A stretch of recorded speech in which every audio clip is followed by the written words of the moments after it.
you. I'm tired. All right. Minute 1. Let's go.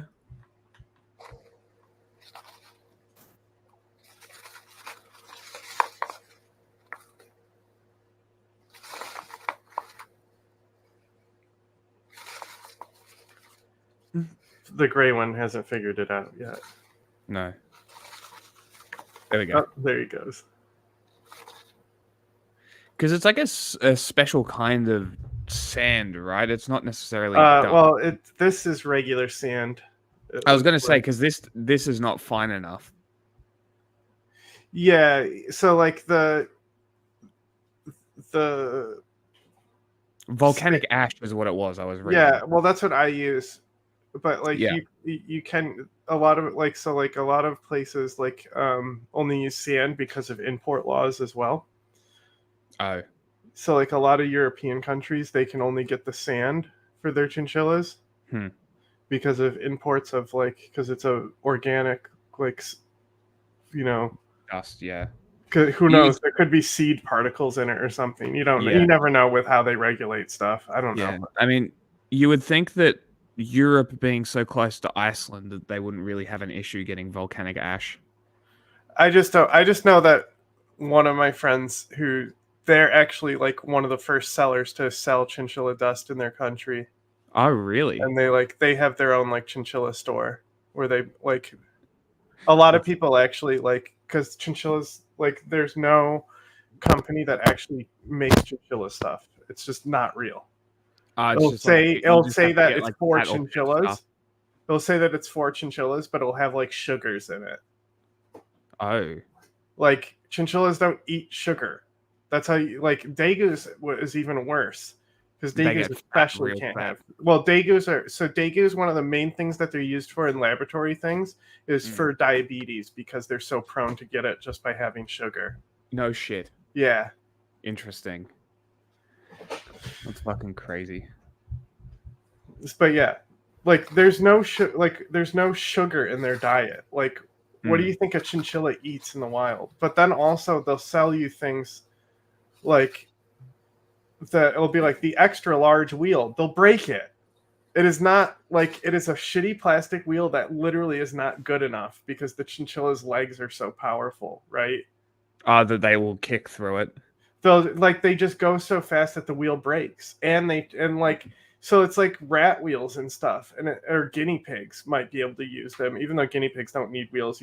And plus they don't climb shit like chinchillas do, so you can literally, because they're so domesticated, you can literally build the simplest pen for a guinea pig and it will never escape. Yeah, guinea pigs are funny, but they make a lot of funny noises too, more than the chinchillas. Chinchillas make a lot of noises. They're just very quiet. So you can't hear them. This news is... Yeah, but guinea pigs are so fucking loud. Report by Mamie Goodman. Officials in Gaza say Israeli forces killed 274 Palestinians, including at least 64 children, in the Nuseirat refugee camp during an Israeli military daytime raid on Saturday to free 4 Israelis who'd been held hostage in Gaza since October 7th. We don't need to see it. The hostages had been held in 2 apartments in Nuseirat, one of the large... I think people should see it. No, I don't. No, I do too. I just know that YouTube will cry about it. Well, I mean, look, if it's on Democracy Now, I'm not worried. Yeah, but they're like completely viewer funded though. No, I know. So like, I wish we could be viewer funded. We'll get there. They just started as a radio show too, I believe. Yeah. Well, same with the Majority Report.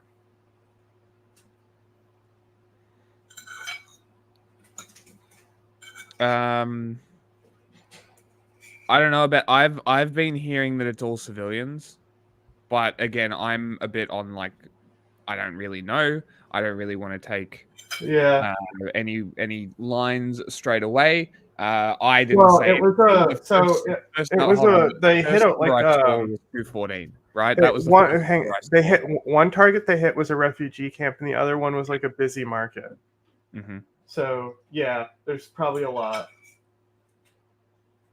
So I am just thinking like, because when I hear hostage rescue, 200 to 300 civilians dead, the only logical conclusion that I can come to is they burst out of their aid truck that they were hiding in, firing There was bombs.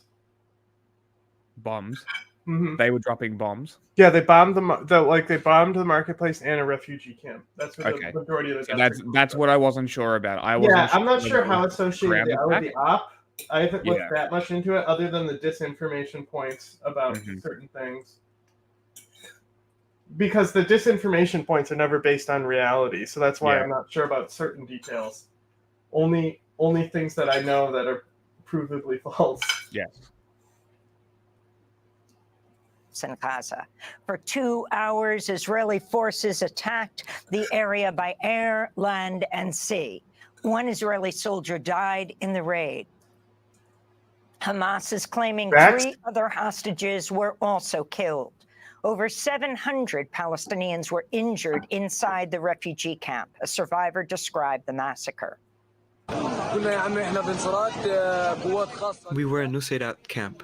Special forces arrived from an Apache helicopter, and there was a white car with special forces. Is that The Hamas? Apache started to bomb and fire directly at Must people. There was a large number of martyrs and injured people. People fled. There's a Wait. big number of displaced people. Now the Apaches are doing it too? How many How ethnic does- groups can we get involved here? How does a Palestinian afford a lav mic? This is not real. I mean, it's the journalist, obviously. But they're Schools and cheap hospitals now. are filled with displaced people. I know. I was looking because I'm like, man, because I have to house sit through August and September, right? So I'm not going to have this set up. So I'm going to have to take my audio recording equipment. But I was thinking, what if I just buy a lav mic? They're like $60, and just use my AirPods for the audio, and then we can have good fucking audio still, and then I don't have to worry about my headphones. And I'm like, it's a perfect mobile setup. So maybe I'll do that. We'll see.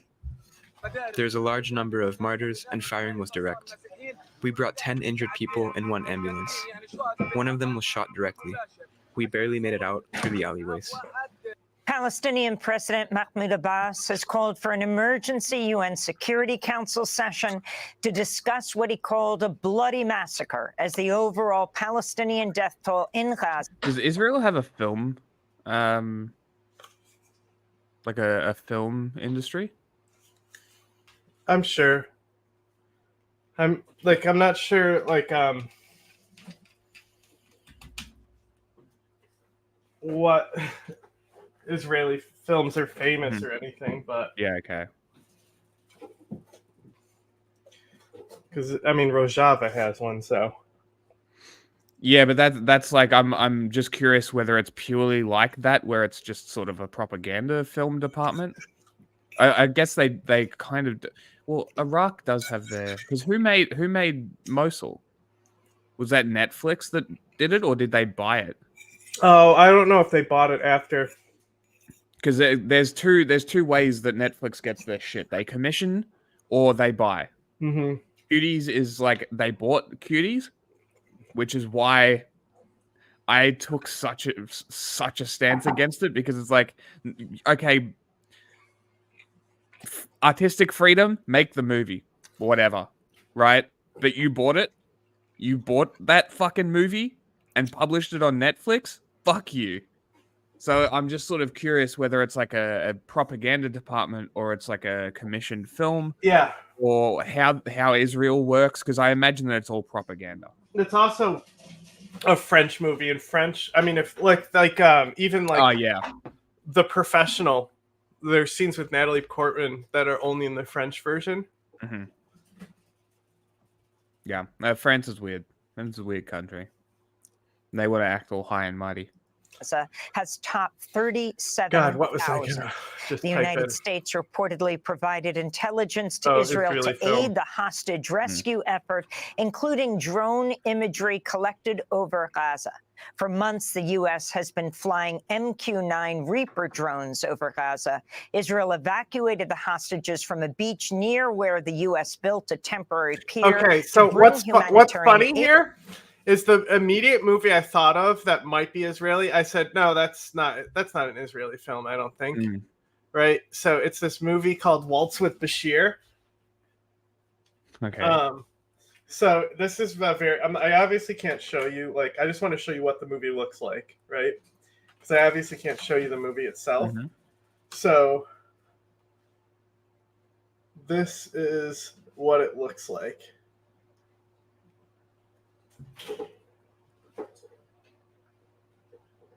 Right? So the whole thing is animated, right? Okay. It's a documentary. Oh. So it's the documentary.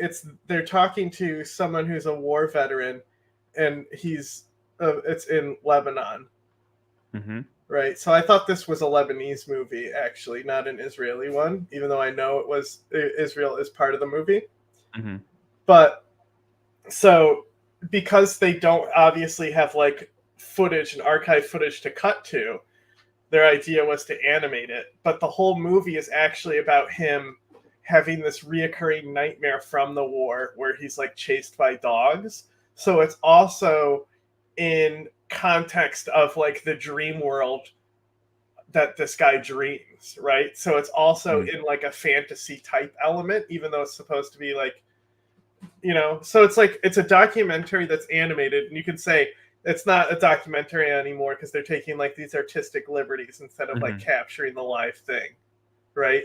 Which, good. You should argue that. That's what makes the film more compelling, is that it doesn't fit into anything like that. And then the other one that says is an Israeli film is Lebanon, right? Which is, if it's the movie I'm thinking of, or not Lebanon, 2009. I think I might be thinking of a movie called Beirut. That's pretty fucking good. Beirut. I don't think I've heard of that one. I don't think. It's like it's about the like 70s war. Okay. Yeah, this is just a documentary about the war in Lebanon with Israel. I'm trying to think what that. So I can just look up Lebanese movies because I know more about Lebanese film than Israeli film. Aid to Gaza. The U.S. has denied the pier was used during the Israeli military operation. Israel's also denying claims it used a humanitarian aid truck to infiltrate the refugee camp. It's this movie. The Israeli military said the four hostages. This movie right here, very good. If you want to watch a movie that's actually made in the Middle East and shows what Lebanon was like during the Civil War. I mean, it's obviously not a shot realistic of the Civil War. It's like a romantic story type thing, teen drama type thing, but very good. Just showing like, a little bit of like what the world was like going through the war. Yeah. But it's like a Romeo and Juliet thing. Oh, okay. Ahmad Meir Jan, Andrei Kozlov, and Shlomi Ziv were all in good medical condition. This all comes as Israel is facing increasing pressure to agree to a ceasefire and hostage deal. On Saturday night, hours after the hostages were freed, thousands of Israeli protesters took to the streets. In Tel Aviv, police fired water cannons and made at least 33 arrests. On Sunday, Israeli war cabinet member Benny Gantz resigned from Benjamin Netanyahu's government and called for new elections. Regrettably, Netanyahu is preventing us from advancing toward true victory, which is the justification for the ongoing and painful cost of war. That is why we are leaving the emergency government today with a heavy heart, but with full confidence. Shortly after Benny Gantz resigned, Israel's far-right national security minister Itamar Ben-Gvir demanded a spot in the war cabinet. This comes as U.S. Secretary of State Antony Blinken's back in the Middle East for meetings in Egypt, Israel, Jordan, and Qatar to push for the ceasefire and hostage deal outlined by President Biden. The United Nations has added Israel to its so-called list of shame, a blacklist of nations and groups that violate the rights of children in armed conflicts. Other nations on the UN list include Russia, the Democratic Republic of the Congo, Somalia, Syria, Burma, Afghanistan, and Haiti. The UN's also adding the Palestinian groups Hamas and Islamic Jihad to the list of shame. Add IDF.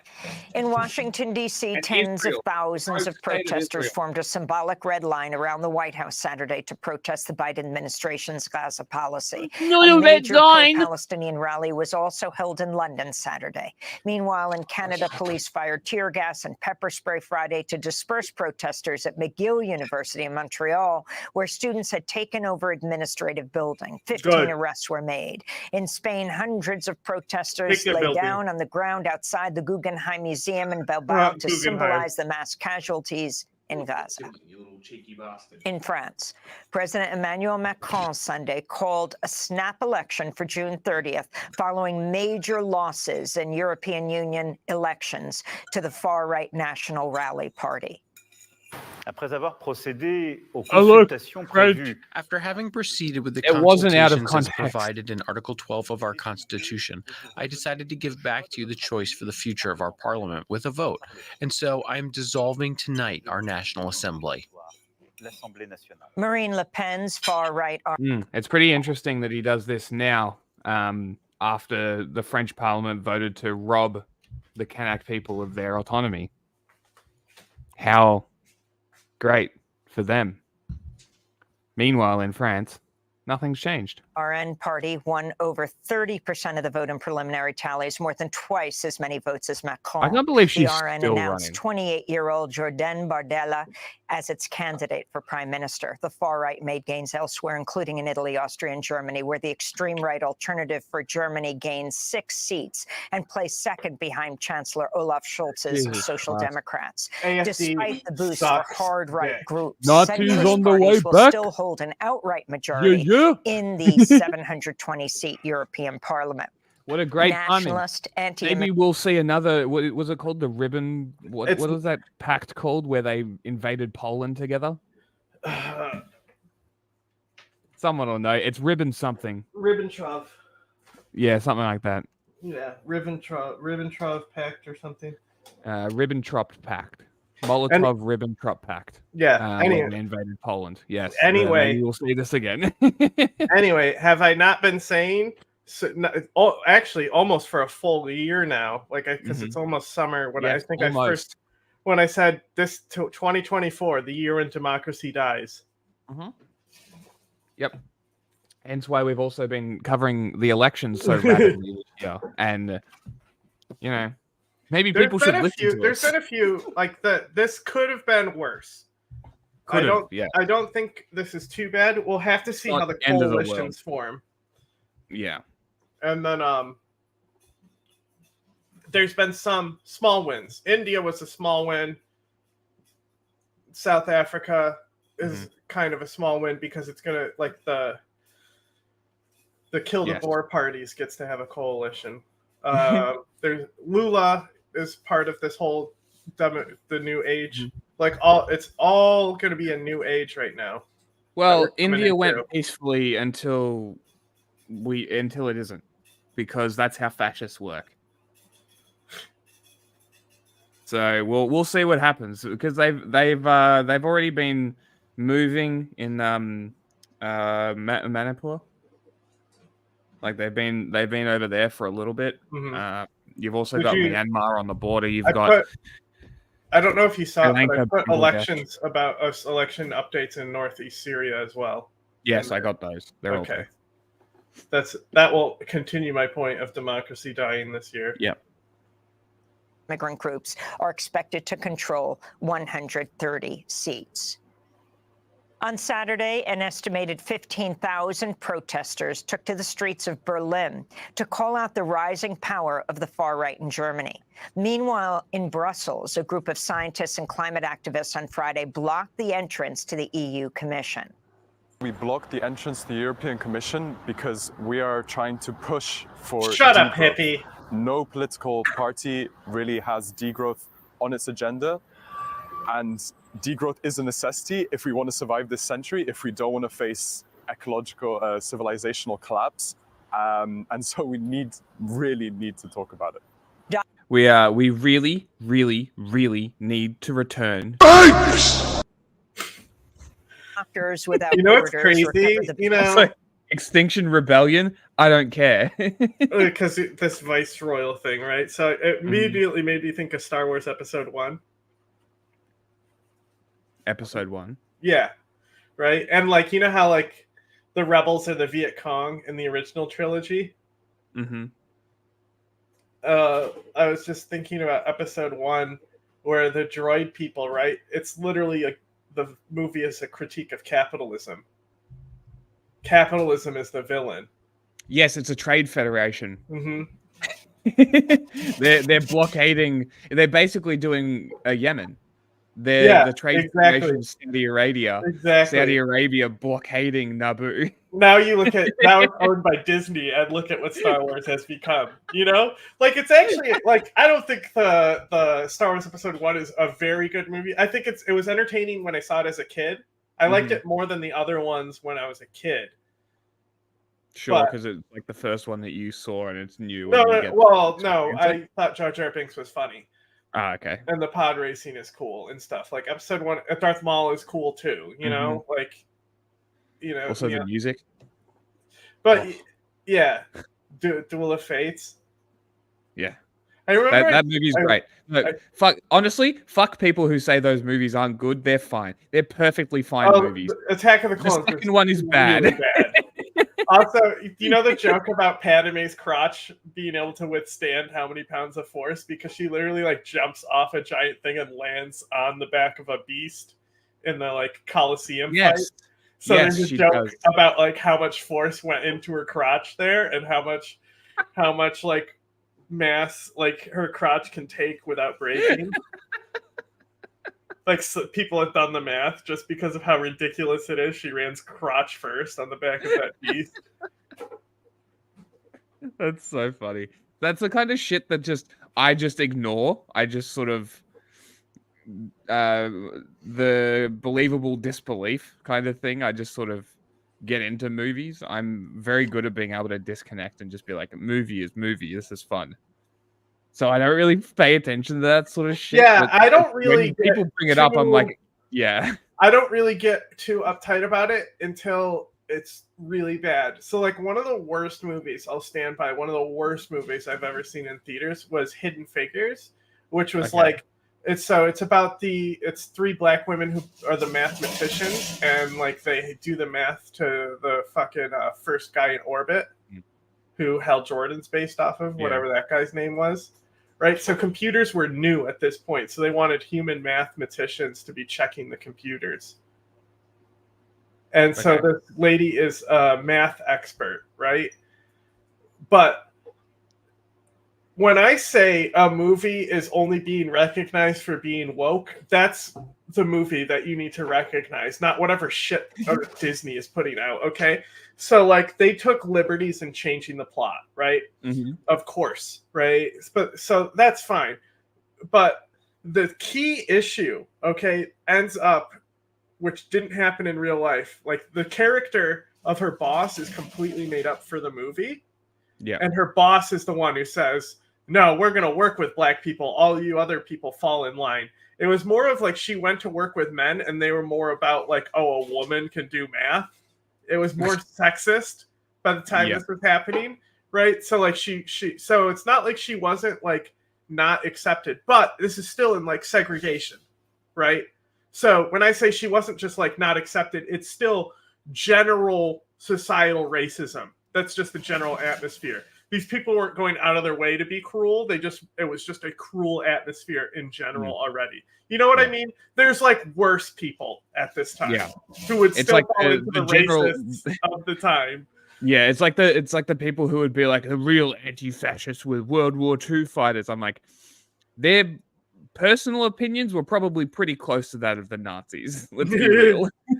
Well, Churchill wasn't far off, that's for sure. Yeah, but, like the difference between Nazi and liberal was the thing is that the element, because like like there's this I saw it because they've been doing interviews with people who are still alive during D-Day. And I saw this one, and he's Jewish, right? And basically, he was like the only one who survived on his landing ship, and he like painted the Star of David on his armor and stuff. Well, not his armor, his fatigues, right? Yeah. And so he said everyone was hiding. I just said I better not, because I'm Jewish. So he's like led the charge, and he was like saying a Jewish prayer while he did it. And so I think that element, when they knew that the Jews were being oppressed type of thing, the freedom of religion that's instilled in America is very strong. And so there's a lot of people who signed up just for that. And also Pearl Harbor was like also enshrined a lot of nationalism. Now, the Japanese side, I feel way more racist and dehumanizing than that's fighting the Nazis. I think the Nazis, they just saw the Nazis as evil. And even if the Nazis, like, they could have done racist propaganda if they were black, say, right? You know, like, but I'm just saying it wasn't as necessary as it was for Japan. Like, the villain, fighting the villain of the Nazis was already so justified, is what I'm saying. Like, I think people may not, I don't know. I'm not also justifying the Japanese racist fucking propaganda either, but... I mean, look, when I was in Japan, most of the classes that I took were history and culture. Like, and this year nothing happened, and this year nothing happened, and this year nothing happened. Well, it was interesting because we were told to do a specific task, like a presentation on something to do with your country in Japan.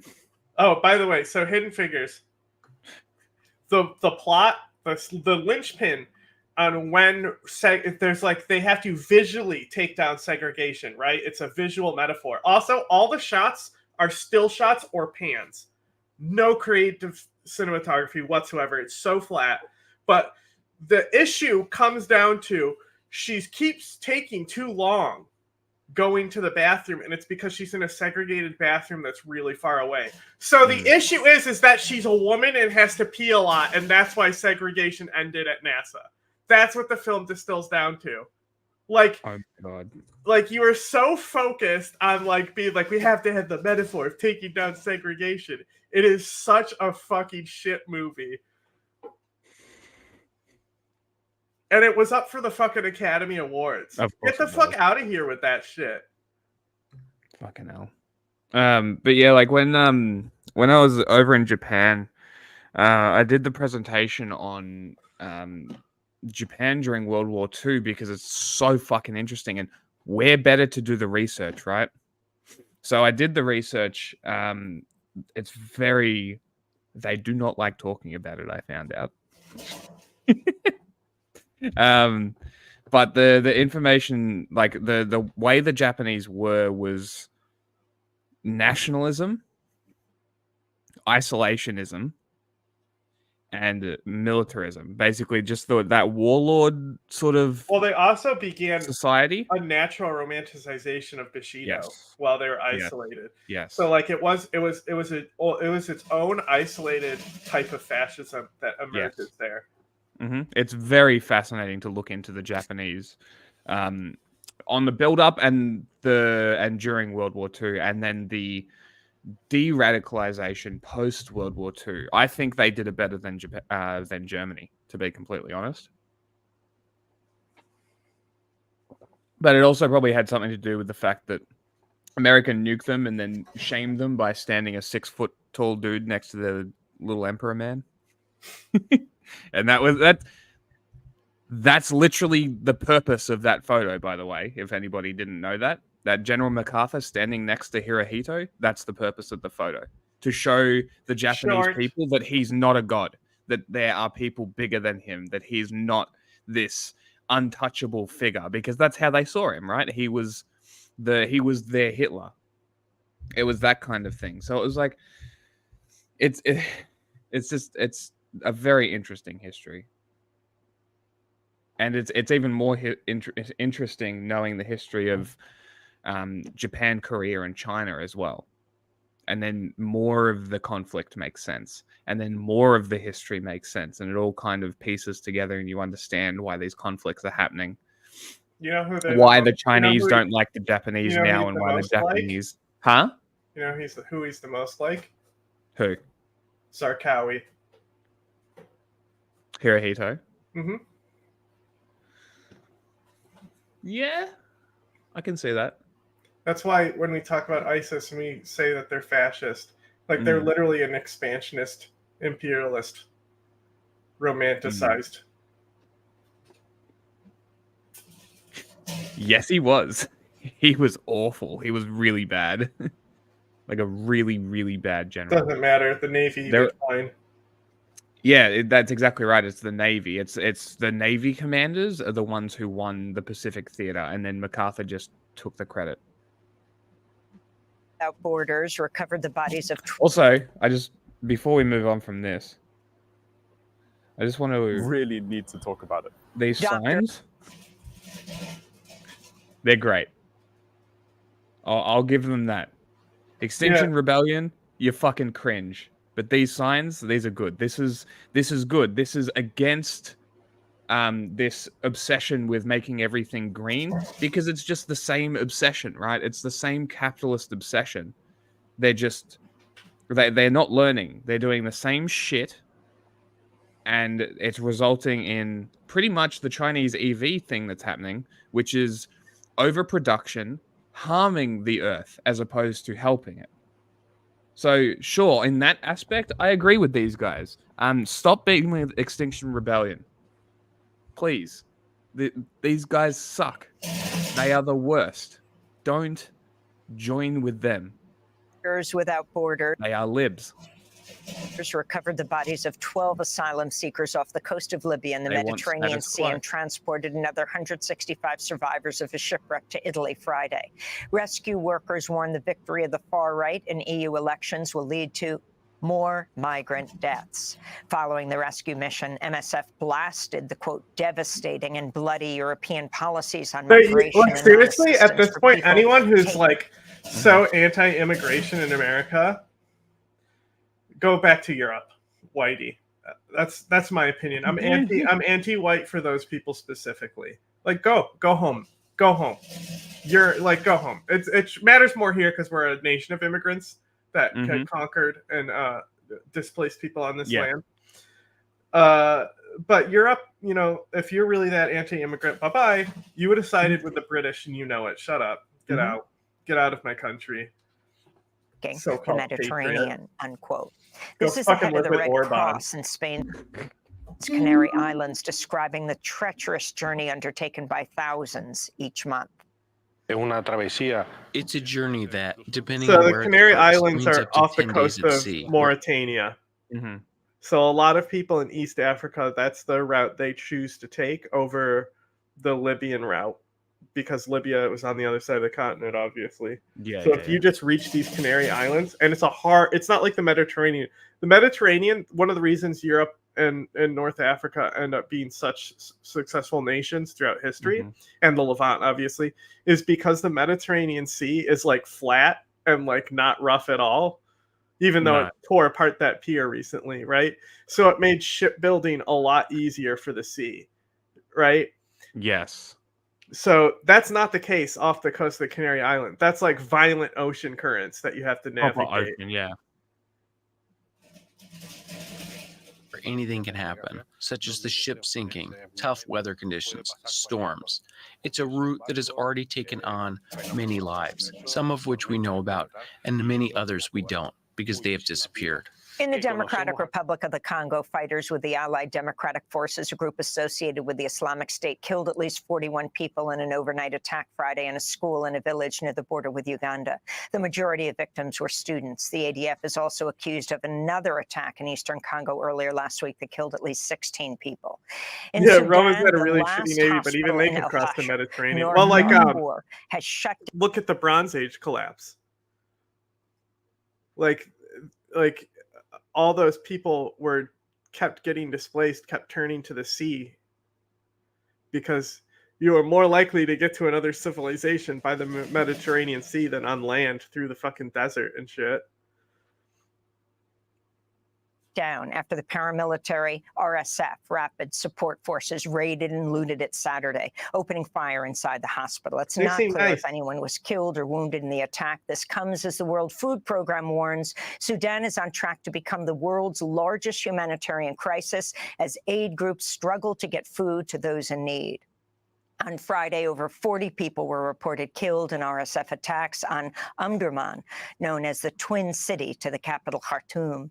This came just 2 days after RSF fighters killed over 100 people, including dozens of children, in a village in Al Jazeera state. That's what the RSF The UN said. is warning the ongoing fighting in Sudan is creating a massive displacement crisis.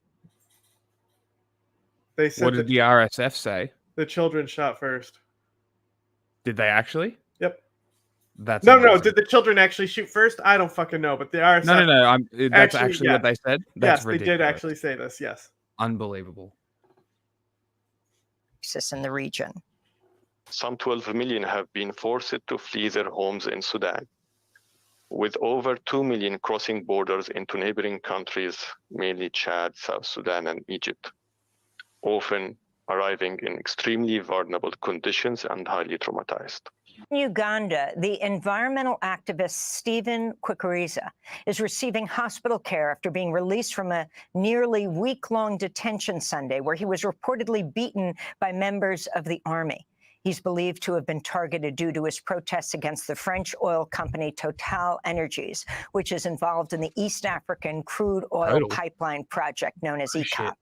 Local activists have been trying to stop development of the 900-mile pipeline, which is set to transport oil from Uganda to Tanzania's Indian Ocean port of Tanga. Narendra Modi has been sworn in as India's prime minister for a third term. Modi's Hindu nationalist BJP lost its parliamentary Nord Stream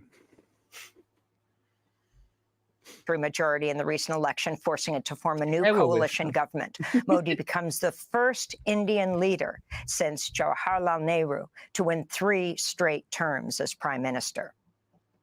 Supreme Court Justice Clarence Thomas has finally acknowledged taking more free vacations paid for by billionaire conservative megadonor Harlan Crow.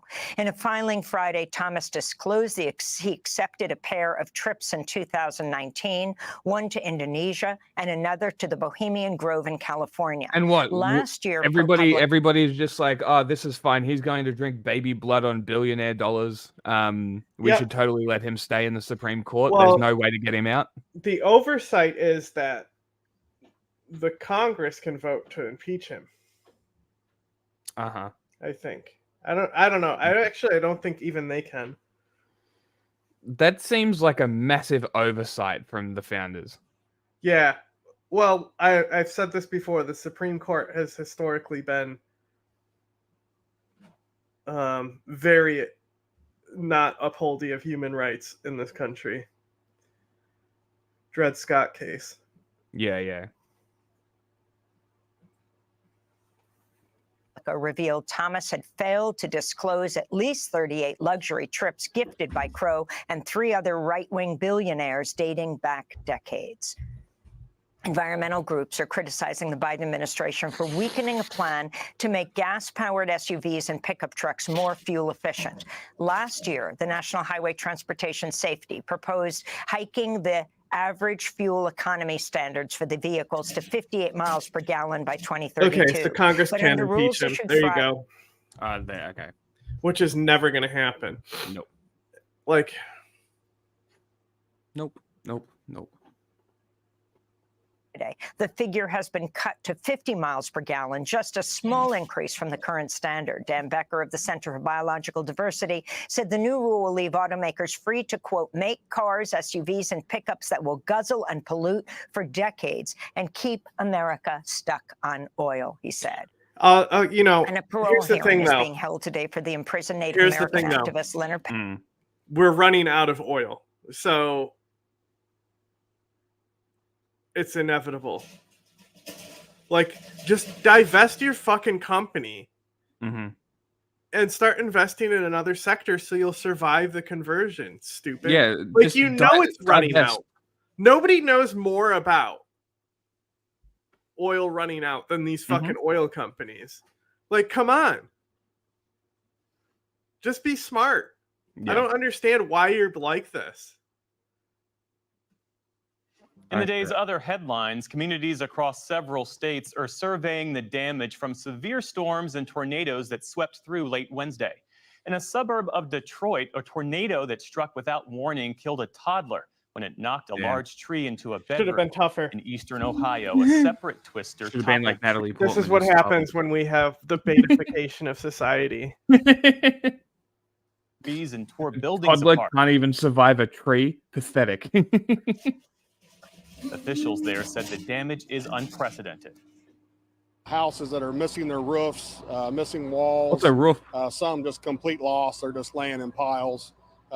Vehicles being moved to the yard next door, across the street. Just it is almost like a movie. You know, things that we haven't seen in this town. And in Maryland, a driver caught the moment a twister ripped through an intersection. Those storms left a trail of destruction and a twister ripped through That doesn't look that crazy.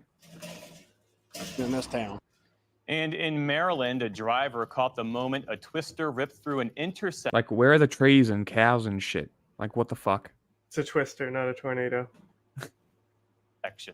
Those storms left a trail of destruction and injured at least 5 people.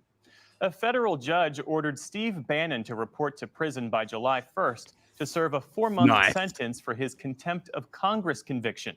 That means the former Trump advisor could be behind bars during a large part of the run-up to the November election. Bannon said he would take the case to the Supreme Court if needed. He was convicted in 2022 of 2 misdemeanor counts of contempt of Congress for defying a subpoena from the House committee investigating the January 6th Capitol attacks. The jury in Hunter Biden's criminal trial heard testimony from Hallie Biden today. Who? She's the widow of Hunter Biden's late brother, Beau Biden. Hallie and Hunter Biden were romantically involved after Beau's death, and she disposed of the gun. You didn't know about this? What is this family? You didn't know about this? Ah! Classic That's military. Classic fucking military awesome. life. Am I right? That's fucking awesome. Well, think about it, right? So this happens all the time with military wives, right? Yeah. They miss their husband so much, and they see his face in their face, you know, because they're related and shit. Yeah. Oh my god. I agree. Free the man. He's just trying to live his life. You're telling me this man lied on a form? She told jurors today about Hunter Biden's drug use as well as Give her him his own, guns back. but she said she never saw him using drugs around the time he bought the gun. Hunter Biden has pleaded not guilty to 3 felony charges accusing him of failing to disclose drug use when purchasing the weapon back in 2018. Meantime, President Biden said in an interview with ABC News that he would not pardon his son if he's convicted. Ukrainian drones struck an oil refinery and fuel depot overnight just inside the Russian border. The attacks came as Kyiv ramps up strikes inside Russia, even as Moscow escalates its own offensive on Ukraine's northeastern region of Kharkiv. President Biden, in that Maybe Ukraine should launch more missiles into Russia. same interview with ABC News, also said Ukraine's use of U.S. weapons would remain limited to defending Kharkiv, and he made it clear that Russia's capital is off limits. They're authorized to be used in proximity to the border. Hey, Biden. They're your weapons?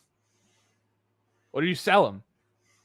Well, if Ukraine wants to hit Moscow, I say fucking let them. I say if they're going to be like this, they need to be doing it with Israel.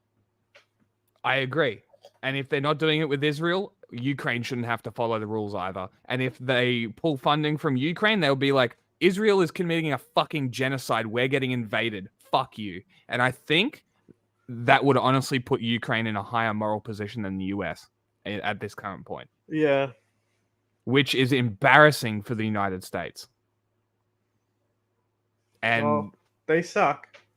Yep. So I don't think this is... Yeah. Back to my point. I think if they want to hit Moscow, they should hit it. Yeah. If not with missiles, maybe use those drones that you guys have been been quite efficient with. They're being used on the other side of the border to attack specific targets in Ukraine. We're not authorizing strikes 200 miles into Russia. We're not authorizing strikes on Moscow, on the Kremlin. Separately, France is set to Yeah, well, it's not your war. You're making it sound like you're in charge. So is the US actually fighting Russia, or is it Ukraine fighting Russia? Like, what the fuck is happening? So, like, you know, are you trying to feed disinformation? Are you trying to feed the media narrative? Like, what the fuck is going on? Be smarter.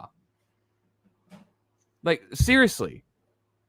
Why is Biden and his advisors not thinking, hey, maybe we shouldn't say that we're not doing this? Maybe we should say, we aren't running Ukraine's offensive, and therefore we have no say in what they hit. We've just advised against it. That's all they need to say. And that would keep them strategic ambiguity, as the phrase that they love. Right? Strategic ambiguity. They didn't say that they could hit them. But Ukraine has been like, oh, you shouldn't have done that. And sort of do a little bit of that. And then what are they going to do? I feel like that's a much better solution. Nuclear threat! Nuclear threat!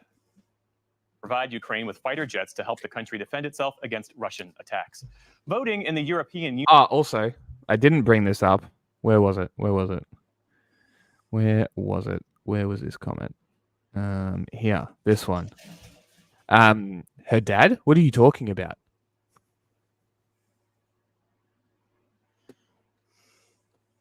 That's the queen.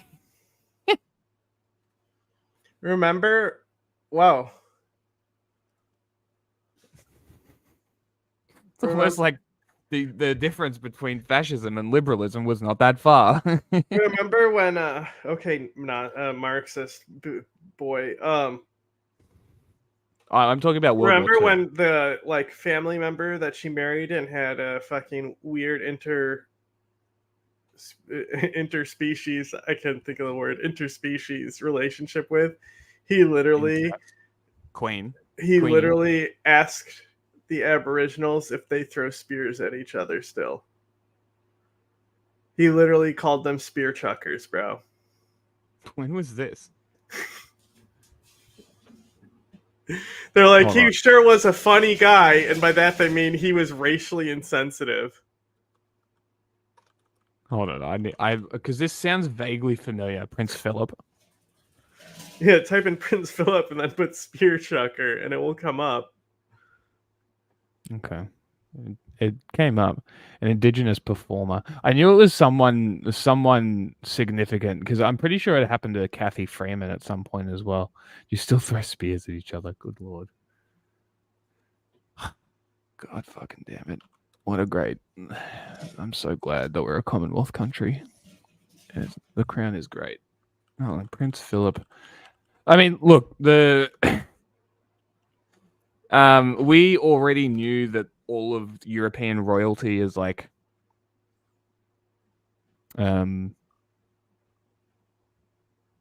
trash. So, are we really that surprised that this exists? This guy is a cunt. Just Philip? from like, oh boy. Yeah, just like all of the things that I'm reading just here is just he's a gigantic cunt of a human being. Yeah. The Dutch were the first of the 27 nation bloc. Yeah, no, I think, I'm not sure if you've said this, John, but I've said this, is I think the only people that'll break the taboo is Israel. I don't think Russia will do it. America could in the right situation.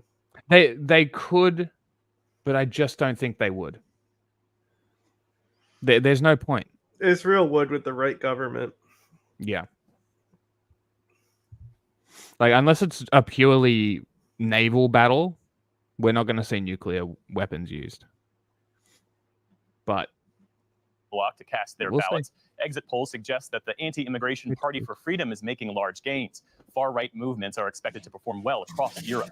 The EU elections are the world's second biggest democratic exercise, behind only India. Nearly 400 million voters will select 720 members of the European Parliament. Results will be announced on Sunday. The European Central Bank cut its key interest rate for the first time since 2019 today, amid signs that efforts to control inflation have proven successful. That benchmark deposit rate was cut from a record 4% down to 3.75%. It follows similar moves by Canada, Switzerland, and Sweden. The U.S. Federal Reserve has been reluctant to cut rates, though, which, with inflation still running above the Fed's 2% target. On Wall Street today, stocks closed mixed. The Dow Jones Industrial Average rose nearly 39 points, and the S&P 500 ended virtually flat. And for SpaceX today, it was the fourth time's the charm, as its Starship rocket completed its first successful test flight. 3 prior attempts ended in explosions. The world's biggest and most powerful rocket blasted off from Texas early this morning. The hour-long flight ended with a successful splashdown in the Indian Ocean. NASA has ordered 2 Starships for moon landing missions planned for later this decade. SpaceX hopes to use them to transport tourists to the moon and eventually Mars. Separately, Boeing's Starliner capsule docked with the International Space Station today after a brief delay due to thruster problems. Oh, it actually took off and didn't blow up? 2 U.S.-made crew spacecraft docked at the ISS, Boeing Starliner and the SpaceX Dragon capsule. Air and zero Still to come on News Hour. Bro, she's fucking pumped that she gets to be in space. like God, I would love to feel that moment. Like yes, Boeing Starliner being and the that SpaceX excited. Dragon capsule. Yeah. Endeavor. Still. Welcome to the News Hour. President Biden publicly apologized today for the months-long delay in getting U.S. military aid to Ukraine. His comments came during his visit to France, where he also announced a new $225 million security package for Kyiv. It's the Biden administration's 6th round of security assistance for Ukraine since the president signed a broader $95 billion security package in April. That measure, which also included funds for Israel and Taiwan, had been held up in Congress for 6 months. In a meeting with Ukrainian President Volodymyr Zelensky in Paris today, President Biden said that he's sorry for the wait.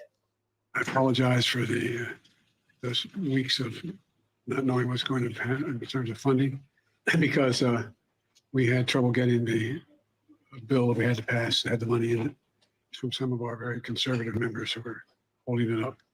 Later, the president paid tribute to the Army Rangers who stormed the beaches of Normandy as he stood on the very cliffs they scaled 80 years ago. In his remarks, he invoked their sacrifice to call for the defense of democracy in the U.S. and abroad. So the I U.S. just wanted military to say says it's reconnected a pier. Right?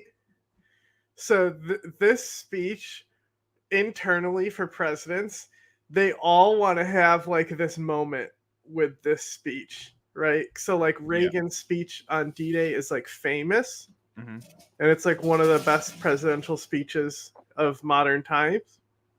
And so there's always there's always this stress to recreate it, right? Yeah. And they always kind of copy it and fall short, and it's cringe. But like, I didn't listen to the speech, nor do I care, but it's the closest time since D-Day that Europe might go to war. Yes. I think that's fairly significant. So he definitely had an opportunity to get some to deliver aid to Gaza after it broke apart in storms last month. It's the maritime route was intended as an alternative to delivering when is aid this by a news land. wrap from? 3 days ago. As Israel carries out its military operations in Gaza. The pier took 2 months to build and had only been in operation for about a week when it was damaged. U.S. Central Command says deliveries are expected to resume in the coming days.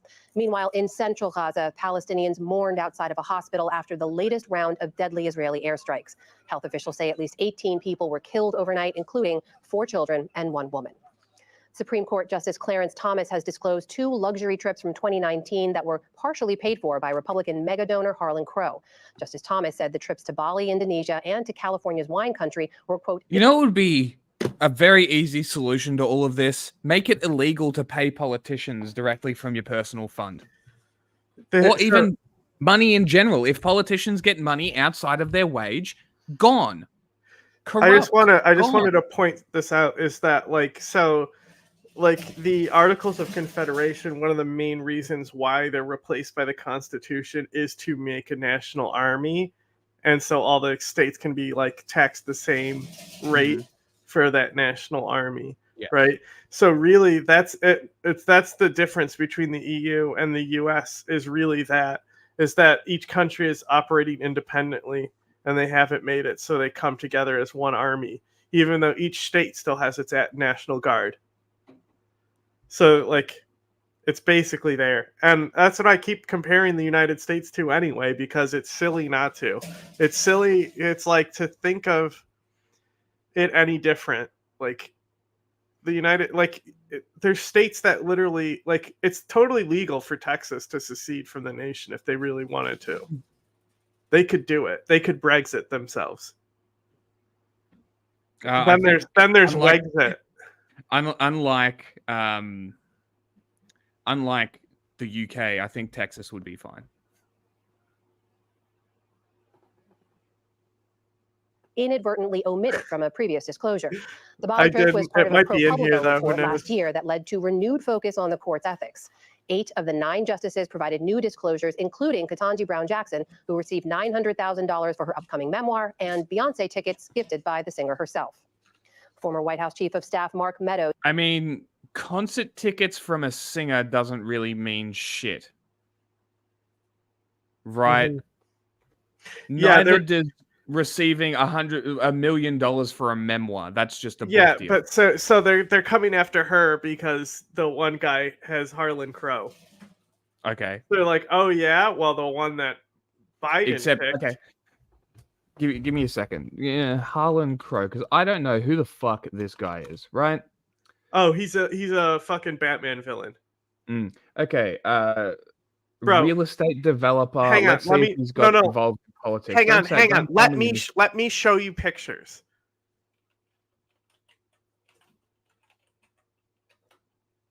Hang on, I'm not typing. Wyndham Hotel, Crow Holdings, blah blah blah. Is currently CEO of Crow Holdings political activities. Crow is a member, founding committee of the Club for Growth, and has served the American Enterprise Institute since 1996. Donated almost $5 million to Republican campaigns and conservative groups. Crow donated $500,000 publicly towards George W. Bush nominees for the Supreme Court. Crow, okay. So he's highly politically motivated and has money that he throws at people. Not the same. Moving on. No, hang on. Let me show you some articles here. Oh, as compared to Beyonce? No. Yeah. This is straight corruption. The Harlan Crow. Yeah, no. That's what I was getting at. Check out the link I just sent you. This is not corruption. The other guy is. Like, it's not even. You don't even need to analyze it.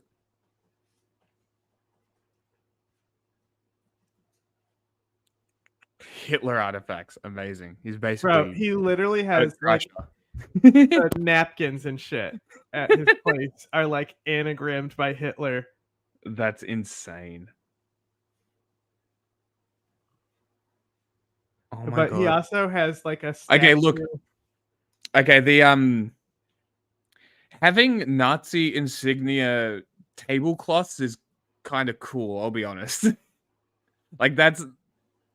But, like, obviously he doesn't have it because it's, like, that's cool. Okay, whatever you say, pal. Like, why?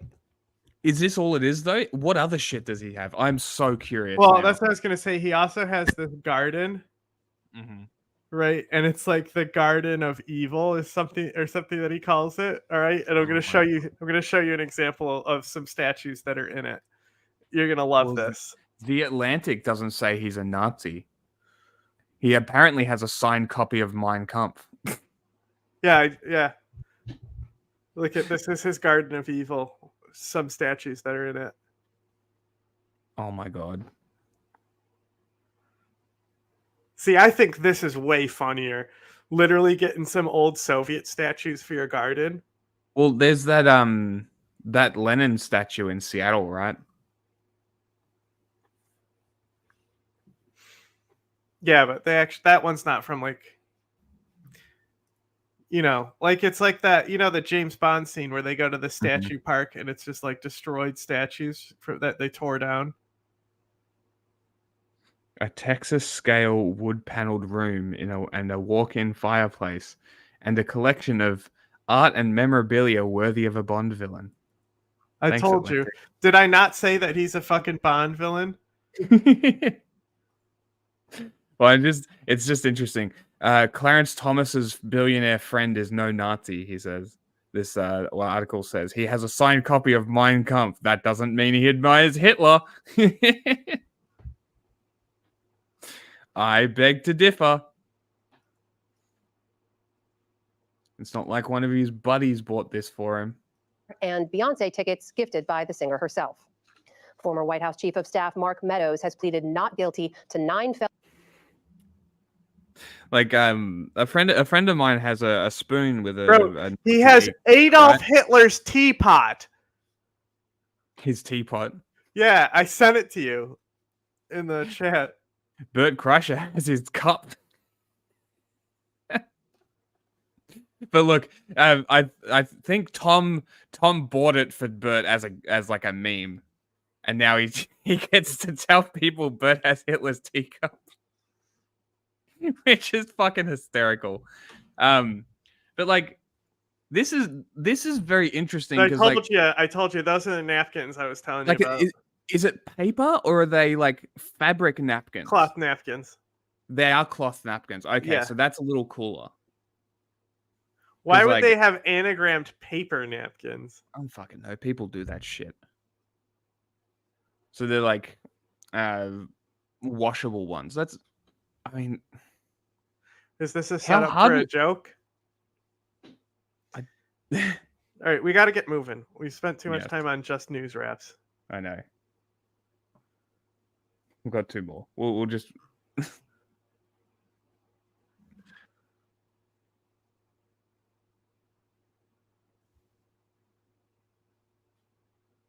Get back to work.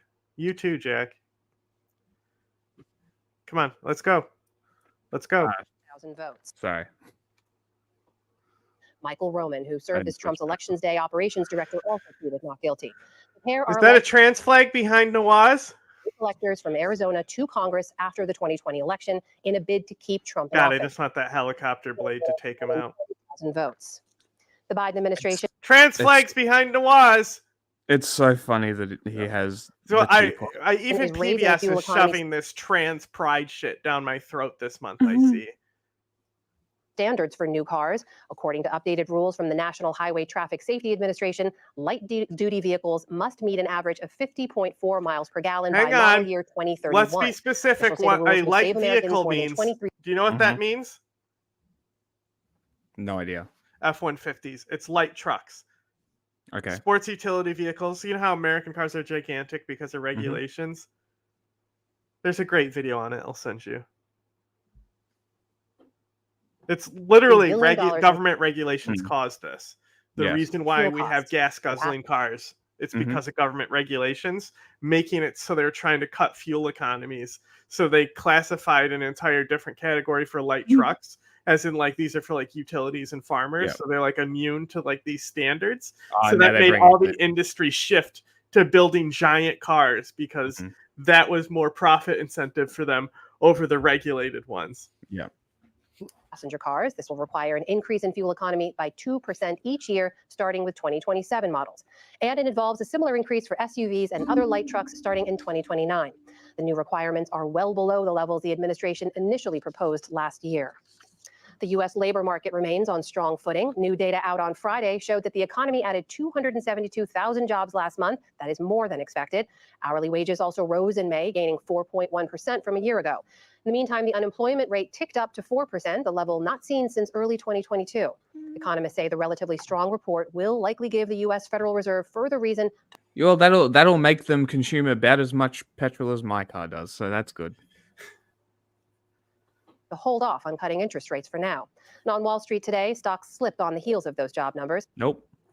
Good evening. I'm John Yang. There's jubilation in Israel tonight after the military took 4 hostages safely out of central Gaza. The daylight operation was the largest rescue mission of the war so far. Somebody in there is Israeli army video shows some of them running to an unwitting helicopter. Huh? I said somebody pulled out there's the forest. 4 had been held since October 7th when they were kidnapped by Hamas at a music festival. They were taken to a hospital to be checked over and reunited with their families. Thank you for bringing my son to me, to us. I'm so excited. You're excited? What about the 220 other people who died getting that your your person that you're very excited for? Well, like, What about just because the one girl who was rescued is pretty, people have been like, admit it, killing all the Palestinians was worth it just to rescue her. And it's like, bro, stop. No. Stop Yeah. fetishizing people like that. Weirdo. The rescue operation came amid an intense Israeli air and ground assault on the Nusayrat refugee camp. At least 210 dead Palestinians were taken to local hospitals, according to a health official. I just want, what is this PBS American media telling both sides of the story here? Wow, crazy. I thought mainstream media didn't care about how Palestinians also died during this rescue. And they're only reporting it one-sidedly. They don't care about the Palestinian deaths. Americans.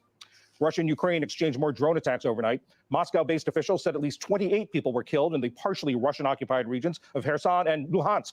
People searched through rubble for belongings, and public events were canceled for the rest of the weekend for days of mourning. In Normandy, France today, D-Day commemorations gave way to a wedding day. World War II veteran Harold Tarrans married his sweetheart Jean Swerlin. The groom is 100 years old. The bride only 96. What the fuck? Well wishes only witnessed the 96. Florida couple's wedding, which isn't legally binding because they're not French citizens. On D-Day, Tarrans was in Britain, repairing planes returning from France so they could rejoin the battle. For their wedding night, the couple was invited to the Élysée Palace state dinner with President Biden and French President Emmanuel Macron. And the man who took one of the most iconic photos of Earth has died. Former Apollo astronaut William Anders never landed on the moon, but he was on the first manned flight to orbit it in 1968. That's when he captured the image that became a symbol of the environmental movement. You're telling me he's a moon Friday, when the small plane he was piloting alone crashed into the water northwest of Seattle. He was 90 years old. Still to come on PBS News Weekend, what's behind the spike of violence in the Democratic Republic of Congo and how wildfires smoke America. Good evening, I'm John Yang. The day after Israel rescued 4 hostages from Gaza, Palestinians assessed the high cost of that operation. One of the deadliest days of the 8-month war. The Gaza Health Ministry says 274 Palestinians what is were this killed wall of and fire? 700 others wounded during the Israeli assault inside the Nusayrat refugee camp. Today, there were more Israeli airstrikes in central Gaza. The military says it's targeting Hamas infrastructure. Palestinians say enough is enough. For the millionth time, we deliver a message to the international community. We do not want aid. We want you to stop the war. We do not know where to go. Oh, you don't want aid? Okay, left to not right. coming then. They tell us to go to the south, come to the center.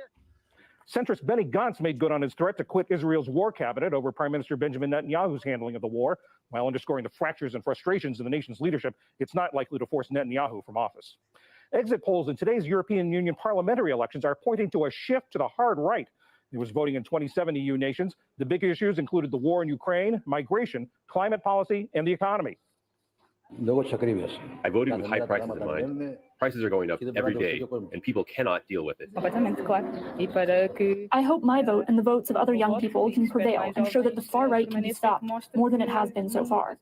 Indications that his party is headed for a big loss has prompted French President Emmanuel Macron to dissolve parliament and call for new elections. In France, President Biden ended his 5-day visit with a trip to a U.S. World War I cemetery outside Paris. Mr. Biden and First Lady Jill Biden paid respects to the more than 2,200 U.S. troops buried there. The president also said there's a deal with France to use profits from frozen Russian assets to help Ukraine. Still, I don't know why they haven't done this yet. Like, come on. All right.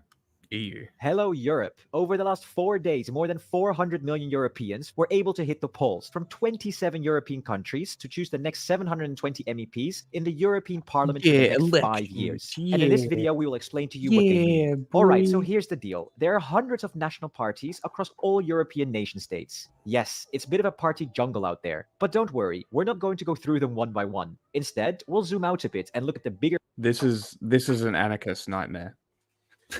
We're gonna go through all of them. We're gonna say this was. But don't worry, we're not going to go through them one by one. Instead, we'll zoom out a bit and look at the bigger picture on a European level. You see, these national parties team up and form 7 major European political groups. Think of it as an Avengers-style team-up, but for politics. For instance, I hate this. Okay. They are not the Avengers. With only 28%. The left group is composed of various parties from different countries, with the biggest being La France Insoumise with 9 seats. Well, that's a lot of commie Let me just shit. explain why this is a bad example, okay? All these people are the same fucking political opinion, okay? Yeah. No offense, but it sounds like some fucking commie gobbledygook. You know, the reason why the Avengers, the first one, is such a good movie is because of the contrast between the characters. Mm-hmm. Right? So it's not an Avengers style team up. Okay, guys?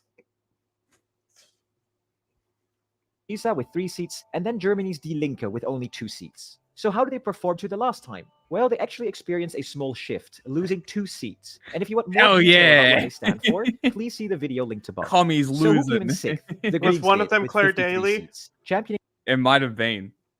What's her party? The left. Then I guess it was. environmental and progressive causes. The Greens group is made up of I will- various parties Commie across bastards. Europe. For example, Well, actually, they're not Britain is communists France's anymore. Green They're- with 13 seats, France's Ecologists with 5 seats, and the Dutch GroenLinks with 4 seats. So how did they perform compared to last time? Unfortunately for them, they took a massive hit, losing 18 seats in total. But Damn. despite the setback, they remain committed to... How did the Greens in Europe lose 18 seats? What is happening? pushing for environmental sustainability and social justice. And if you want to learn more about them, see the link above. So who came in 5th place? Well, the Identity and Democracy Okay. ID group did, with 58 seats. So known for their Ireland- nationalist and Eurosceptic stance. The IND group is composed of various It parties says from across Europe. first the biggest by MP far is elected France's as- National Rally, with a Fine Gael. So like that's so I had to look up what fine means because I obviously know what the second word means.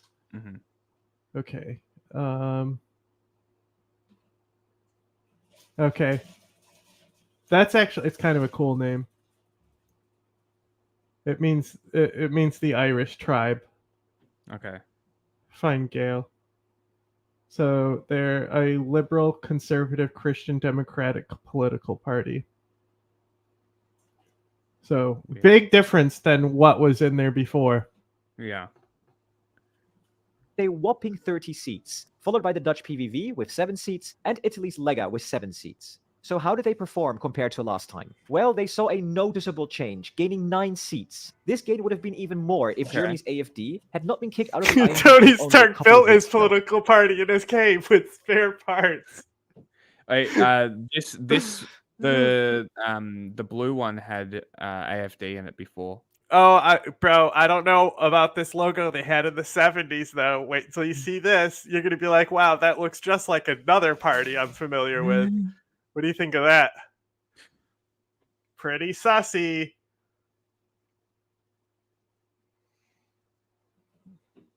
Just turn this a little red and boom. Italian fascist. Wow. Also, it looks like That Sabaro's way, logo. Italian is Yeah, but this still looks like Forza Nueva's. Yes, it does. It does look like the Italian fascist party. This positions them. It also as looks like a significant pizza force in place EU called politics. And if you want Sbarro's. more details about what they stand for, again, check out the link above. Now, before we go to the top 4, have you ever wondered about your own family's past? This brings me to today's sponsor, MyHeritage. And here, start your journey into soft Eurosceptic policies. Hey, why are you the skipping ECR is through? composed of various parties from across Ad. Europe. The biggest being Oh. Italy's Brothers of Italy with 23 seats, Poland's Law and Justice Party with 20 seats, and Spain's Vox with Do we see this? Do we see this flame here? This little fire here in this Italian party. This is literally I'm pretty sure it's the tricolor flame, which is Vox also is pretty in- shit too, bro. Yeah. The tricolor flame, fascist Italian social movement led by Pino Rauti, who refused to join mainstream Conservative Party National Alliance. Rauti later succeeded by Luca Romagnoli, who took over the leadership. Okay. Anti-capitalism, apparently. Anti-Zionism, anti-Americanism. Hard Euroscepticism, Italian nationalism, ultra-nationalism, neo-fascism. Interesting. So let's just explore this a little bit. Let's She went to the PMF headquarters, Claire Daly. That's fucking epic. I want to look Maybe. at some of Actually- that. That's so funny. Let's continue. Like I obviously knew about Syria and all the other shit, but going to the PMF is funny. Yeah. performance, gaining 3 seats, positioning them as an even more significant force. What's in EU. unfortunate is she's one of the biggest politicians for Check like out the link above. anti-Guantanamo shit. So now, what's about third place? And can we have a drum roll, please? And it is the centrist Renew Europe group, known for their pro-European and liberal stance, with a total of 83 seats. The Renew Europe group is composed of various. I love parties that the across left Europe, came and in the biggest last. are Do they France's normally Renaissance come in Party last? and their allies with 13 seats. I don't Czechia's know Anno much Party about with Europe. 7 I only seats, start. and I Progressive actually knew Slovakia. more about Africa when we started this like 2-3 years ago. I knew more about Africa than Europe. Europe was actually on my low knowledge base. Yeah, I do not care about Europe. Europe is a white blob to me. I don't care. I mean, I've learned a lot about it, but I'd Slovakia still with say I know Africa a little bit better. 6 seats. But how did they perform compared to last time? Well, they experienced a significant downward shift, losing a staggering 19 seats. Nonetheless, they are still a major player in EU politics, and for more information, check the link above. So I'm who is going the to runner-up? assume And we need another drum roll, please. that simply based off the fact No, that the we left don't. only lost a couple seats, and they're at the bottom, that yes, they always come last. More information, check the link above. Yeah, So who is the considering- runner-up? And we need another drum roll, please. It's the center-left S&D group with a total of 135 seats. The S&D group consists of the following parties from all over Europe, and the biggest are Okay, Spain's so this Workers' is like it's like social democracy shit. Mhm. And then the commies are the left. I mean, isn't it obvious with the roses? Yeah, and the fists and shit. SD is probably, these are all social democratic sock Yeah. den.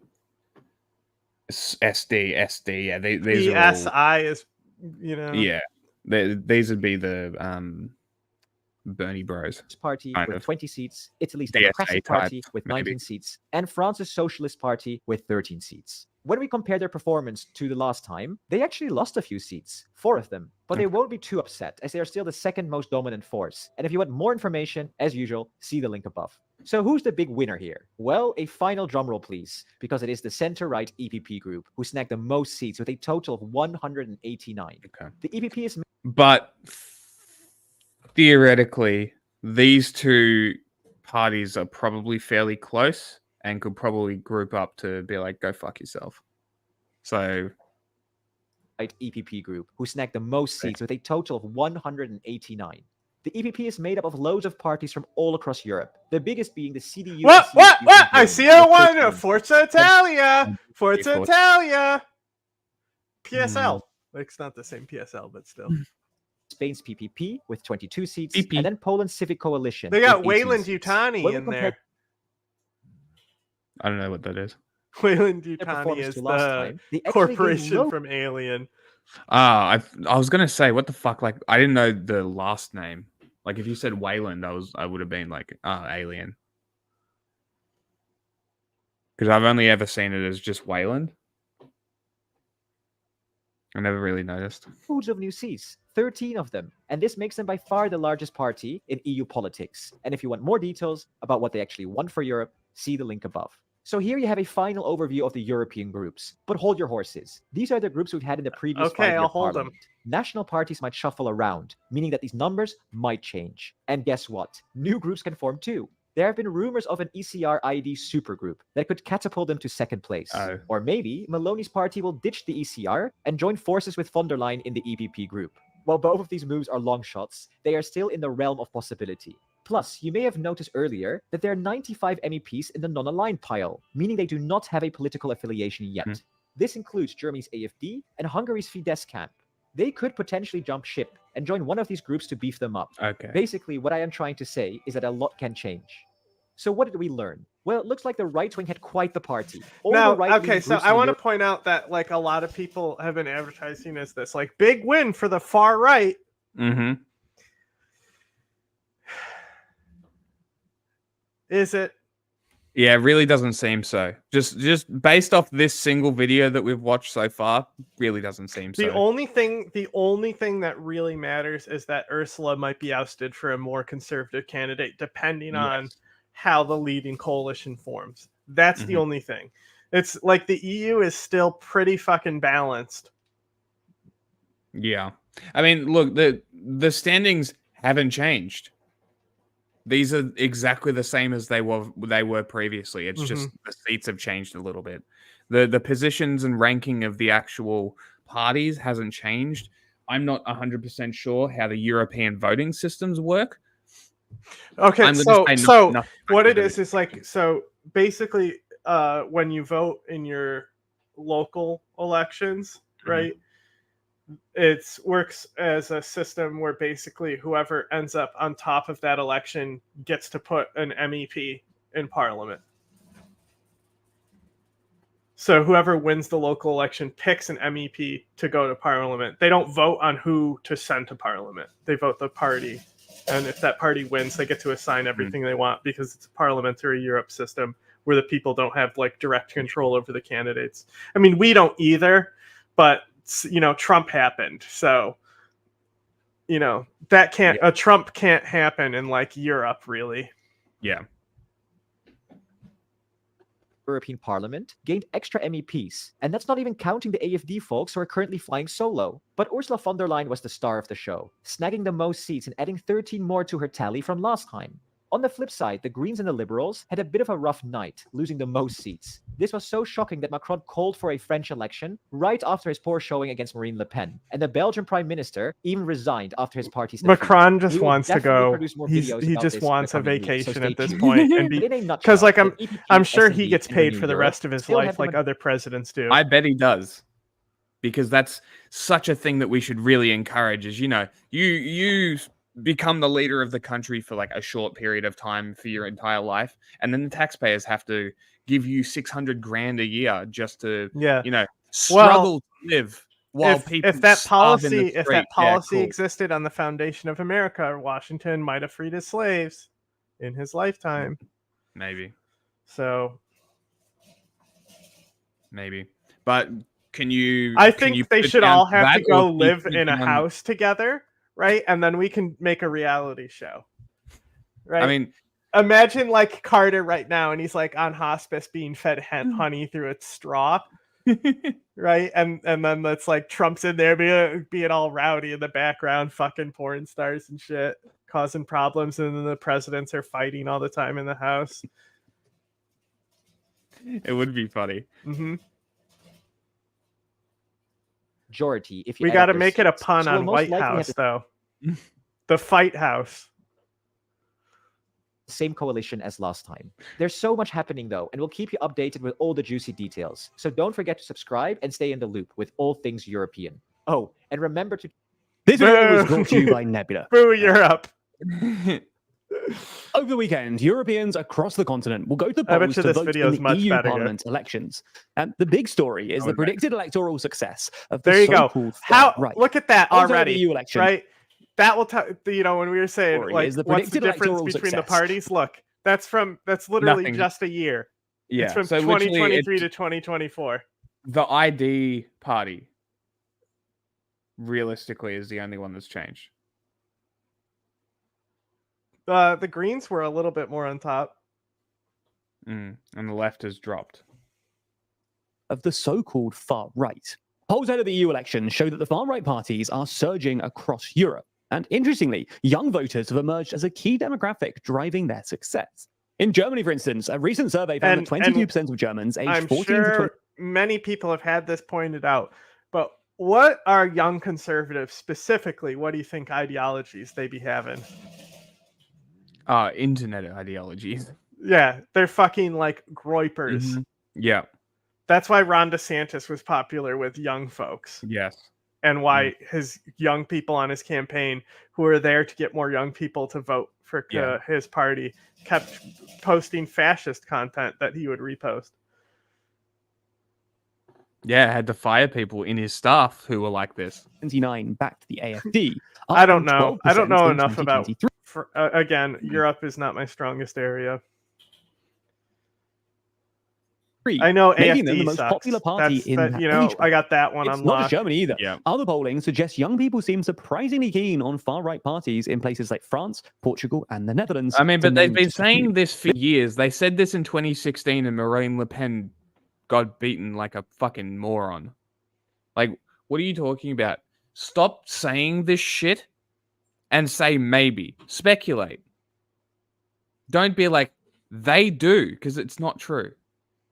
They like this. No. They love Marine Le Pen. Yeah, why isn't she leading?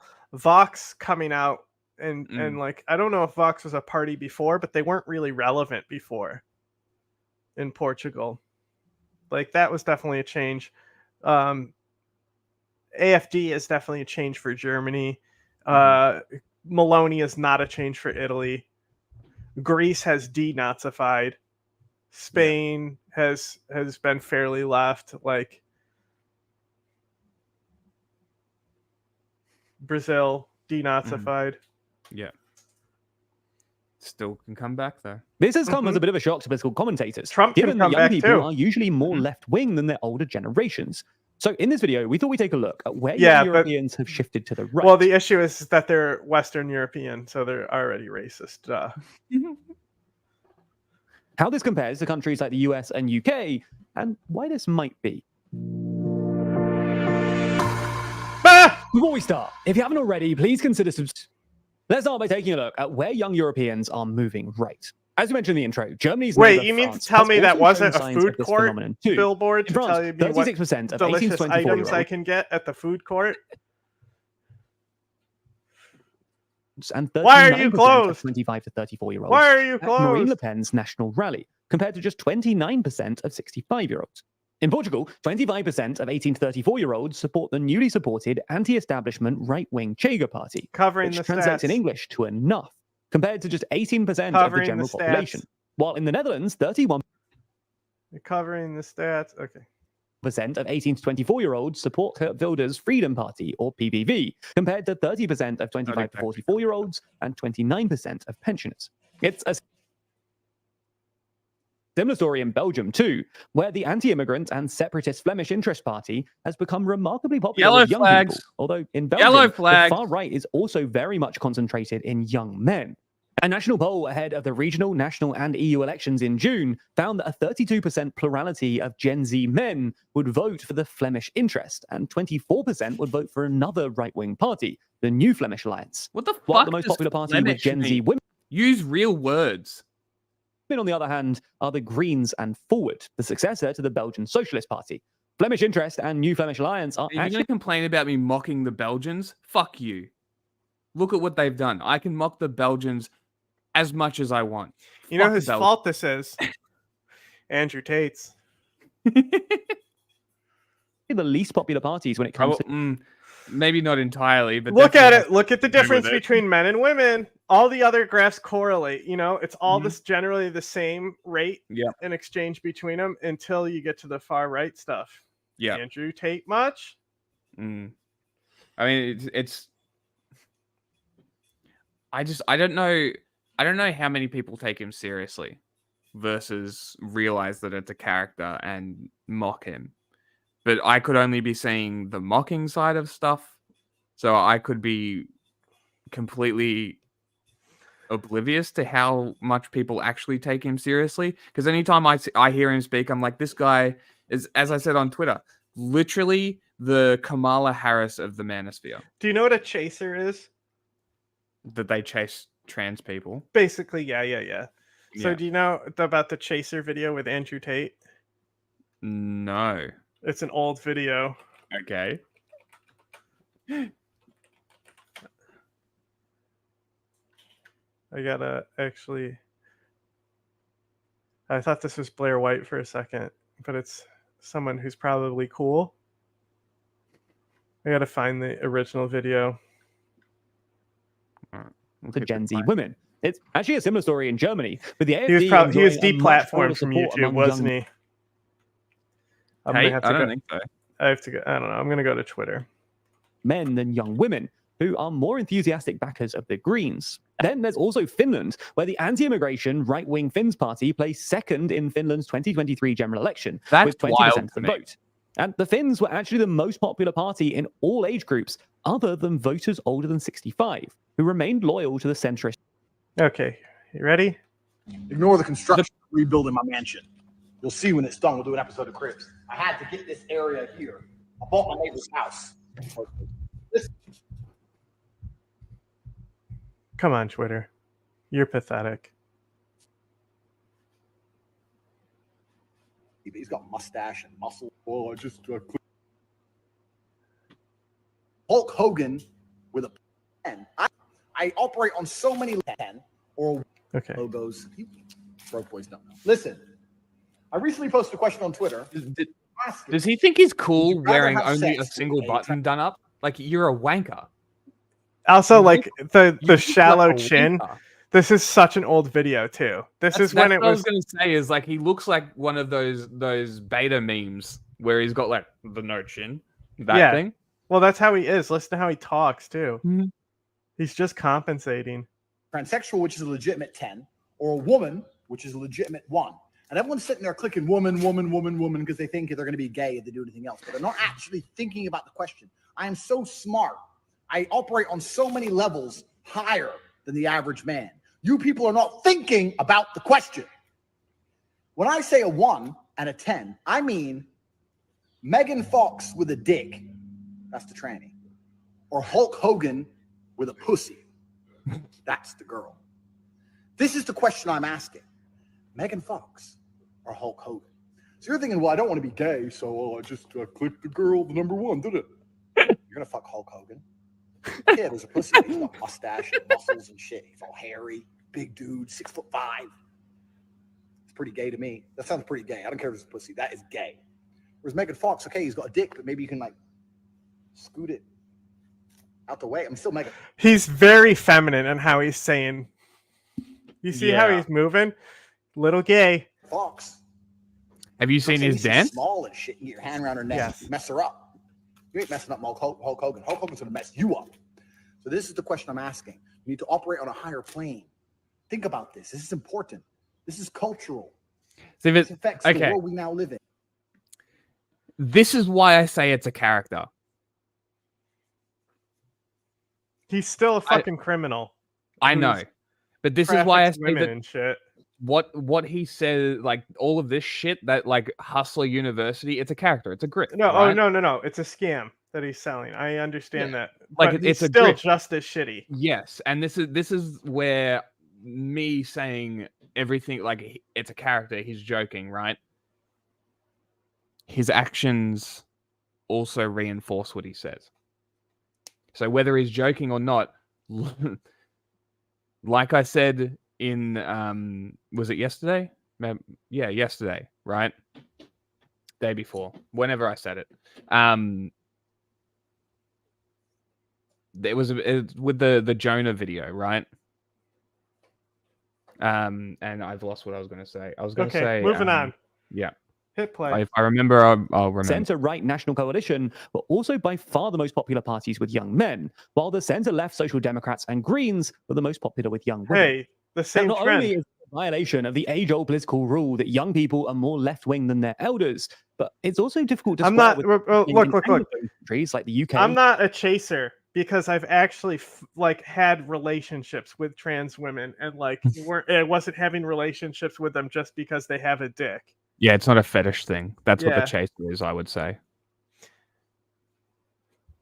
US and even Australia, where young people are apparently getting even more left-wing. You send me in that the US and video, UK, by for the way. example, millennials are actually getting more I left-wing already as time goes out. on.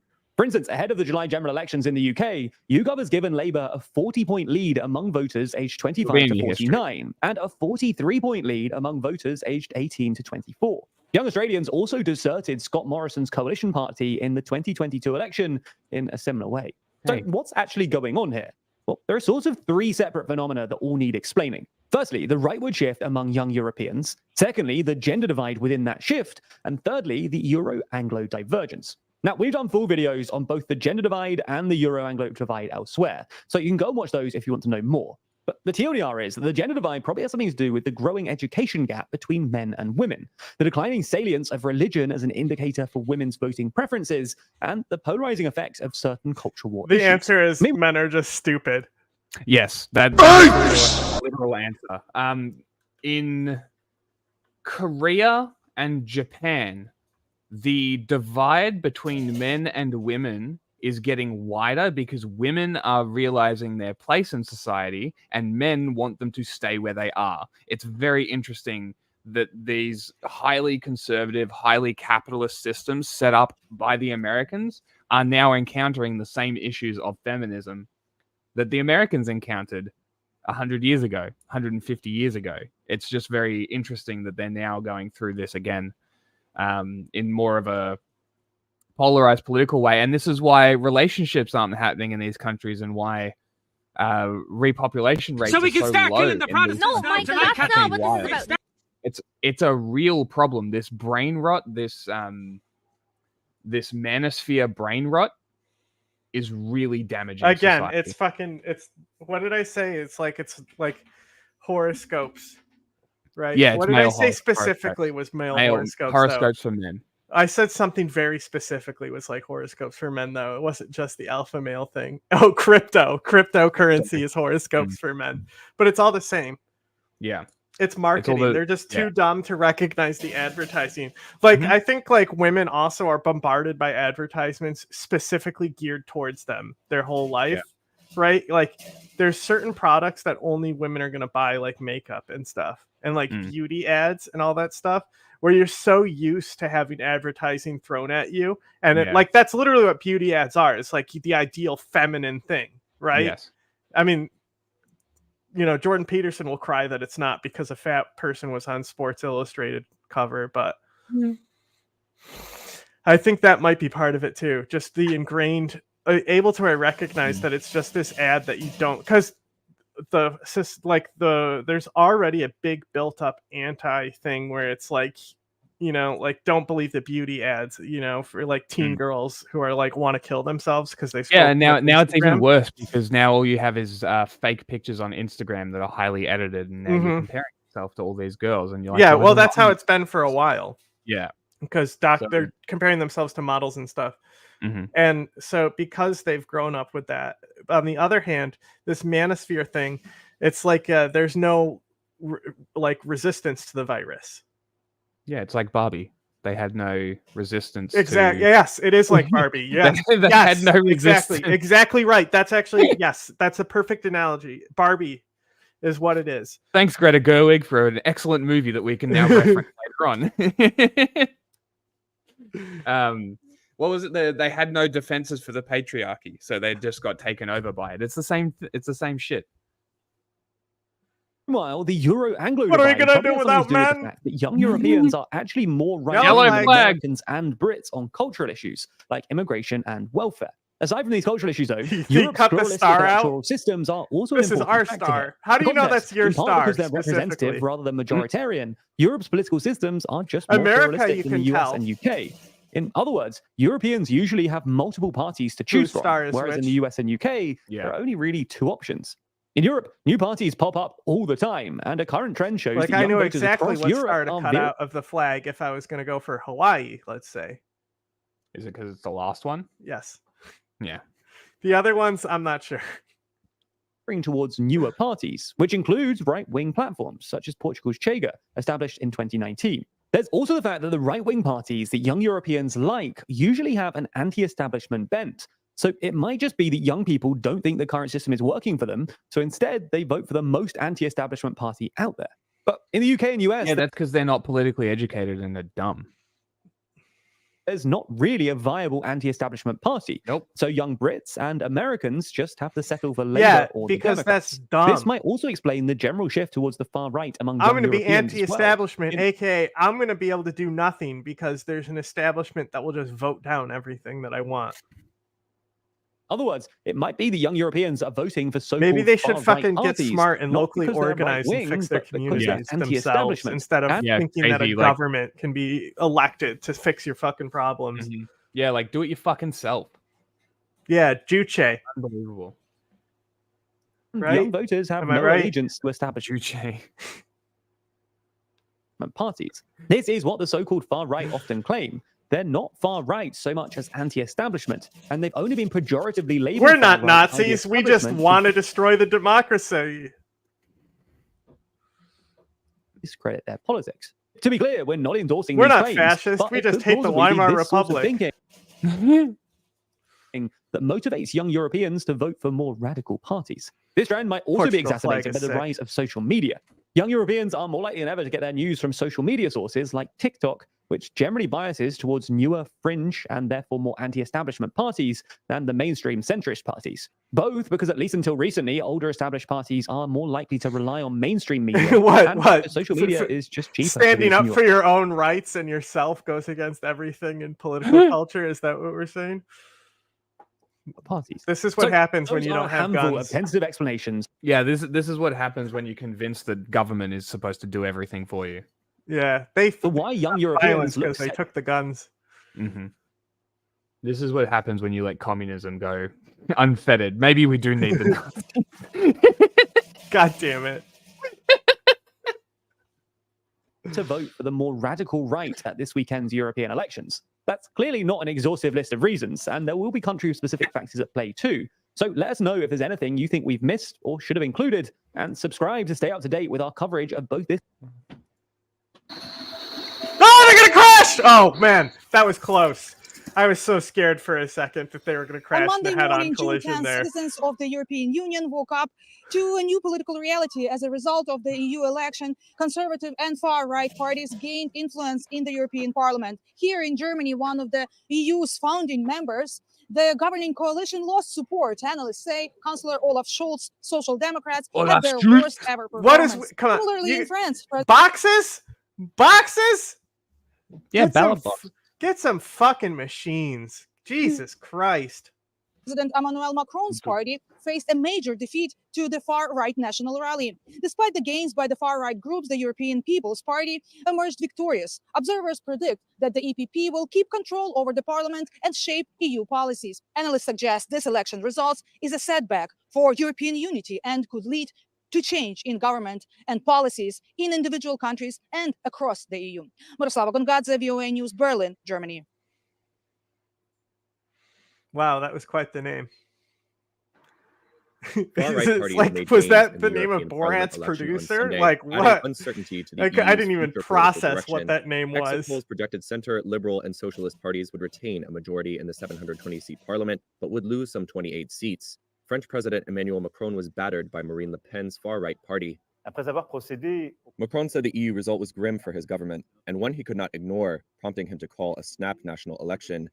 If Le Pen's National Rally Party wins a parliamentary majority, Macron would be left with little sway over domestic affairs. German Chancellor Olaf Scholz also endured a painful night. His Social Democrats scored their worst result ever, suffering at the hands of the mainstream conservatives and hard-right Alternative for Germany. Meanwhile, exit polls showed Italian Prime Minister Giorgia Meloni with her position strengthened, with her arch-conservative Brothers of Italy group on top. Despite the far-right's inroads on Sunday, a centralized exit poll showed that the center-right European People's Party will still be the biggest political family in the new legislature, and even gain 5 seats to field 189 deputies. That's good news for EPP member Ursula von der Leyen, as she seeks a second 5-year term at the helm of the powerful EU executive arm. As results came in, von der Leyen was quick to present herself as a shield against extremes. The center is holding. But it is also true that the extremes on the left England and still on the was right there, it probably would have be a gained bigger support. swing left because of how And this is it why looks the right result now. comes with great responsibility for the parties in the center. Analysts attribute the gains by nationalist parties across Europe to discontent over spiraling prices, concerns over migration, and the cost of the green transition, as well as the war in Ukraine. Conservatives will now seek to translate their victories into influence on EU policy. A rightward shift inside the European Parliament may make it tougher to pass new legislation that might be needed to respond to security challenges, the impact of climate change, or industrial competition from China and the United States. But let's get to Europe, because in a win That for was the almost fucking aggressive. 450 million people Jesus Christ.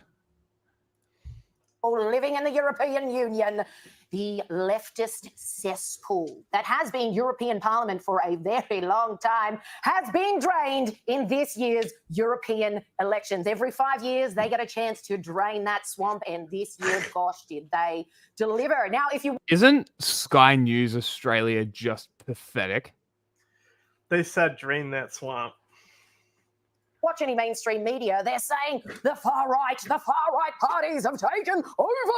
Or maybe just mainstream values won out, because if they're that popular, then they must be mainstream. So bad was the bloodletting, or good if you're standing where I am. I am so glad that I showed the unbiased proper takes first, because if you only listen to this person, you would think that the left wing won nothing. Well, I mean, that's how the people on the left, like, I've been presenting it as well. Yeah. Like the fucking Hassan thumbnail is like, this is awful, not good. Yeah. You know, like, and his analysis is also probably dog shit. We're fucked now.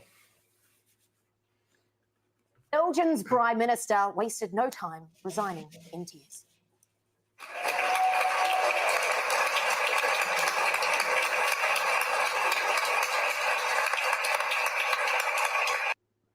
The world's smallest violin plays. Goodbye, globalist scum. And then, of course, there was French President Emmanuel Macron, who, again, the results were so devastating. This is literally he knew that, okay, the French...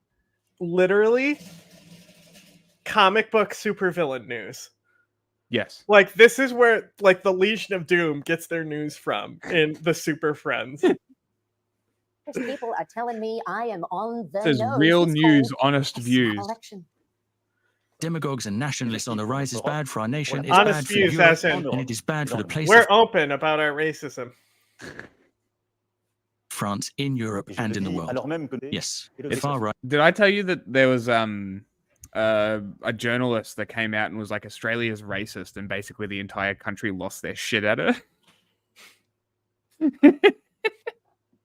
Right is bad for the French people and for the French nation. Like, the last time this happened, it was her name, the chick's name, she was Yasmin something, but she made a post on Anzac Day about Palestine, Nauru, and another micronation, sort of, I think it's another prison colony in Australia. Palau? Possibly. It was three countries. One was definitely Nauru. The other one was Palestine. The other one, I'm not 100%. But she basically instantly regretted that tweet because it's Anzac Day, and Australians, even though they don't really care, are pretty. They'll defend Anzac Day. It's like Memorial Day. And she was like, oh, they've run me out of the country. This racist country has run me out of the country because I'm brown. That's not why. You made a stupid statement, and the entire country turned on you, and you ran and played victim. It's exactly what this like, it's the exact same situation as what's happening right now, except she doesn't have a race card to fall back on. And she doesn't have another country that she can leave to, because she's a dual citizen. So it's just a very interesting situation that we're seeing another journalist create another series of fake nationalist outrage because of a stupid statement that nobody should give a shit about. And then at the end of the day, Australian news. I was not able to just pretend nothing has happened. The far right are bad, but the vast majority of you clearly want it because Le Pen's Conservative Party this is worse has than given Daily that man Wire. a hiding he will never forget. And while he was dissolving Parliament and calling a rather snap watch Matt election Walsh. due to take place next month, France was celebrating.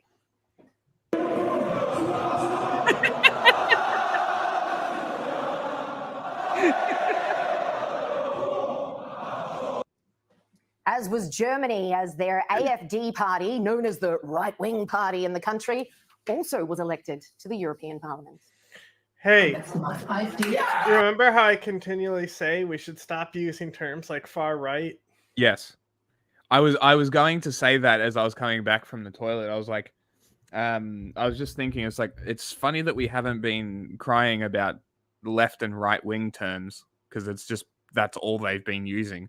It'd be so much easier if we could just define the ideologies instead of left and right. They're kind of center right, even though they say they're a social democrat. Okay? So tell me their actual policies. What does that mean? What does that mean? Is because, like, does right wing mean capitalist over socialist, or does it have to do with fucking anti-liberalism? What do you mean?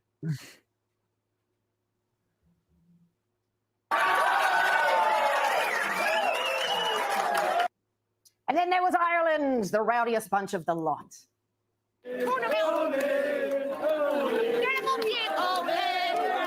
Oh, so well, that's so funny to be like, and then Ireland, they also are they're crying about. Nobody is crying about Ireland's candidates.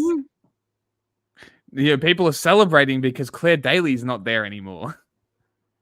If anything, does that mean Mick Wallace is gone too? Yeah.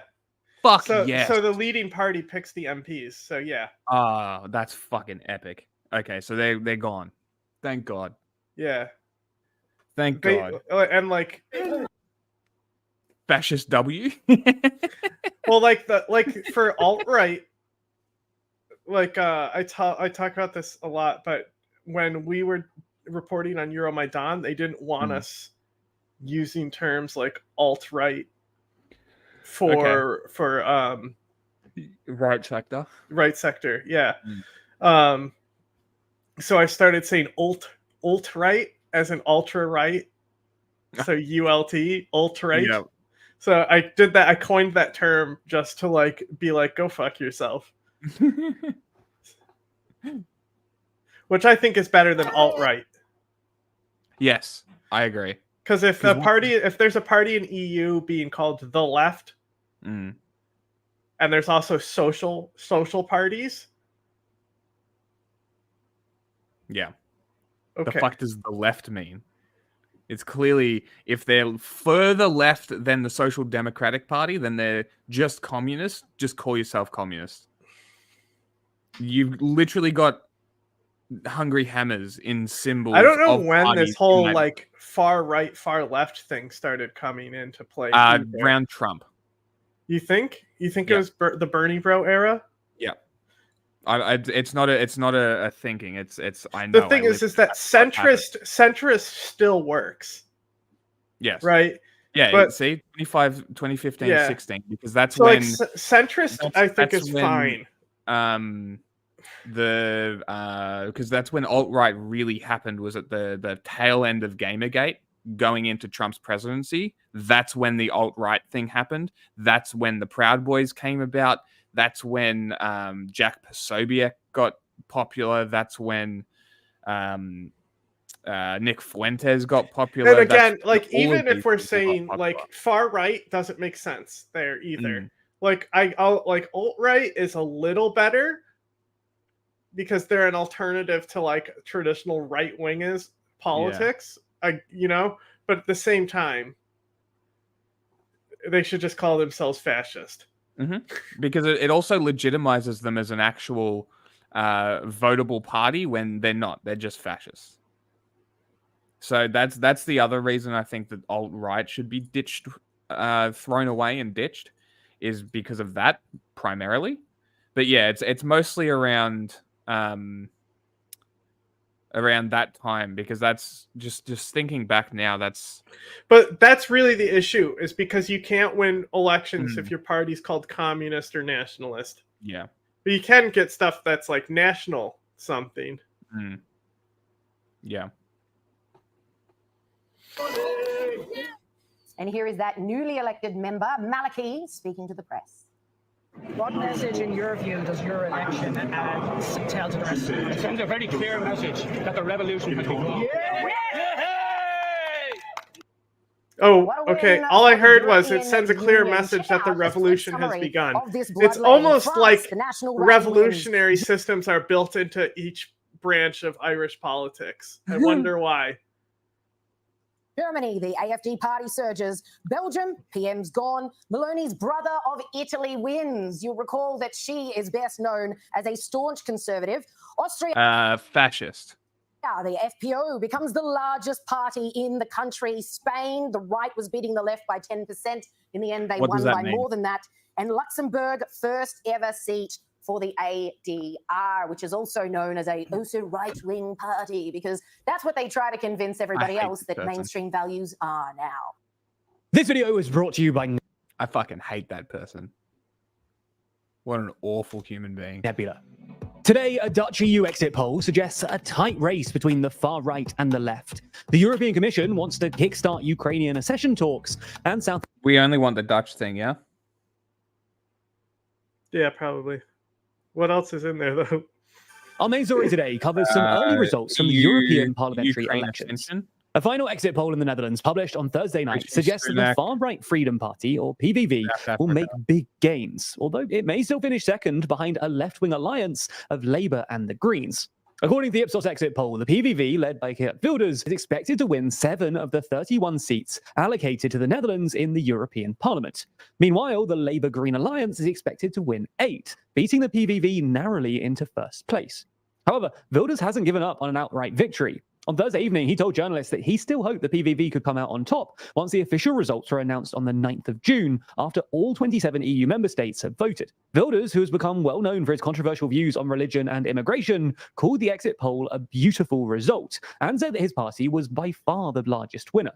The Left-wing alliance, however, took a different view, with one Green MEP and the EU's former climate chief saying that the exit poll actually shows the European far right is not the overall winner, with the latter also saying that counting all the seats of the pro-European parties, we will tell the rest of Europe it's not a given that the radical right is going to win these elections. Look what the Netherlands did, do the same.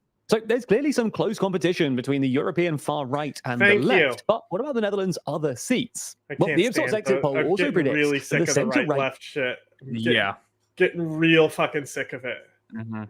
People's What Party, does center-right or BBD, mean? the party about What does Prime that Minister mean? Mark Rutte will win 4 seats, one less than We're in 2019. slightly capitalist, but you know, but there are some aspects of socialism we support. Like, if left is socialism, what the fuck is center-right? I mean, is it liberalism compared to fucking conservatism, or is it fucking capitalism and socialism?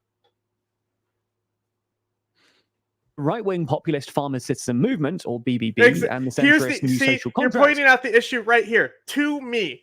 Awesome. To you. Exactly. Yeah.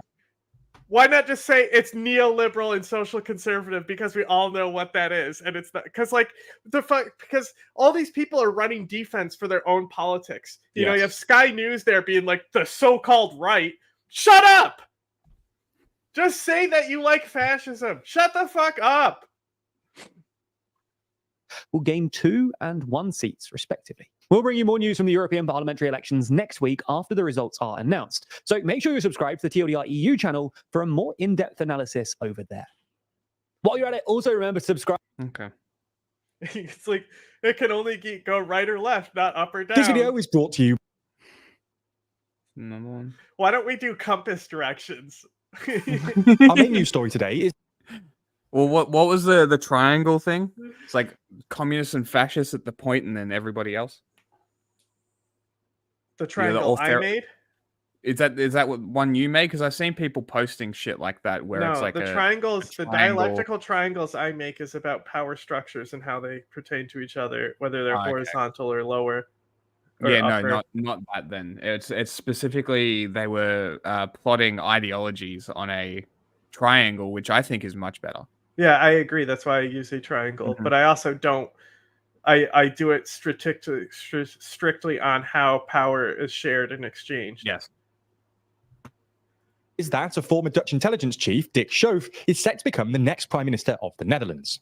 Schoof was handpicked by Geert Wilders, the controversial leader of the far-right Freedom Party, or PVV, to lead what's now the country's most right-wing government like an in STD. decades.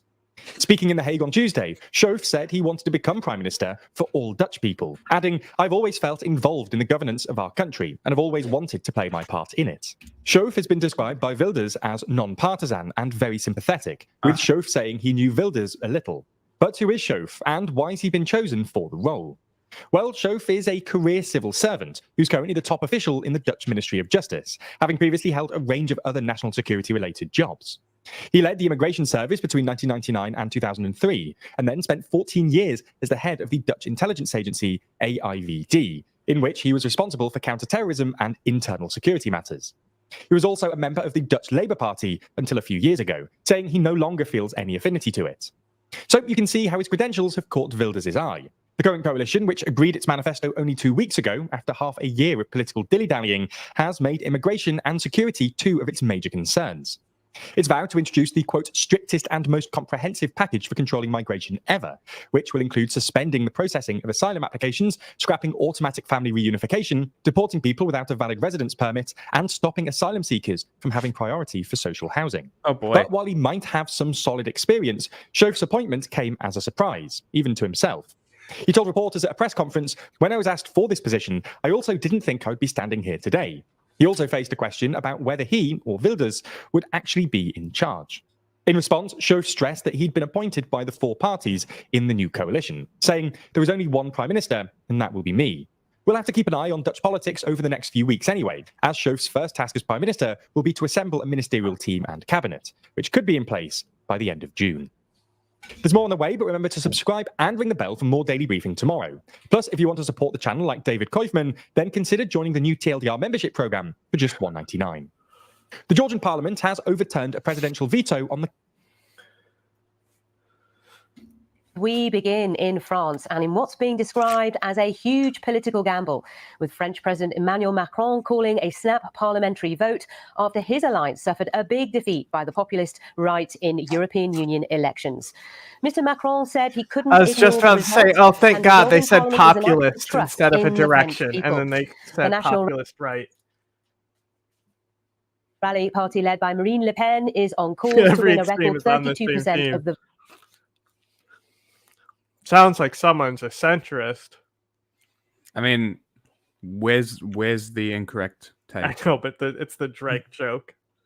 Vote in the elections for the European Parliament. That is more than double the coalition which supports President Macron. He responded by calling the unexpected snap election. The rise of nationalists and demagogues is a danger for our nation, but also for Europe, for France's position in Europe and in the world. This is dangerous, and that's why I'm calling a snap election to give them more power. Yeah. Genius. Also, fuck you. You created nationalism. Get fucked. Normandy landing. You created this fucking problem. You deal with it. Snap election. Fuck off, And as France. in a few weeks, we will welcome the world for the Olympic and Paralympic Games. Yes, the far right is both the result of the impoverishment of the French and the downgrading of our country. So, at the end of this day, I cannot act as if nothing had happened. Shut the fuck up! Added to this situation is a fever which has gripped public and parliamentary debate in our country in recent years. A disorder which, I know, worries you, sometimes shocks you, and to which I do not intend to give in.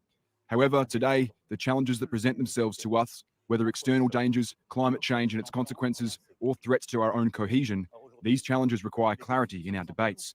Ambition for the country and respect for every French person. This is why, after having carried out the consultations provided for in Article... Mm-hmm. Yeah, exactly. Or any other French territory. 12 of our Constitution, I decided to put back in your hands the choice of our parliamentary future by the vote. In a few moments, I will sign the decree convening the legislative elections, which will be held on June 30 for the first round and July 7 for the second round. For the French far right, the result is one to celebrate. Here's Marine Le Pen. The French have spoken, and this historic election shows that when the people vote, the people win. By giving more than 32% to the National Rally, the French have just given us the highest score. All parties combined in 40 years. It's a real emotion to see this beautiful popular force rising up throughout the country. Elsewhere in Europe, voters snubbed the governing parties of called Germany, it? Spain, and Belgium. A popular force. Popular. I mean, populist is the perfect way to describe it. Results show that overall the centre parties will be the largest bloc in the European Parliament. Yeah. Here's its president, Fuck Roberta France. Metsola. There's a France-free zone here. That was on the screen for In this a while. parliament, it doesn't work with a government I said I had that on the screen for a while. Oh, was it? and an opposition. It works with majorities. We can see that the constructive pro-European centre has held, and it is that centre that will be projected to build on the European projects that we need to work with. The President of the European Commission, Ursula von der Leyen, has described the results across the EU as a victory.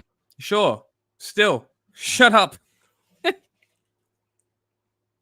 Look at what happens every time we let you guys speak. Stop talking. For the centre.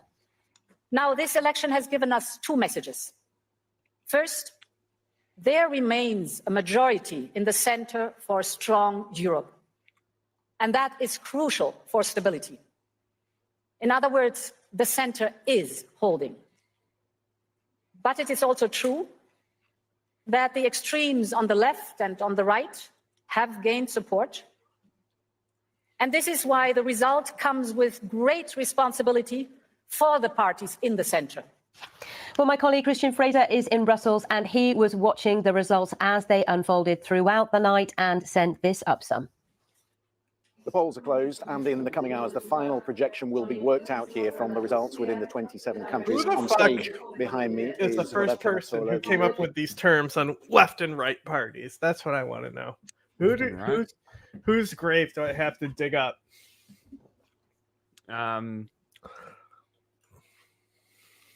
It was. I actually know the answer, but I can't fucking remember right now. I'll look it up. Parliamentary president, who is about to give us the latest projection. We already know from the exit. It was the French. Correct. Correct. It was the French. It is in the French Revolution when they form on the left and right in accordance to the revolution.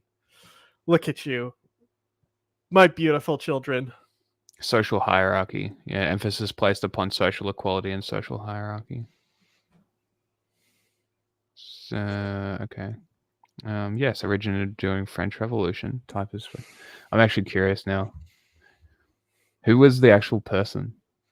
The taunt. What's his name? Dolores. I'm looking. It's the I'm curious. D. It starts with the T. Danton. Danton. So in Austria, the Freedom Party, top of the pile. Geert Wilders in the Netherlands, taking 7 seats this time around. So far, we've concluded that France gave us nationalism and the left-right. Can we just erase France? Don't forget state terror. Modern state terror. Perfect. Nothing better. Thanks, France. Really, if you just gave us the chocolate hands instead of Belgium, you'd be the worst country in history. Yeah. Belgium has the chocolate hands, so they're still worse. The vote, the AfD in Germany coming second to the CDU-CSU there in Germany. So that is one story tonight, but already this election has provided us with some extraordinary news from France, where Emmanuel Macron, whose party slumped to 15% of the vote, called a snap election tonight. Parliamentary elections coming the last week in June and the first week of July. That is an enormous gamble on the back of a pretty humiliating defeat tonight in the European parliamentary elections. You can see behind me that we're about to get the latest projection, and here it is, time ago. And so Christian Fraser there, who's covering the... Okay. I was hoping that was a bit more, but... The euro fell broadly while French bonds and stocks were hit hard on Monday morning. It all followed French President Emmanuel Macron's decision Sunday to call a snap parliamentary election. He made the call after being beaten in a European Union vote by the far right. This decision is serious, a hard one, but it is above all an act of confidence. Confidence in you, my fellow citizens, in the capacity of the French people to make the fairest choice for themselves and for future generations. Confidence in our democracy, so that the voice can be given to sovereign people. Nothing can be more Republican. The euro fell 0.5% in early European trade to a 1-month low and hit a 21-month trough against sterling. French blue chip stocks dropped 2%, with steep losses for lenders like BNP Paribas and Societe Generale. Who is let's call it left and right. Yeah. Europe's benchmark stock 600 also fell 0.7% before recovering some ground. Okay. Okay, that's amid the backdrop. All right, we're on UK. Cool. Of a big year in elections across the globe, I'm joined by Matthias Matthijs, Dean Acheson Chair at Johns Hopkins University School of Advanced International Studies and a fellow on the Council of Foreign Relations, to discuss what is at stake for the United Kingdom in this election. CFR propaganda. The Conservative Party has been in power for over 14 years. Matthias, thank you for joining us, and let's just start at the beginning. Conservative Prime Minister Rishi Sunak came into power after a struggling run of prime ministers. Can you just remind our viewers how he came to be prime minister? Rishi Sunak came to power in a quite unusual way, even by UK standards, right? So in the summer of 2022, he tendered his resignation to then Prime Minister Boris Johnson, as he said he had lost all confidence in British moment. the government, which then triggered a leadership We have race one too. between Rishi Sunak and Liz Truss, which actually ended up British Liz moment. Truss winning. Conservative members voted for her. which then led to a quite disastrous 46 days of her premiership, which started with the death of the Queen of England and ended with a kind of fiscal disaster that had markets in a tailspin. Sunak was then put forward quite unanimously by the Tory party, the Conservative Party, as, you know, the man who was going to clean up the fiscal mess. And so he's been in power basically about 2 years. So what is the political and economic climate like in the UK, and how has Sunak fared in public approval polls? Yeah, Sunak has struggled. Pretty much the opinion polls have had Labour at 45% and the Conservative Party at 25%, and it stayed there. The reason why he called this election for July 4 rather than for in the fall or even as late as January 2025 is because exactly this economic political situation is so dire, right? He didn't have any fiscal room for maneuver to cut taxes even further, and taxes are at an all-time high since World War II in the UK. This is the United States one. Improve for him. Now, I just want to remind you that, you know, in the background of the Congress, they also have the fascist symbols, right? Mm. So when you see, it's technically called a mace. It's not a scepter. It's a mace because it's fighting against the crown. The crown has the scepter. We have the mace, right? Okay. Why don't you look at what that mace looks like and you tell me what it reminds you of? Who specifically that mace makes you think of? Oh. Not America. It looks very Nordic. Hang on. Oh, good God. Oh, good God. Oh, good God. Awful. I've just seen this before. Why have I seen this before?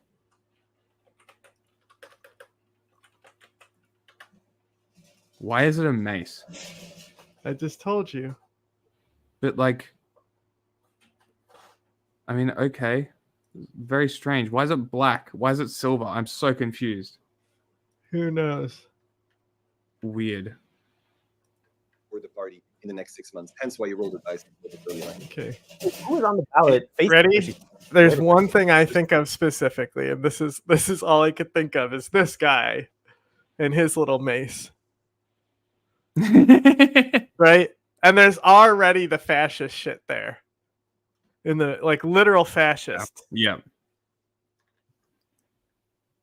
Sir Keir Starmer, you could say, is a moderate there you go. Party. Masonic, so esoteric mild-mannered character, somebody who won't offend anyone. Many British voters think he will do. And also, he needs to right beat now, with senators 14 with years that of thing. consecutive, They brought their own Conservative team to do it. It feels very much that there's time for a change. So what has Sunak promised along the campaign trail, and how does that contrast to Labour leader Keir Starmer? Yeah, Rishi Sunak's pitch is that basically he's saying, Rishi Sunak's I know pitch. It's been hard. We've been through economic hard times. Inflation has been high, just like in the United States and everywhere else, but it's coming down. He's saying our plan is working. This is not the time for adventures with the Labour Party, who will increase taxes or reverse, our policy of leaving the European Union. And also, he's playing a bit the safety card, which is kind of bringing in the war in Ukraine and the fact that there's now a live war in Europe and with Russian aggression, that this is not the time to not go for safety first. Starmer is saying, hang on a minute, you've had 14 years of government. Public services are in a very dire state. We won't do anything you will have not already promised on foreign policy. We'll be equally supportive of Ukraine and of the Western coalition against Russia. And so in that sense, he's mostly appealing by saying, we will be a better steward of the economy and of the country. This election comes at a very volatile time around the world with ongoing wars in Ukraine and in Gaza. What role does the UK's I'm bored. Britain boring. News. Involvement in those conflicts matter in this election, if it does at all. This is a boring one. A new election with a familiar result. Populist former leader Boyko Borisov's party appears to have won Bulgaria's snap parliamentary vote as per early exit polls. Motherfucker it was the is sixth most election in Bulgarian 3 years, I've but it's seen. still unclear if Borisov can form a government.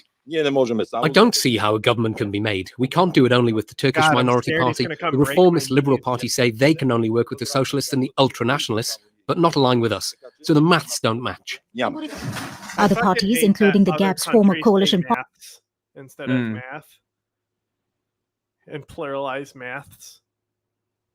Yeah, that's correct. What? Plural? Maths. It's Yeah, mathematics. It's maths. Math is fine. Once again, Americans are incorrect on English. Fine. Math. I'm good at math. partner is trailing in the exit polls. You don't call 32 it parties and coalitions You go contested for a votes. science degree, even though it Yeah, is but it's Bachelor of But Sciences. it's not science. It's not sciences. It's science. It is mathematics. It's maths. It is sciences, though. That's why it's called No, it Bachelor isn't. of Sciences. It's a Bachelor of Science. I'm pretty sure it's got a It's sciences. a Bachelor of Science. Okay. Hold on. Bachelor of Science. Okay. Correct. Well, mathematic doesn't sound good. Math by itself does. But it's mathematics. I don't care. Maths is correct. Yeah, I don't care. But I don't care if it's correct. I care what sounds better. Assembly, but a majority of Bulgarians appear to have boycotted the polls. I have not voted. I didn't vote because even if I did, nothing will change. I've voted many times and I don't see changes. For me, it doesn't matter. Yeah, maybe if you're talking in like a plural, like social sciences, you don't say, well, you do say chemical sciences, but like physics. What's going on with this lady's face? Did she just eat a puffer fish? I don't know. So who wins the election? Allegations of voter buying led to some arrests ahead of the vote. Economic instability and corruption have long been major concerns in the European Union's poorest member country. Anti-corruption protests in 2020 forced three-time Prime Minister Boyko Borisov's government to resign. Bulgarians demanded reforms in political institutions, but caretaker governments have fallen apart within months, leaving the country in a deeper political crisis. Bring back torches. I'm a bit disappointed with the situation, but people have expressed a right to vote whenever they can do so. After a 13-year wait, Bulgaria has recently partially joined the open border Schengen program, but its plans to join the Eurozone have been pushed back twice as it missed inflation targets. Bulgaria hopes to end its long stretch of political instability, but 3 years and 6 elections later, it's far from it. If the leading party does not cobble together a coalition, another election could be triggered. I can see why Mussolini tried to claim this country. That's the most Italian thing I've heard just now. Sofia. Happy to say we can speak to Kulsum live now from Sofia, the Bulgarian capital. So, Kulsum, the uncertainty rolls on. What are people saying there? Well, morning, Nick. Uncertainty certainly rolls on, and I have the newspaper saying exactly that. This is, let me read some Bulgarian to you. It says, strong comeback for Givr, which is the Conservative Party, and the other newspaper just says, Givr, making a strong comeback there. It also says he wins 2-1, which... She's just like, fucking, all right, guys, hold on, let me, I'm fucking, god damn it. Hold on, I need a prop for this. She's just like, you know, instead of a phone, here's the newspaper. I've never seen this happen on a news feed. It's so much better than just being like showing a zoom in of a phone or a graphic. This is hysterical. I love this. But like she's pulling out like different papers. I think, right? Isn't that what she's doing? Just showing the difference between different headlines? national newspapers, yeah. Which is cool. I mean, that's a pretty good. I dig it. I just haven't seen anybody pull out physical newspapers for a while. She's making it not a pointless stand-up where she's just standing in front of where the thing is happening. Yeah. which is the European parliamentary election, which was also held yesterday, and the snap parliamentary vote. Well, first things first, voter turnout, we spoke about it yesterday, is just about 30%, which means a large majority of registered Bulgarians didn't bother. It was a no-show. And this is down from 35% last year. And if there's got to be any reasoning, it's like elections every 6 months for 3 years, they seem to be some of them have just given up. But the official voter turnout is yet to be given by the Election Commission.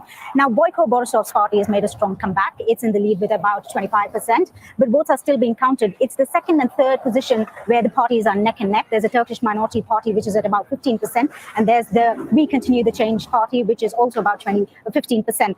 So right now, this is where things stand. Boyko Borisov has been the prime minister in the past decade. He led the government thrice, and his popularity dipped only during the anti-corruption Bulgarians protest in 2020. elected a guy named resigned in Boyko Borisov.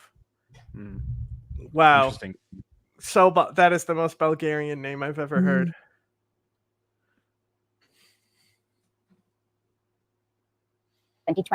So right now, still all the uncertainty still playing out. Yeah, still playing out. And as we look to the future, what happens next? I don't care. Not EU. But EU this matters. adjacent. This is more important than having it later, so I wanted to bring it up now while we're on elections. I mean, this has been an ongoing problem. Mm-hmm. So we're kind of covering what the text says. Yeah. Okay. So this is I mean, I remember we were talking about this a while back, but basically, remember when I said, hey, Turkey, they deserve more credit for being a democracy because Erdogan almost lost? This is where they're losing points. Okay. So these Kurdish regions elected mayors of their own Kurdish parties, right? So they're local mayors that they voted for and they elected. And the fucking fascist party in Turkey is literally just saying, no, you can't elect your own mayors, Kurdish people. Very cool. Right? So that's Very cool. that's been going on for months. There's been riots over it. This is not the first mayor that's going out. So it's just continuous fucking fascist policy coming out of Turkey and the reason why they're not a democracy. Unlike America, where you have the most control over your local election. I think a dog has been mayor here, so.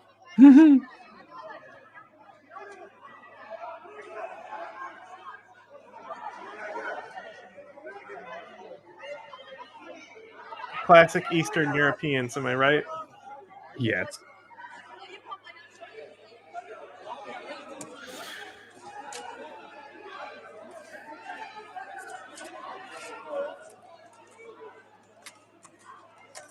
Oh my God, she was ripping it up.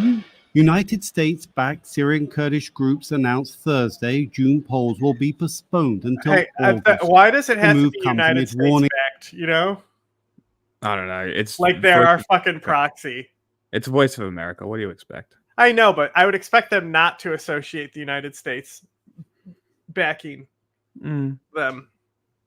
I know. I don't think the US supporting the Kurds is a US backed thing. It's kind of out of necessity, Well, They're also, kind of like being I said, attacked I from don't both think sides. that they're a proxy for America. No, not at all. Like I don't think that they would serve America's interest at all if it didn't serve their own. It's a mutual agreement. If anything, this is their system at play. This is like democratic confederalism in work. This is the system in practice. Like if people are complaining about the US working with them, complain to the Kurds. This is their system. Is it your country? No. Fuck off then. It's Assad's country. Things from Turkey that the elections pose a national security threat.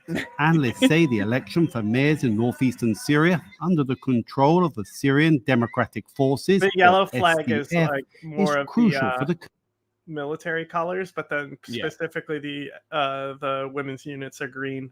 Green. Kurdish group. They say the SDF seeks to consolidate and broaden its support in the wider community through what it calls its social pact, which also, includes a commitment to I don't election. know when we'll get a chance to report on this, but Iraq and the Autonomous Administration of Northeast Syria have officially agreed on a system to repatriate every Iraqi citizen in an ISIS camp by 2030, I believe. Interesting. I mean, that's better than what's been happening. Well, also, Iraq is also a big chunk of the prison as well, so this will greatly reduce. Now, if only UN countries could come to the same agreement. They wanted to organize election, but each time it was postponed because of the war, because of the security reason. And now, because they have done this new social pact, social agreement with the population, they want to stabilize the administration, and they want to organize this election to get more legitimacy.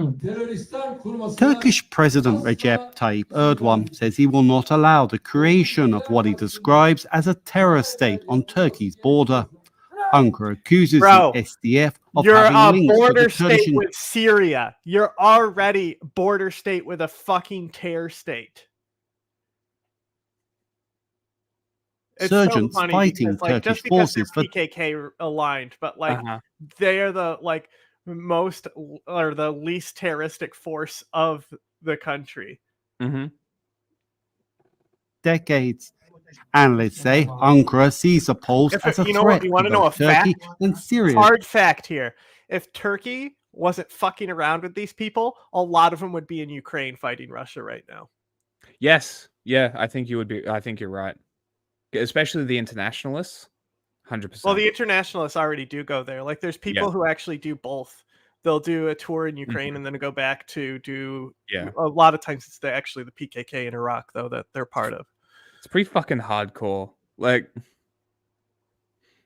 I got nothing but respect for them, honestly. Like just the Kurdish fighters in general, and Ukraine, like but like the internationalists that'll like put their lives on the line to fight for somebody else's freedom. That's and it's like that's the thing is it's like you're actually fighting for the values that you ended up swearing for when you joined the army and they made you betray in Iraq. Yes, you know? exactly. So that's why there's such an influx of people who fought in Iraq going to Syria and Ukraine. Yeah. There's territorial integrity. It's a clear challenge to the integrity, unity of Syria. Once any party in Syria with an the opposition parties in Syria as well have been like, and by that I mean Idlibis, right? Who are generally, Turkish aligned, but also not really in some cases. They're saying that this is them bowing to Assad to give Assad more legitimacy over their region. That's how they're twisting it, the narrative for this. Either way, even in like Ukraine, people made excuses for Zelensky not holding elections because part of his territory was occupied. Yeah.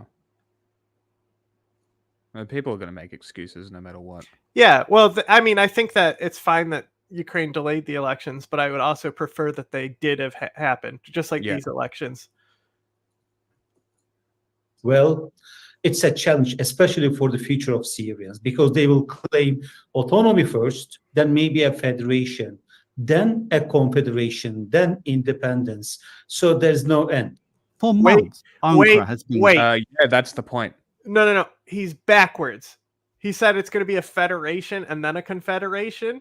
A federation is a nation state, buddy. True. It's already a confederacy.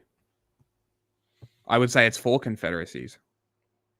Or I guess it would be 4 things in a confederacy, right? Yeah, it's more. Syria is a confederal state. It's just it's a de facto confederate state. Yeah. Because their economies still impact each other. Like the Syrian currency still impacts Idlib's ability to buy bread. Threatening to launch an attack against the SDF. The US military, however, is working with the Kurdish group in battling Islamic State. If Trump gets elected, he'll let it happen. Washington. That's so funny. Confederate just means ally. Huh? Confederate just means ally.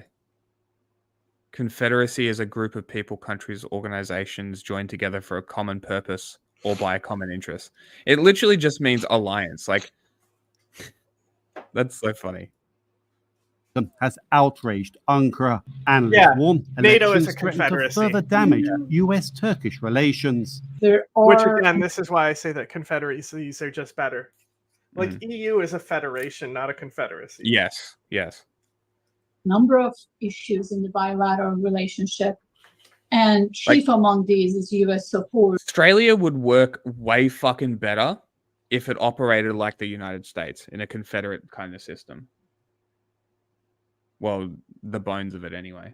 For Syrian Kurds, I think from a U.S. perspective, elections just make it a tidbit harder to manage relations with Turkey, and they worry that SDF holding elections could trigger a sort of a dramatic response from Turkey, perhaps an incursion.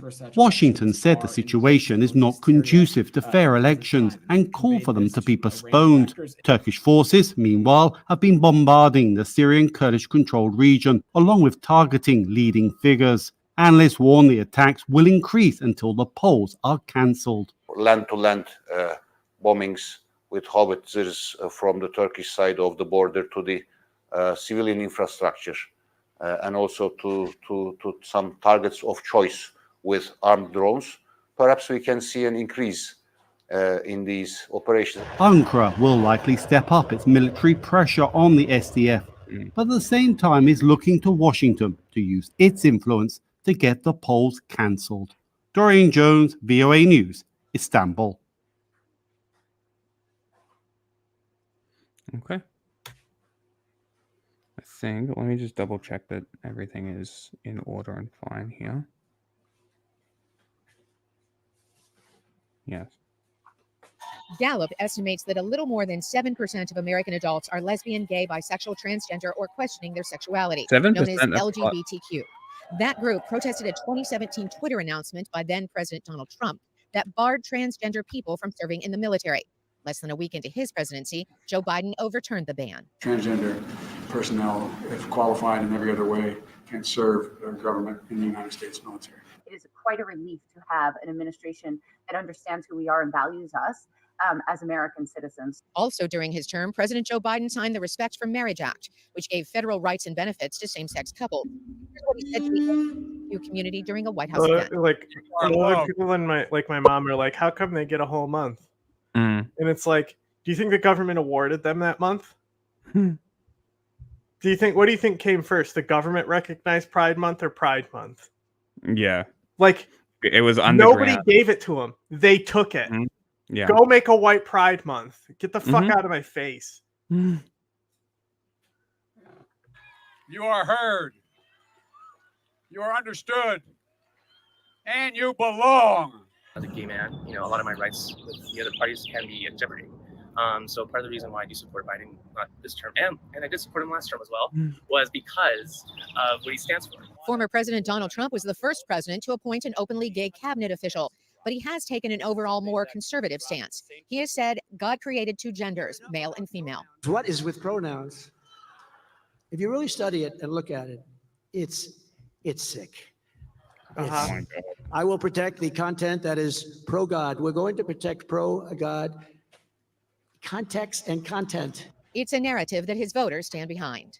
The Republican sidelines more so with what the Bible says in terms of eliminating abortion, in terms of getting rid of the LGBTQ. President Biden has condemned state laws restricting gender-affirming surgery rid and of classes on sexual orientation. an Former entire President Trump group of promised this. people. That's fucking insane. How do people not hear themselves and be like, I sound like a Nazi? I don't understand how this lack of self-reflection is even possible. Like, what the fuck is going on? This on his campaign website. On day one, I will revoke Joe Biden's cruel policies on so-called gender-affirming care. Ridiculous. A process that includes giving kids puberty blockers, mutating their physical appearance, and ultimately performing surgery on minor children. A Democratic advisor says this is the traditional Republican Party. Mutating. Do you know what a mutation is, Donald? They're giving them Down syndrome because they want to be trans. So they say, okay, you have to have Down syndrome now because you're trans. That Republican voters want. They're anti-immigrant, they're anti-transgender, they're anti-gay, and Trump knew that. He took that, he held on to it. These voters helped Biden win swing states in 2020. A poll by the advocacy group GLAAD shows the same strong support for Biden, but they overwhelmingly urge the Republican Party to focus on the economy rather than restricting their rights. Carolyn Pursuti, VOA News. Exactly. This is the other thing. It's like, why doesn't this get a month? How come moms don't get a month? If Joe Biden or okay, because sorry, being a mom does not make you fucking like special or unique. Okay. The only people who are special and unique are people who legitimately think that they're dog moms and they're equal to other moms because they're a dog mom. They're special and unique in their own way. Yoga man. Donald Trump want to win the White House this year, there's one issue they'll have to overcome: how unhappy Americans are with the economy. It's time for a president who will replace weakness with strength, turn poverty to Big trends embrace the same failed trickle-down policies that have failed working-class families and union families for over 40 years. PBS NewsHour correspondent Laura Barone Lopez she a covers the baddie, White though. House and Biden's campaign. President Biden's message on the economy is essentially that he's delivered on jobs. He has avoided so far a recession coming out of the pandemic, and he wants voters to give him 4 more years so he can add to that. You've often heard the president promise that he will not increase taxes on households that earn less than $400,000. He's proposed a 25% billionaire tax, and that's on people whose assets have a total value of more than $100 million. His argument is that he's trying to bring manufacturing home. We're never going to allow China to unfairly control the market for these cars, period. President Biden slapped China with some new tariffs on electric vehicles, on aluminum and medical equipment, on solar Even it cells, depends on who's in on government. advanced batteries. If Pride Month is even recognized President by the Biden has committed government. to spending some $1.6 trillion to try to green the economy. He's also tried to make it easier for people to get jobs in the renewable energy space. That's a huge part of his first term. And it's something that he is warning could be undone by Donald Trump if Donald Trump were to win in November. PBS NewsHour correspondent doing the Lisa jack Dan off has dance. covered Trump since 2016. He believes that if you cut taxes on everyone, but in particularly on the wealthy and on corporations, that flows down. The other thing to know about Trump's economic policy is that he is protectionist.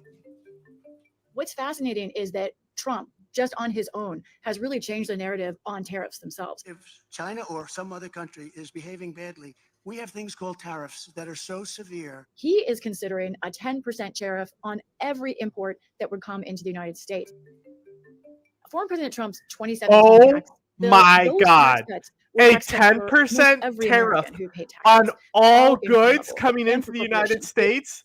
Yeah, that will He fix the wants fucking to cash all of them. price of groceries, Don. Not only is he in favor of more That fossil that fuel alone burning, should be Baby something drill, that's right being away. told to He's going a everyone. step farther. Like he He is someone wants who is to trying to fucking block increase tariffs on emerging all renewable goods coming into the Whether country it be by wages, 10%. That inflation, would basically or taxes, increase voters are sure to have everything their by pocketbooks on 10%, mind and that as would they fill out their ballots multiply this on year. things that For have the PBS multiple NewsHour, I'm components to Casey them, Kuhn. like vehicles, electronics. Like Former if they're President Donald depending Trump on says where he'll they're be running mate manufactured, in the of next course. few weeks and will likely unveil his pick at a major turning point in the campaign. I think I'll announce who that person's going to be during the convention. I think that's pretty normal. During the convention, it'll be an interesting Who's period it going of to time. be? Dude, how do people possibly go Biden EV tariff China bad and then in the same breath go Donald Trump adding GST to the entirety of our products that we're coming in? On top of that, what you said, compounding GST for fucking do you know what GST is? General state tax. Service tax. It's just a 10% flat tax on every single product. Mm-hmm. It's basically that, except compounding for every component of a thing that's made overseas. So, wow. Yeah, That- you know why they do it, right? No. Because the government needs a cut of that sweet import money. Right. So if there's something that's happening and the government's not getting a cut, expect a tax on it. Yeah. Today, Jardin has been Voters covering are the Trump dumb. campaign and joins us now to People are talk more dumb. about this. So, Lisa, based on your People are reporting, dumb. who And seems that's to be the issue is that and like we already been conditioned, like we've already dealt with this type of like Fox News generic takes, right? But like Facebook has done so much harm to people over 35. Like their brains are so damaged by Facebook, and the fact that it wasn't really spelled out early on, the idea of like information warfare and propaganda and things like that, like the majority of Americans, even if we explained what information warfare was, they wouldn't understand. Mm-hmm. Uh-oh. But the people are retarded. Under consideration. Well, this is basically a political reality Bioterrorist. reality show. And first, let's start with who Trump is naming, because he is dropping a lot of names. That would be funny. Been much better for me than he was for himself. I watched his campaign, and he doesn't like A talking lot of pundits have said JD Vance, which is like, I think that's such a bad idea for him. I still think that you should go with Kristi Noem. Then Donald Trump and Joe Biden die, and then it's dog killer versus the cop. That's what I want. You mean dog killer versus dog killer?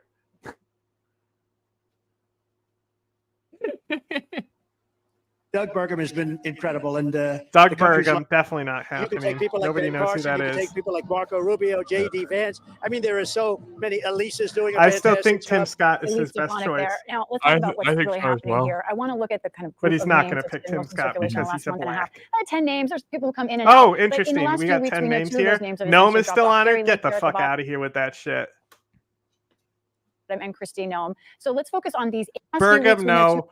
Rubio would be smart, but that's not happening. Scott could happen. Donald's would be really fucking bad. That's the KKK guy. Carson, shit. I mean, all of these are shit, really. Mm-hmm. Just, I don't know who Stefank is. A lot of shitty picks. I think it's Stefanik. Stefank. Two of those names have essentially dropped off. Carrie Lake there at the bottom and Kristi Noem. So let's focus on these 8.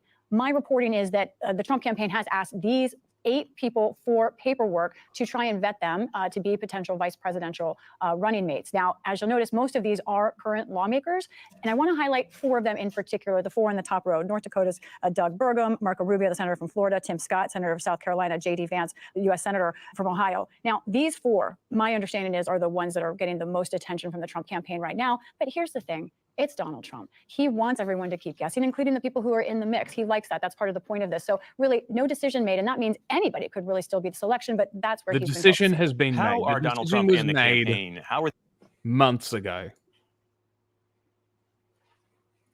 I hate this framing.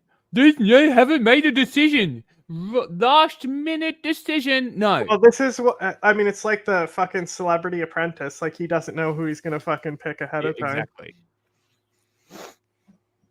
Are they trying to arrive at this decision? What are they looking at in particular? Well, the former president himself says, number one, he wants someone who Did would you be a read good the president. Instagram He said post? that in interviews. But when you talk to his team and you talk to You those slut. around him, number one after that is loyalty. Did you No look at it? surprise. The situation with Did Mike you Pence, where repost Mike Pence stood up for the Oh, I don't duly look at my elected phone during the show, really. coming into office, President Biden, Only and sometimes. rejected what President Oh, Trump you're wanted him to always do on is Twitter on the key in computer. Trump's mind. He wants someone who will be loyal to Sometimes I'll him. pull up He Twitter on also the wants computer, something, yeah. he's doing something that's If not I'm traditional looking here. for He's not something. thinking in terms of which parts of the base can he animate, which again is part of the reason that Mike Pence was brought on with I evangelicals. haven't even retweeted. Trump and their stuff campaign are on not my worried phone. about the base. She's actually made a good point, because like the evangelicals were the target last time. He's got them.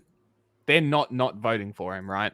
Yeah. So who is the likely big voter block that he will be trying to appeal to with Black. his VP pick? The That's black. what I'm thinking. That's what I'm That's thinking. why So I've been I'm saying Tim Scott is the Tim's- smartest choice from the start. I think that Tim Scott, if we really think about it, is where's Rubio from? Where's his like He's origin? Cuban. Cuban. Okay. Rubio would be good for the Maybe. Latino vote as well. Rubio also he's really cringe, but he at least understands most of the foreign policy stuff. I think Rubio is also very pro-Ukraine.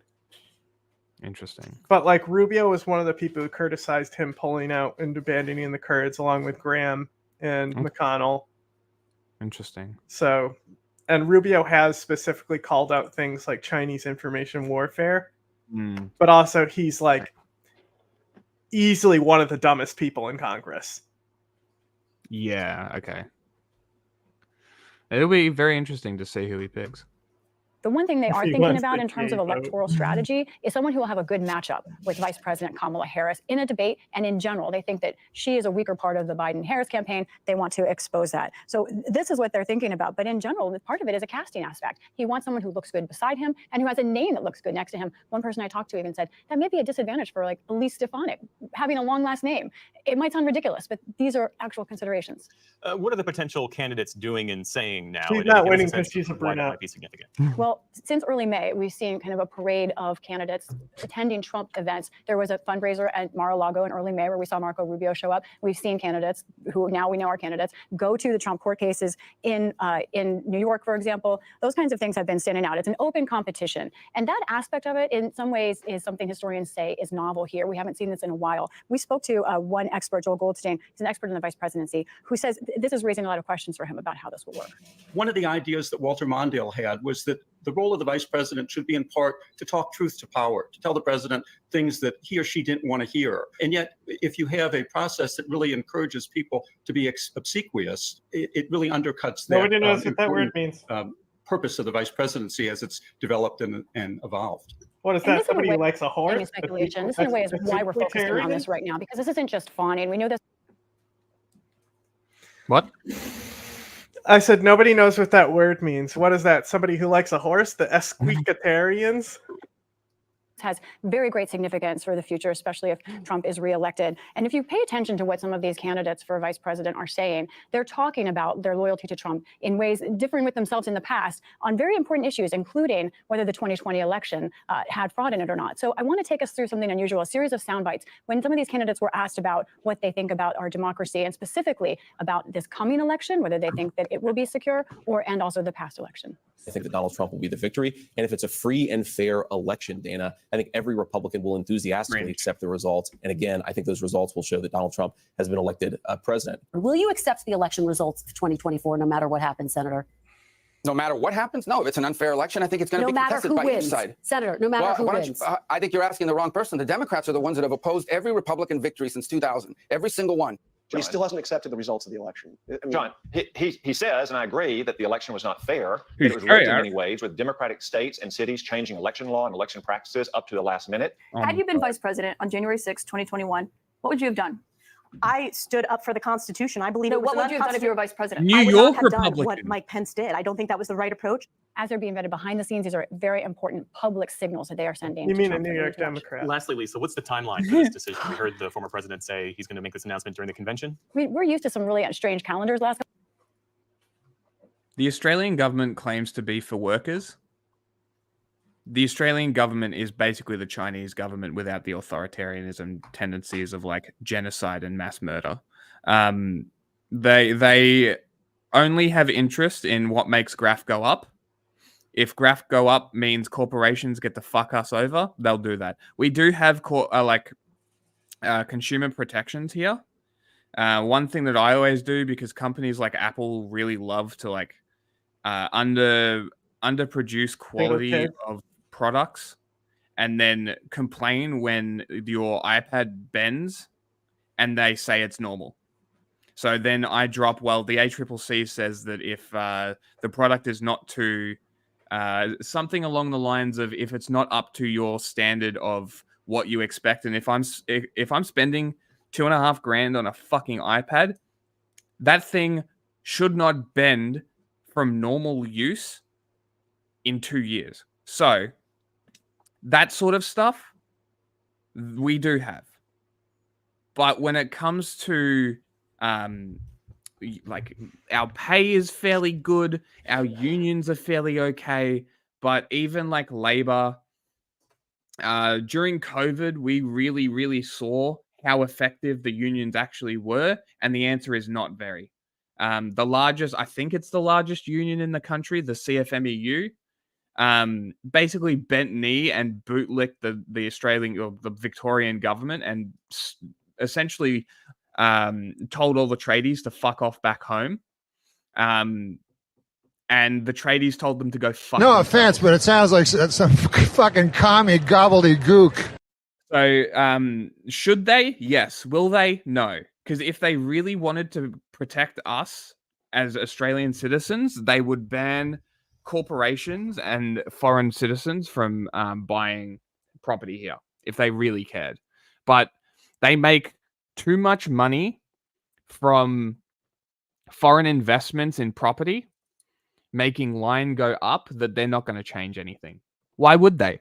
Also, if you're a premier of a state or the prime minister, when you retire, you get a cushy $500,000 minimum payment per year from the taxpayer, just for your retirement fund. So fucking excellent. Well, they don't So need to stop it fucking because, cool. don't you know, Labor has already fixed the housing crisis with their policy. Exactly.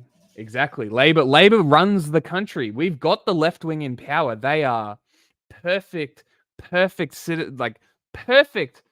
representatives of the Australian people, and they definitely are doing exactly what they said, and definitely aren't shaking hands with genocidal maniacs and helping not one but two genocides at this point. Fuck yeah! What a great country Australia is. Couple of years. Former President Donald Trump says he'll. For months, former President Donald Trump. And don't get me started on those Aboriginals. Let me tell you, they had it coming. British moment.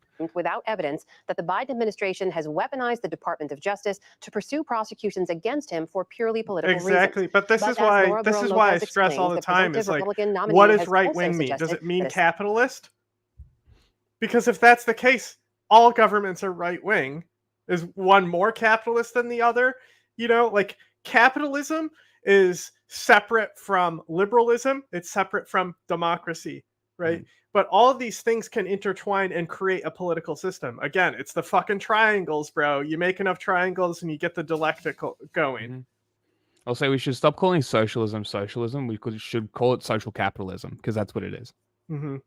Shareholder capitalism. Sure, that'll work. Because that's literally what it is, right? Socialism. Yeah. Like shareholder capitalism, like it's more risks. What it means is that more companies will be on the stock exchange. That's what they mean by shareholder capitalism, by the way. Yeah. Meaning you can buy stakes in these companies. That's not different, Klaus Schwab. That's not a new system. That's not a new idea. Stop trying. It's never going to happen. Stop trying to make stakeholder capitalism happen. Second Trump term could see an escalation of those prosecutions. On the Donald Trump first. North Korea is right wing.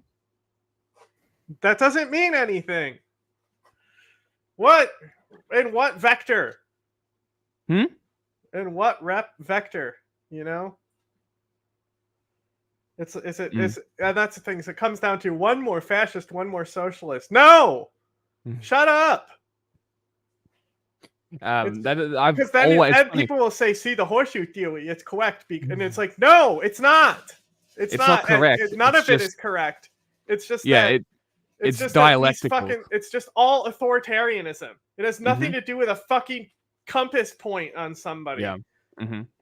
And it's funny just thinking back to it now. Like the left-right thing, I'll always describe someone as that, but like countries. A country, I will always describe particularly easy.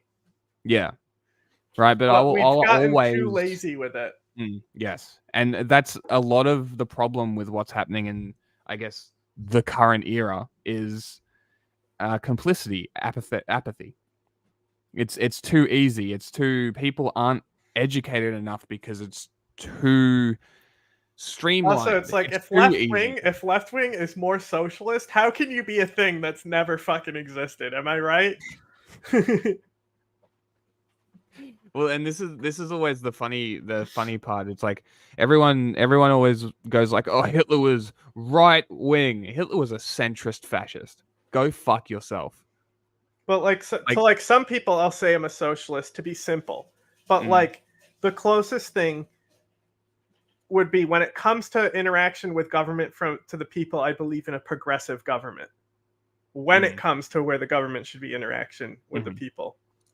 I mean, I've said plenty describing what I think about is that government, but like not necessarily. If a government needs to exist, its only purpose should be protecting people from corporations, from people, from I think that things itself. like I'm against the whole idea of like a retirement fund where they like take money out to put in your retirement fund that then they'll give it to you over time when you retire. Like I'm against that like whole idea in general. I think it's like basically it's like if you can't work, then it's the government's obligation to take care of you, and people think that will make them rely on the government too much. I can tell you right now, no. Like I really wish I didn't have to, and I could like actually like make money and actually go outside. If I had a car, I could at least do like grift economy shit, but just called for his political enemies to be locked up during his 2016 campaign. I could go Now, back to he's Syria. I forecasting can't plans to do it enact for a such threats corporation if he again. returns Putting to my the White life on House. the line for Last those night, people. Fox News host Sean Hannity Them asked not Mr. Trump caring to about respond to anything criticism that he would seek except the retribution fucking against his insurance. opponents. It has to stop because otherwise we're not going to have a country. They care about Look, the insurance more. when- Like if there wasn't insurance, they wouldn't care if you died. No, because you're replaceable. Because they're a corporation. Right? Yeah, and like Everybody- Andrew everything's Yang, replaceable. as goofy as he is, his UBI policy wasn't necessarily bad because basically if you already got government assistance, you didn't qualify. Interesting. Right? So it's like if you got less than the UBI amount, then you would get the difference in UBI. Right? That's So like not a bad. That's not a bad system. yeah, so his theory is that it would streamline the system by making less people need to rely on these government systems to make it so it's all going down into one bigger funnel. So Would it not encourage corporations to just jack up their prices?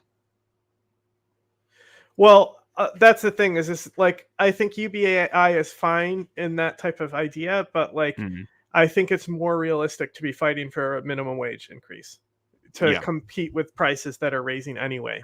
This whole thing about paying workers more is why McDonald's cheeseburger go up in number. Like McDonald's cheeseburger expensive now because people got more wages. No. The dollar loses its value over time and the companies can just increase and increase. Yep. And they can even up it $5 in 6 months and say, oh, it's just inflation. No, it's not, you cunt. You are just greedy fuckwits trying to rob us. That's all it is. And that's another thing is that the just like the UN, right? So the UN, it feels worthless, but I say, it keeps people talking. These corporate interests that are involved in a lot of politics, the mutual benefit is what moves shit forward on both sides. Like they would just not work with the government and go fucking station themselves out of fucking Boko Haram territory, Like the government benefits their interests. And that's the only reason why the regulations can work.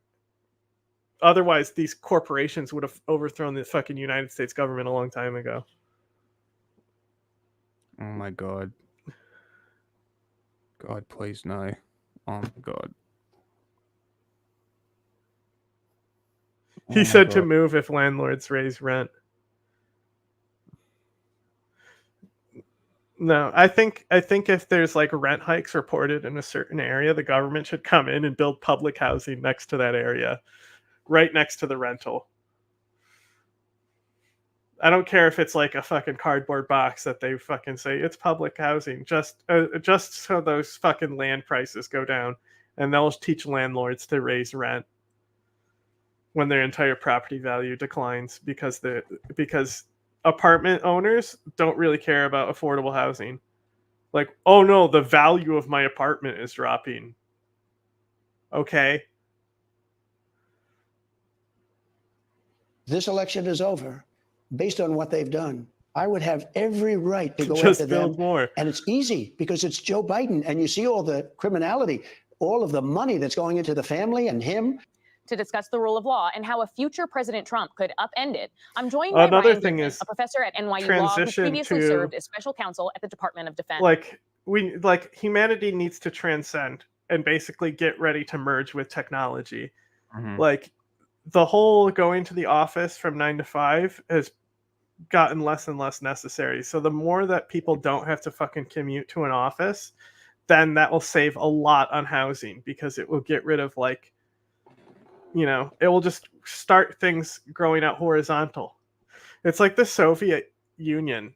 They built towers instead of, like, you know, like single platform condos, you know? Like, why'd you build these concrete towers to make it look more like an industrialized city instead of, like, using all this land you have and spreading shit out? Because tower cheaper, everything in one place. I hate this. What? I hate everything about this. What? I will want to leave this country even more right now.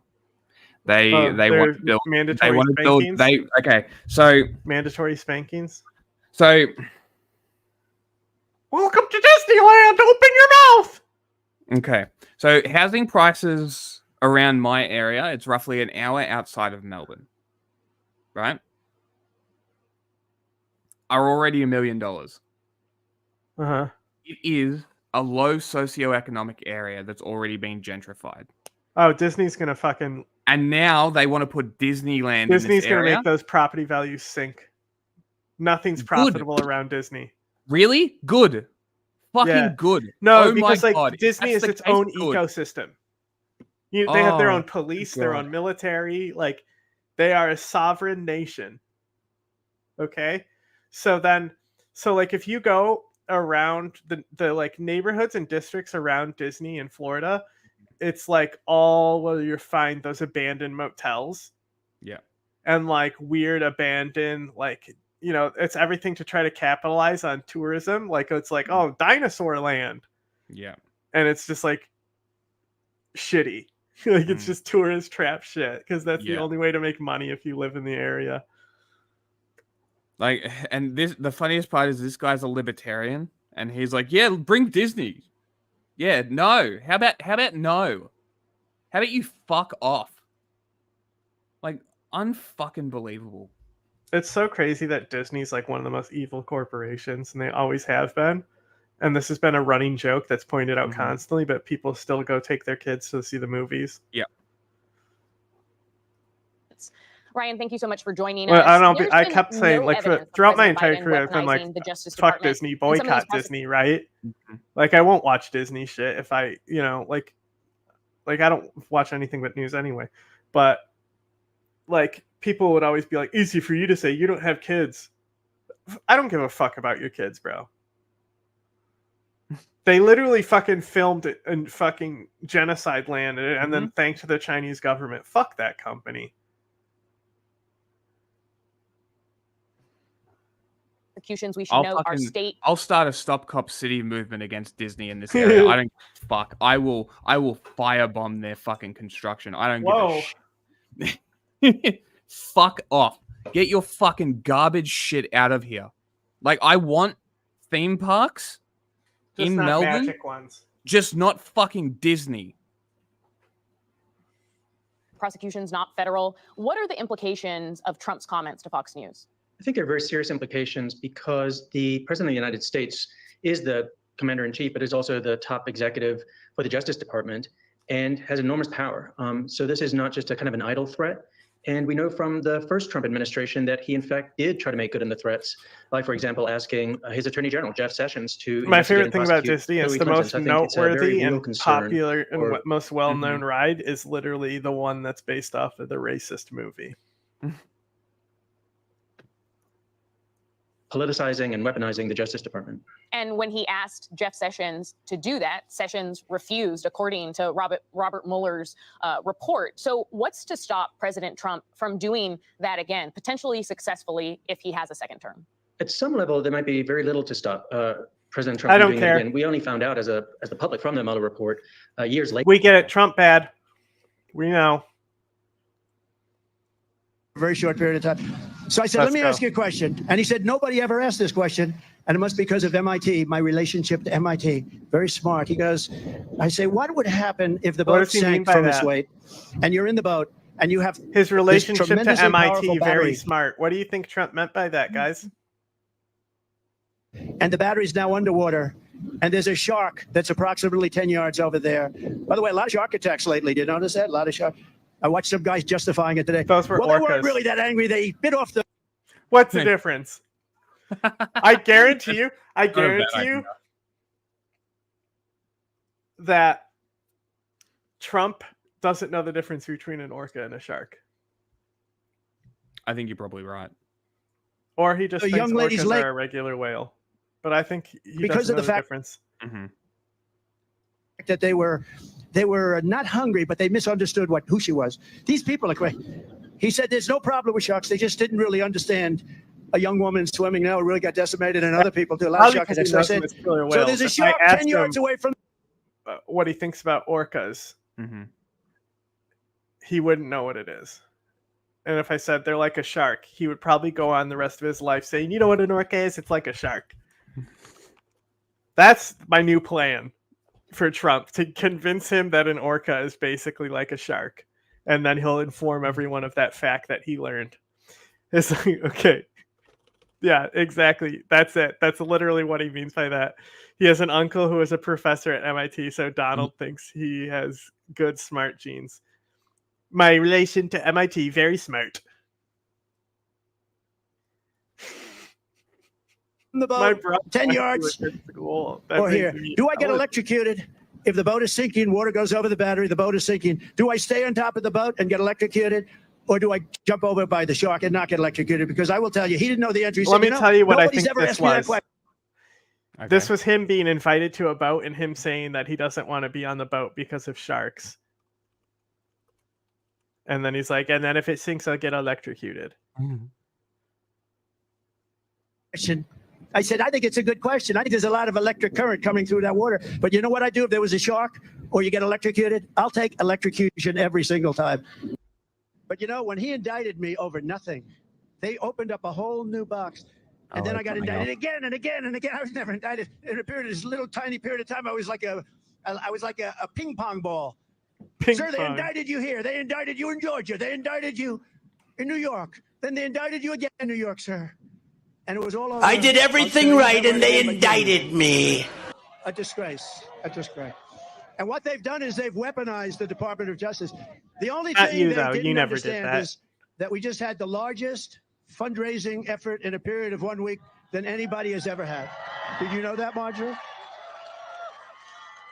We took in hundreds of millions of dollars, and much of it was small money donors, what's called a small, average $71. Hundreds of thousands of people contributed that they wouldn't have except for the court case. And our poll numbers are higher now than they were before because the people are watching and they know a fake deal. And this guy can't get elected without it. He can't get elected. He's incompetent. He's an incompetent person. But I never treated him this way. When I got indicted the first time, and then it was like, sir, you've been indicted again. I heard they were going to do it someplace else, and they stopped it. They said, we're indicting this guy into office. The people get it. Normally, when that happens, they go to the microphone and they announce, ladies and gentlemen, I'll be going home with my family, and I'll be fighting for my name. That's the last you ever hear from the person. We have higher poll numbers now than we've ever had. Too big to rig. That's what we want. Too big to rig. Too big to rig. Too big to rig. That's what we want. I have higher numbers than we've ever had. We're leading this crooked thief of a president. And I would Not never you, have said though. that before. You're not I didn't crooked speak or a glowingly. thief. He's a lousy president anyway. But I would never have said he's a corrupt, very dumb person. He's a low IQ individual. And he always was. This isn't age. He's worse now than he was 10 years ago. But if you go back 30 He probably years ago, doesn't know he was the considered difference. the dumbest person in the U.S. Senate. Ted Kennedy told me that himself, who's a friend of mine, which is Not- shocking. Shocking. I swear I've seen a video of someone Ted Kennedy, huh? describing how Disney just decimates towns around it, right? I swear I've seen Yeah, one of because these the property video values get videos. destroyed. Not the but best I can't source. fucking find anything. You can just look at videos of places around Disney. Doesn't matter. It's not related to what we're doing. I know. I'm just looking. That he was a friend. He was on a slightly different persuasion, Marjorie. But he told me that he's the dumbest person in the Senate, and he has been from day one. How about this? On the documents. You mean to tell me They go Ted after me Kennedy for didn't like documents, and Joe then they find Biden? out that Joe has 10 times the number of documents than me. I said, you have to be kidding. And they What? released him. I said, I don't want to be released like that. They released him on the basis that he's incompetent. and he can't stand Joe trial. Biden had They 10 said, "Oh, I times see." the documents So that he you can't had stand trial, so they're not going to charge him. in a On drawer? 50 years worth of classified In a documents. desk He's drawer? incompetent. He won't have to What are you talking about? You had a fucking bathroom full of fucking boxes. stand trial, but he's allowed to run for president. So think of that. You have a guy that can't stand trial. He's not allowed to, by the U.S. attorney, the man doing it, Mr. Herr. Now, I've never heard of this before because he wasn't incompetent. He was never smart, but he wasn't incompetent 10, 15, 20. This is 50 years worth of documents. So he got off. In a sense, he got off. Again, I said, never I happened. don't want to get off They like never that. I did said nothing that wrong he with was Presidential he Records was Act. unfit I for did nothing. trial. You know, we have a deranged individual named Jack Smith. He's a deranged, dumb guy. He's a dumb son of a bitch. And what he did, and I just want to get off normal. Can you imagine, sir, they're exonerating you. They consider you to be incompetent. And therefore, because you're incompetent, they're going to exonerate you. I said, I don't want that. Let me be guilty before they do that. But think of it.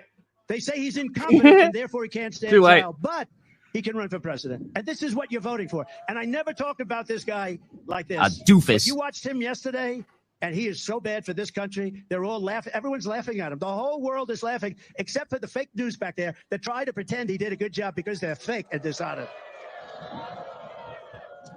All right, Dr. Phil McGraw did a record-setting suck-up interview with convicted felon Donald Trump. I do not believe it is even conceivably possible to do a more sycophantic, brown-nosing, down-on-your-knees cult interview than what Dr. Phil did to Donald Trump. And I want to remind you before we watch the clips from the interview with Dr. Phil. You must have known you were wrong when your Phil was on fingers this were show dipped recently, inside me. and he tried to deny to me that he's a political actor, that he's a right-winger. He's like, no. I look at things from a psychosocial view. He tried to deny, and listen, I knew, right? And we exposed him. I knew this guy was just covering and. Is Dr. Phil gonna copyright us?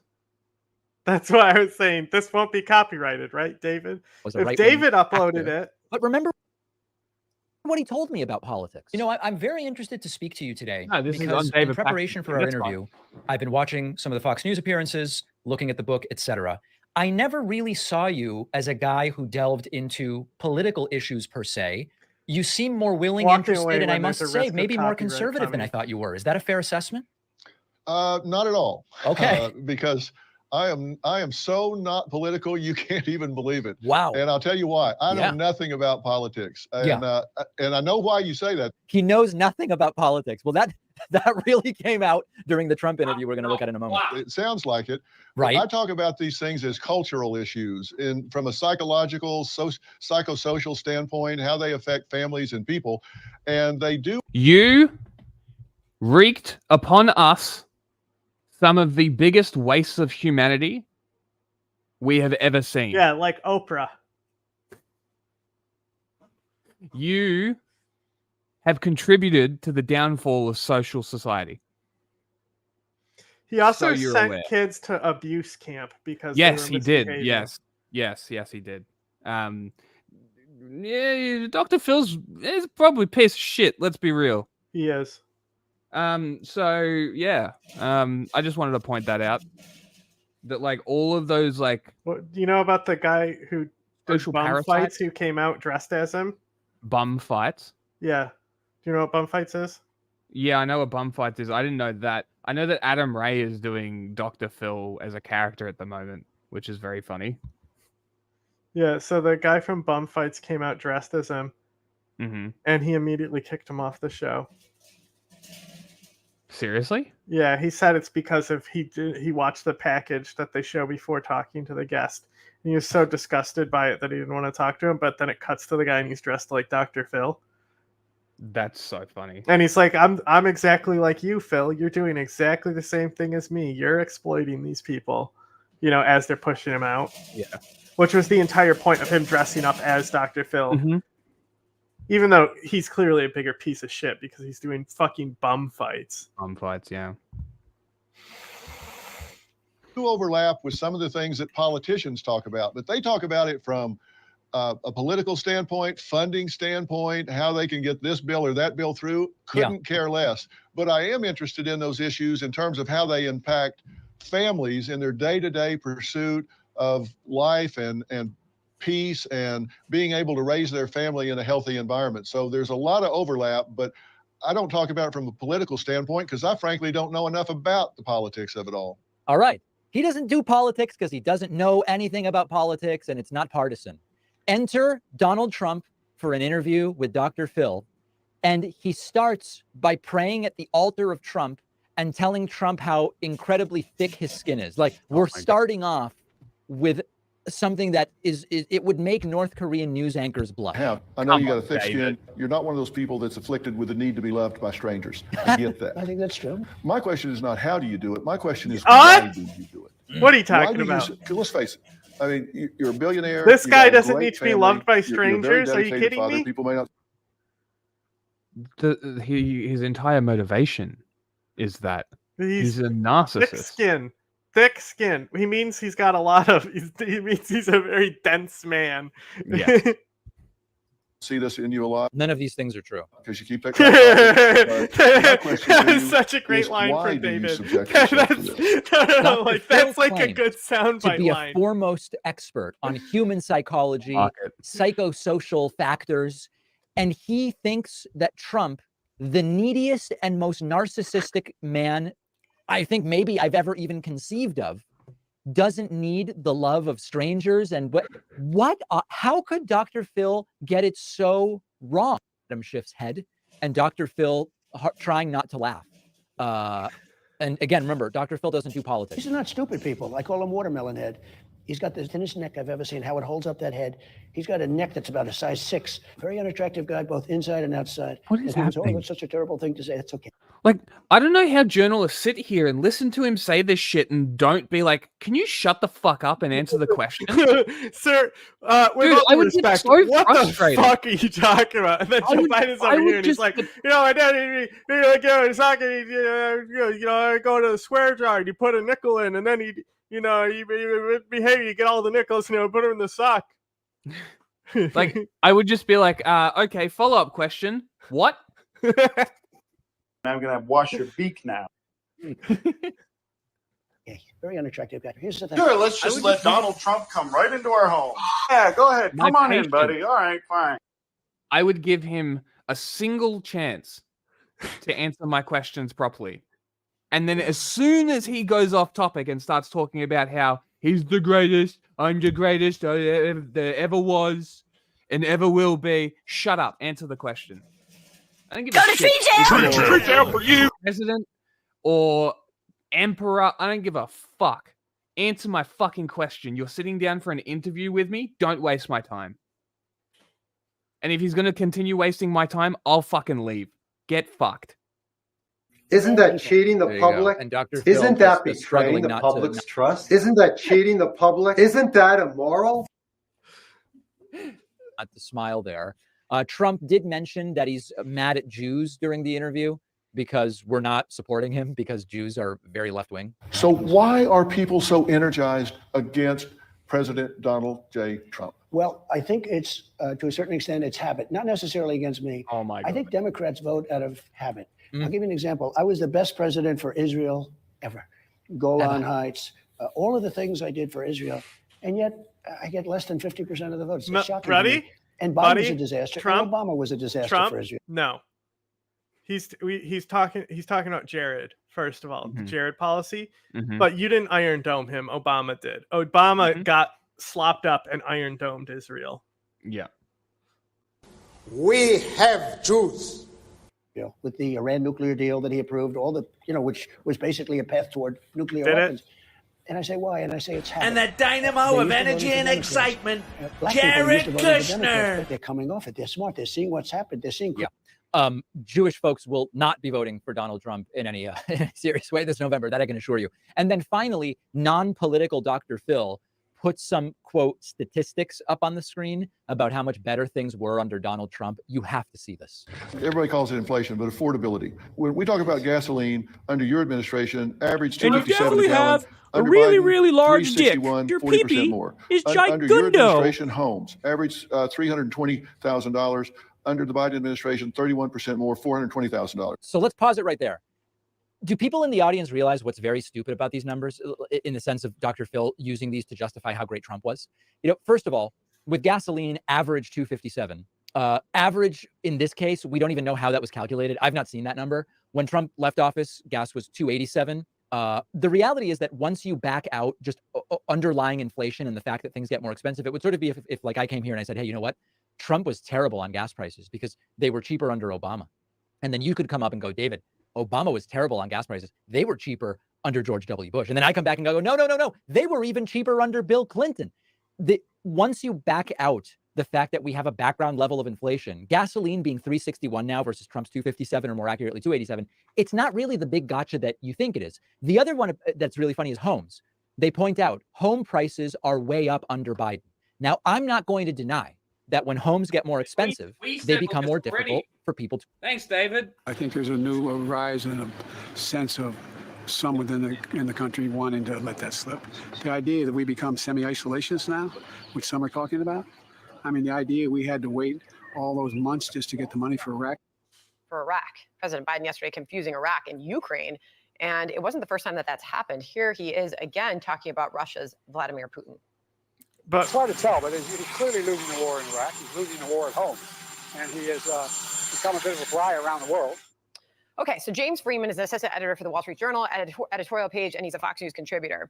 I suppose, you know, the one thing you have to be careful of, this can happen to anyone, you know. It can happen to us right now, but it seems to be a trend, and voters are noticing. Yeah, it can happen to anyone. It often does happen to the president, and this has been a pattern throughout his tenure. Speaking of Ukraine, you go back to that disastrous press conference weeks before. And you got a lot of them. I love dogs. You love dogs. President Biden suggested that maybe a minor incursion might not meet much of a response among our Western allies. So long pattern of really kind of disastrous moments when he's speaking off the cuff, often incoherent, confused. You can see that the White House publishes the transcripts of all his speaking events and entire paragraphs, often difficult to tell what he's trying to say. So this has been an issue the White House has tried to manage with a lot less access, a lot fewer unscripted remarks over the last few years. Hi, dickhead. What happened to the last time you idiots complained about a transcript speech when his flub wasn't in it because he's actually reading off a prompter and they just upload the prompter script? You fucking half-wits. Also, have we heard Trump try to talk? Can we go back to the fucking battery thing about sharks? Like, I don't know what was going on there. I think he's generally avoided the public speaking that a normal president would do. Bro, what are you talking about? He literally, anytime he's getting on the helicopter, he's got to talk to the microphones because he thinks they're ice cream cones being held out for him. And then he gets there and he's like, oh, it's a microphone. I have to talk, Jack.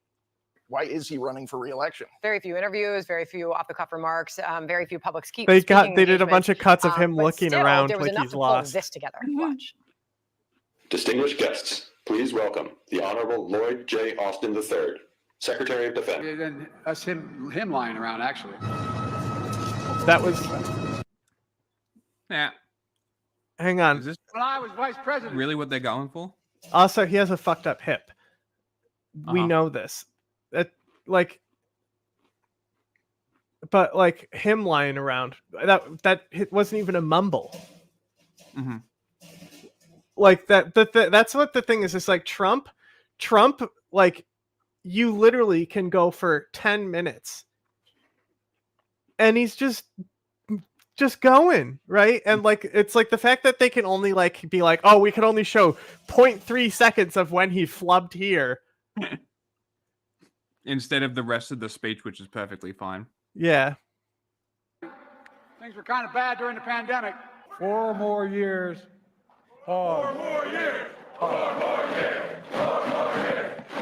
Which has all led The Atlantic to write this piece what was on that? Candidacy, James. How is that Vader fucking mental Biden decline?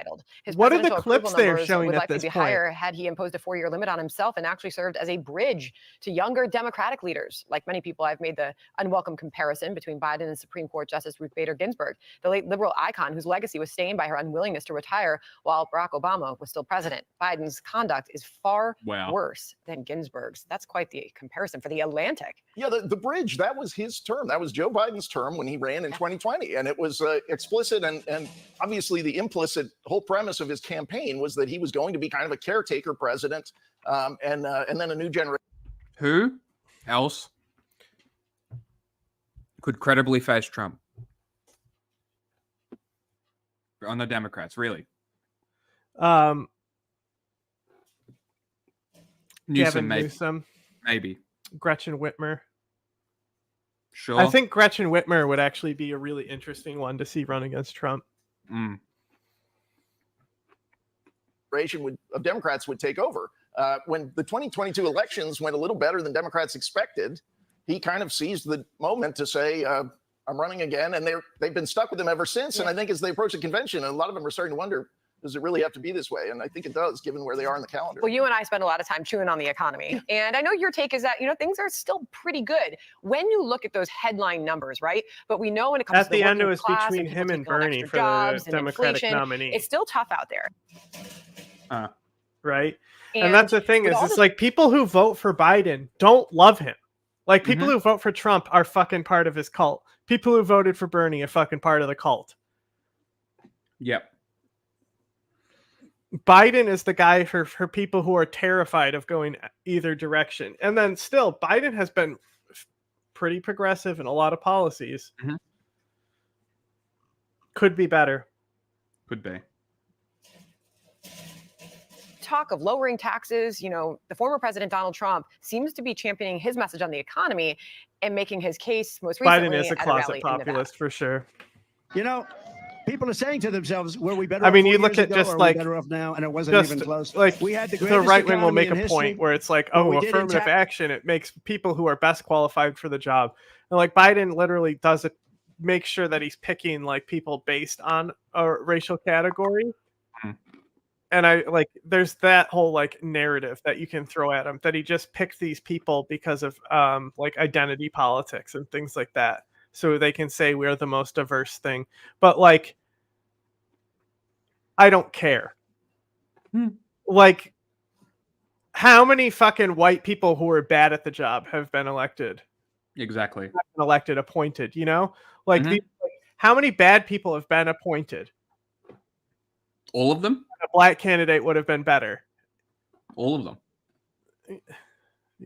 Like, I don't care. I don't care if there's a more qualified person. They specifically found a black woman for vice president for identity issues. I do not care.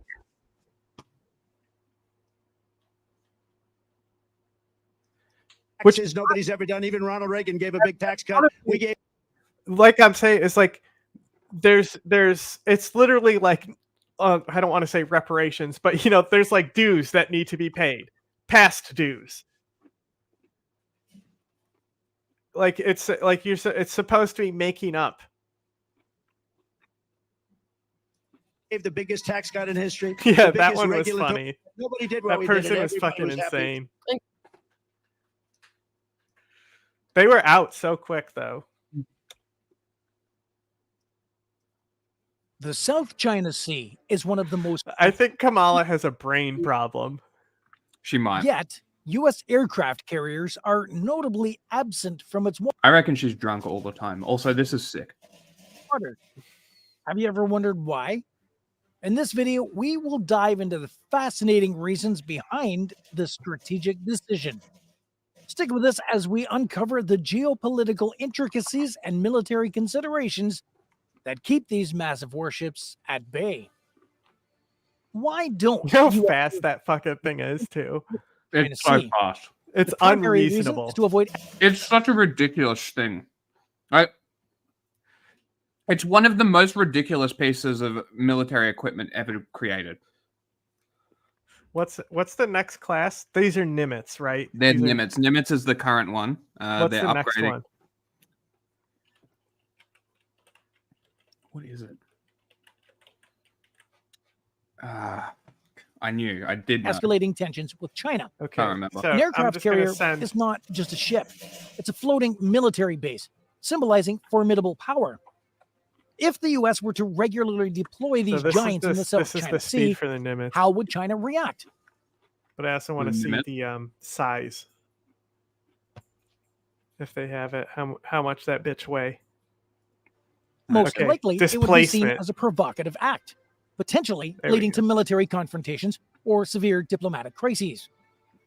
China claims almost the entire South China Sea, marked by the infamous 9-dash line. Despite China claims, but realistically, it doesn't fucking matter because they don't have a claim over shit. There's a funny thing about claims. You need to be able to legitimize them. National rulings against it. Deploying smaller vessels such as destroyers and cruisers already stirs the waters. Imagine the stakes with an aircraft carrier involved. The risk of dangerous close encounters between U.S. and Chinese naval forces would significantly increase. China's perspective is grounded in its historical claims and strategic interests. The South China Sea is not just a vital trade route, but also a buffer zone for China's southern coastline. The presence of a U.S. aircraft carrier could be perceived as a direct threat to Chinese national security, prompting aggressive countermeasures. The strategic calculus for the U.S. involves not only military considerations, but also diplomatic and economic factors. The presence of aircraft carriers could be seen as an escalation, undermining diplomatic efforts. The next carrier is technically smaller and slower. Interesting. They probably don't need something as big as... Look at that, though. Look at the difference. You know, the Nimitz has it's got a 20 there, while this one has a 0 in that place. Like, that's the difference, and it's a difference between 30 knots and 31.5 knots. Okay, so there really is no difference. Yes. So they're just wasting money. Well, that's just how much water it displaces. Okay. Right. With China and... okay. That's just like its weight. Mm-hmm. Other countries in the region. But why does the U.S. need to be so cautious? Aircraft carriers are incredibly valuable and versatile assets required in various global hotspots. The U.S. Navy must maintain a flexible and strategic global military posture. For example, in the Middle East, a significant U.S. naval presence is often required to ensure the security of critical sea lanes and to counter threats from countries like Iran. Similarly, in Europe, the U.S. Navy plays a crucial role in supporting NATO allies against potential Russian aggression. By keeping aircraft carriers available for deployment in these regions, the U.S. ensures that it can respond quickly and effectively to a wide range of global threats. Concentrating too many resources in one area, like the South China Sea, could leave other critical regions vulnerable. The global strategic balance necessitates that the U.S. Navy operates with a high degree of flexibility. Aircraft carriers are essential for projecting power and providing rapid response capability in times of crisis.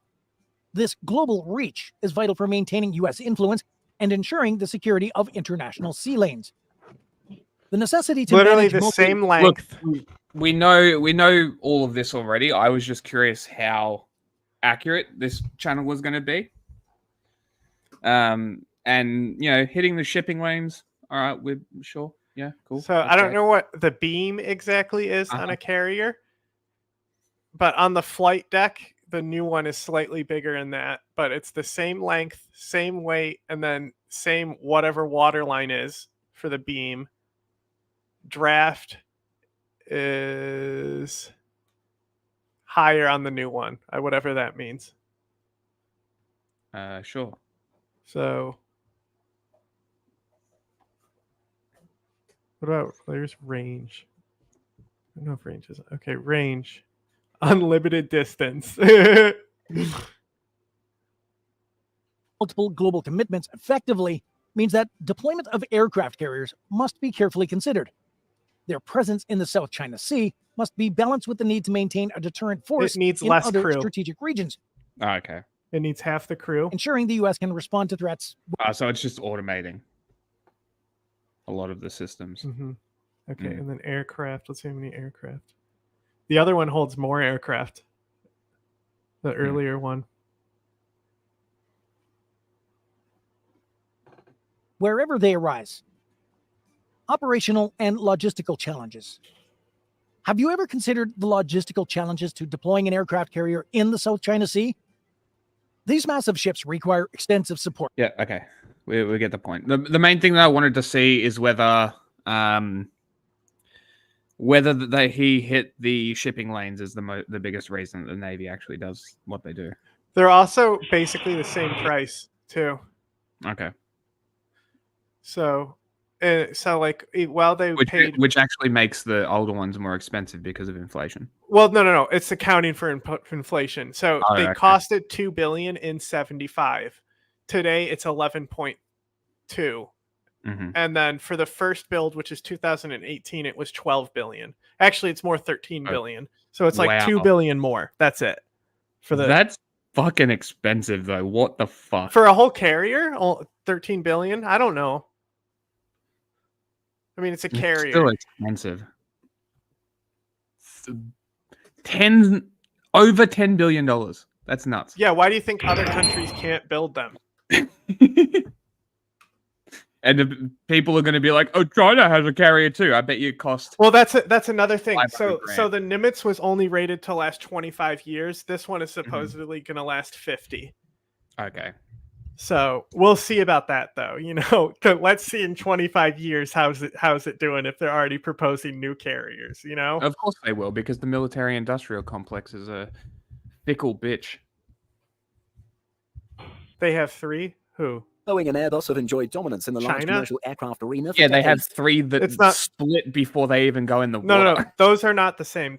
Britain also has a carrier. It's not the same. Yeah, they're Russia has some. Like, it's not the same. Theirs is also always in dry dock. They can't maintain it. Yeah. Russia can't maintain it. Their helicopter carriers are like how the British have. So that's why the British have the Harrier. Yes, they actually have a helicopter carrier. It's a completely different type of ship. I do think the Chinese did make a carrier for their planes, but I'm not sure how effective it is. Yeah, I don't know how many fucking super carriers they have. I don't think anyone else really has. Russia definitely has them. On top of that, see them much. Even if they did have a carrier that could launch planes, the catapults and the ship size, they could probably hold maybe 10 planes. Because those Chinese jets are fucking massive. Because I think what with the F-35, the British are outfitting where they will have like a mini catapult with the F-35 or something. Yes. I'm not sure. They also have Stovall technology as well, which is probably what the British are getting. So they do have the short takeoff vertical. Well, that's one of the reasons why F-35 specifically developed it. Yeah. Other manufacturers have been acquired or moved aside as the duopoly has gathered Russia strength, has one super but that carrier. may change in the coming years with new aircraft being developed in China says it was and Russia. Scrapped. State-backed manufacturers in each of the 2 countries are developing narrow-body alternatives to they Boeing planned 737. to and both canceled them, so they never had one. Who? What? Russia never had a super carrier, even when they were the Soviet Union. It was scrapped in 1992 when the Soviet Union fell. Huh. Their super carrier model. Interesting. And Airbus A320 families. Interestingly, they are even coming together to jointly develop a wide-body competitor. Yeah. So far, these aircraft are only proving popular in Russia and China. However, these are sizable markets, and perhaps once the models are proven and established, other countries will pay more attention. China took a big step. I don't think Western companies are going to go to a Chinese carrier from Airbus. Yeah, but remember how I was saying China should start competing with Boeing? Yes. Yeah, I agree. And honestly, I hope they actually take aircraft safety into consideration and they don't corner cut with these, because we need another airliner competitor. We need it. Boeing and Airbus has clearly bred corruption, and now half of the available flying, the available fleet is falling out of the sky. So, forward in the aircraft manufacturing business in 2008 with the formation of COMAC, the Commercial Aircraft Corporation of China. This state-owned company brought together several smaller manufacturing and aeronautical companies across China with a mission to manufacture large civilian jet aircraft. The first aircraft developed by COMAC was the ARJ-21. This is a smaller regional jet that has a capacity of around 90 in a single-class configuration. The aircraft first flew in 2008, but did not enter service until 2016 with launch customer Chengdu Airlines. Weird. It's powered with 2 rear-mounted General Electric CF-34 engines. So far, only one variant has been delivered, the ARJ-21-700. I'm more curious about the actual planes themselves. Okay, so Russia calls their aircraft carriers aircraft cruisers. Body program in 2008 and started the development of the C919 in 2011. Best one is pretty old. This was designed to take on Boeing and Airbus. Yeah, because I think this is the one that they were saying is the big competitor, the C919, is like their base level plane competitor. With specifications similar to the Boeing 737 and the Airbus A320. The aircraft first flew in 2015, but has not yet been delivered to airlines. 6 test aircraft have been built and test flights are well underway. The first delivery is expected in 2021, with China Eastern Airlines lined up as the launch customer. Oh, this was 3 years ago. The C919, as of 2020, is running around 5 years behind schedule, as there have been several technical problems emerging from its test flights. Most serious have been delays with the aircraft's engines. COMAC has been slow to communicate the correct details for these with preferred suppliers General Electric. This is actually very interesting. I'm not going to bore people with everything because this is a very technical video. Yeah. And this mostly just like here's the actual thing that's coming up is more what this is, and then the actual stories will be. I mean, I think it's interesting just because of the China shape of Boeing right now. Yes, yeah, and that's mostly why I put this in the title. Also, Airbus just got that drone contract. For the 737 and A320. Airbus did. Yeah. Fuck. I was still plugged in. God damn it.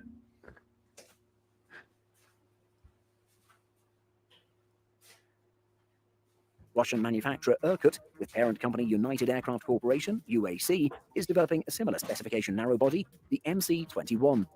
Irkut has a long history of aircraft construction. The company was founded in 1932 and produced bombers during the Second World War. Since then, it's focused on transport and civilian aircraft. In 2006, it came together with other... I'm trying to find where my camera is right now. They had the wingman drone. Airbus. Yes, yes. For the Eurofighter. Russian aerospace companies, Ilyushin, Mikoyan, Sukhoi, Tupolev, What, this and is Yakolev. this is a military version of it. Okay, so a heavy lift plane. Cool. Developing a wide-body aircraft is more complicated and more expensive. To develop a wide-body product, the two companies discussed above are joining forces. COMAC and UAC established a joint venture in 2012 known as China-Russia Commercial Aircraft International Corporation, or CRAIC. COMAC has already been working on plans for a wide-body C929 aircraft, and this went forward with CRAIC as the CR929. The original target for development was 2019, but this has been delayed, and CRAIC plans to start construction in 2021. Honestly, two new airliners?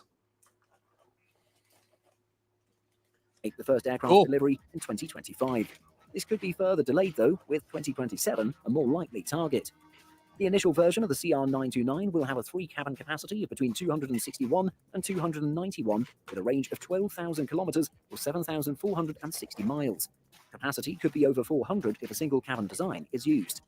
There are also 2 other variants planned later. One is a smaller variant, which will have a typical 3-cabin capacity of 250, with a range of 14,000 kilometers or 8,700. Okay. Very interesting.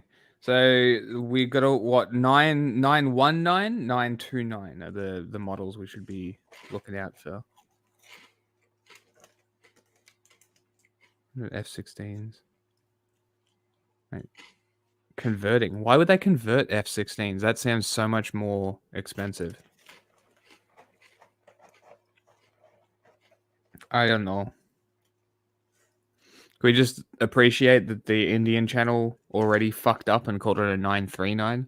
Commercial Aircraft Corporation of China, also known as COMAC, has begun work on its latest wide-body aircraft, and that is called the C939. And this latest lineup of COMAC, it aims to challenge Airbus A350 and Boeing 777. Unless they change the name from that video to the release.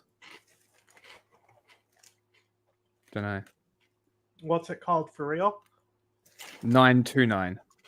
Its latest lineup of COMAC, it aims to challenge Airbus A350 and Boeing 777. In the next few minutes, I will take you through the features of COMAC's latest homegrown aircraft manufactured by China. What? There you go. We watched that video before. We already know that this is bad information. COMAC has sketched out initial designs for the new plane with an aim of manufacturing a prototype in the coming few months. Now, C939, it is a part of COMAC's lineup, and it predominantly aims to compete with Airbus A350 and Boeing 777. Well, the C939 will have a seating arrangement of around 400 passengers, The initial aircraft, which was again manufactured by China, Comac C919, that has a capacity of 190 passengers, while Comac C929, that has a capacity of 290. See? What is happening? Passengers. Well, apart from this, the Comac, these are the unless this is a whole brand new thing.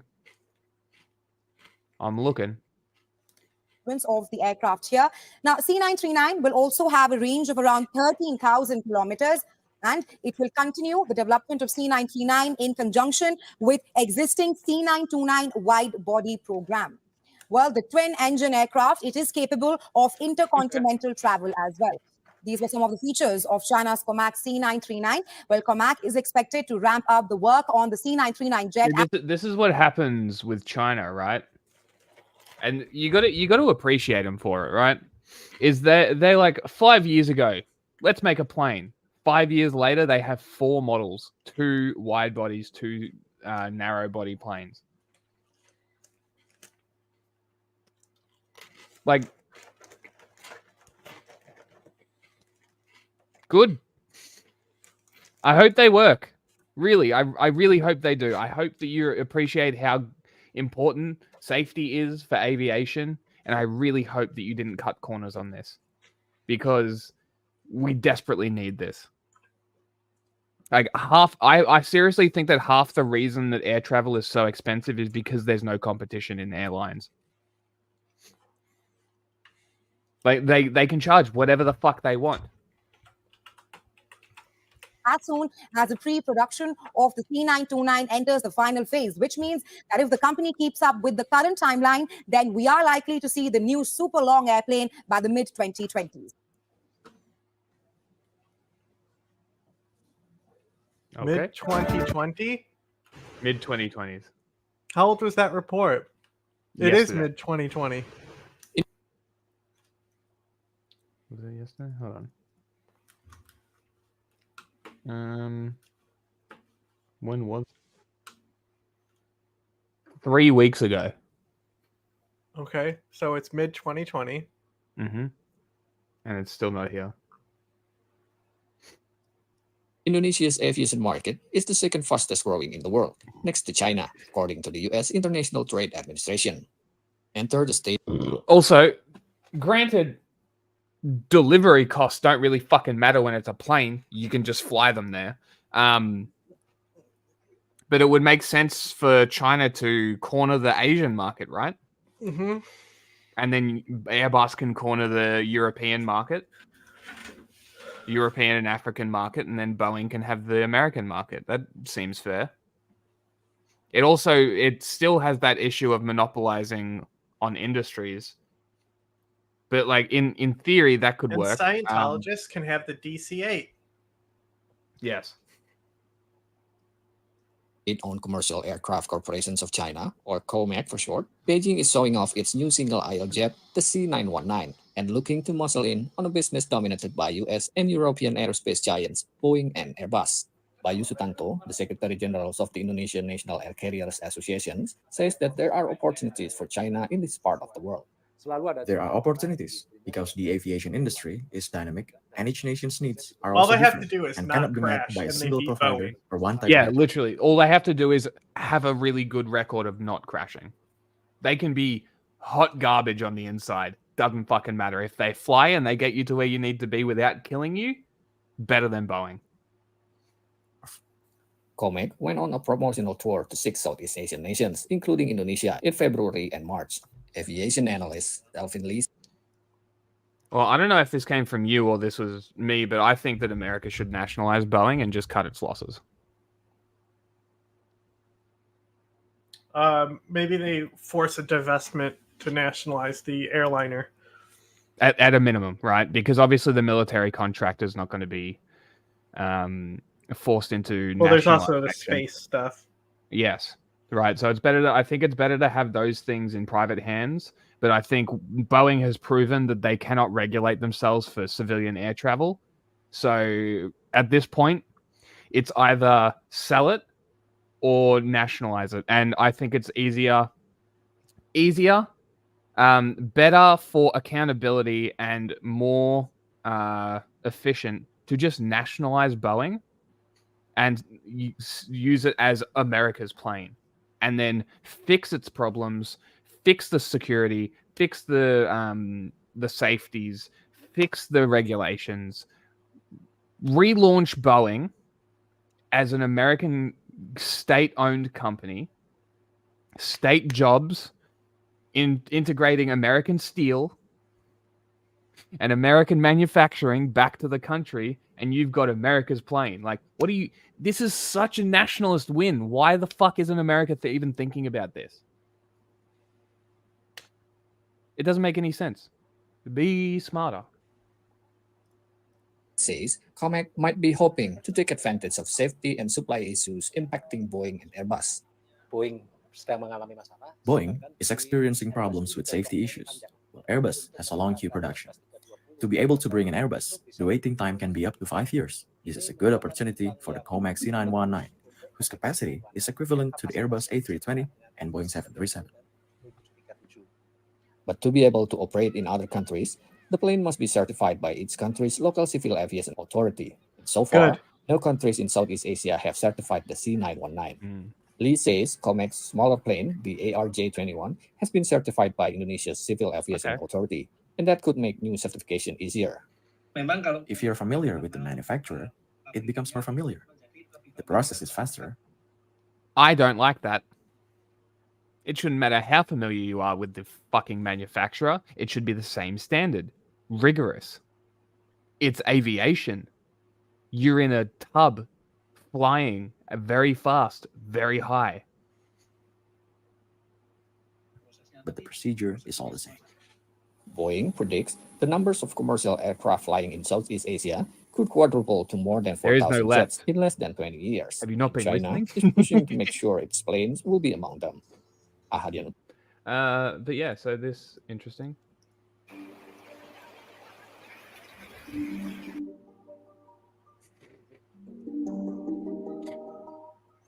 It's a waterfall. We've known this though. You can literally see it in the pictures. Yeah. That there's a pipe.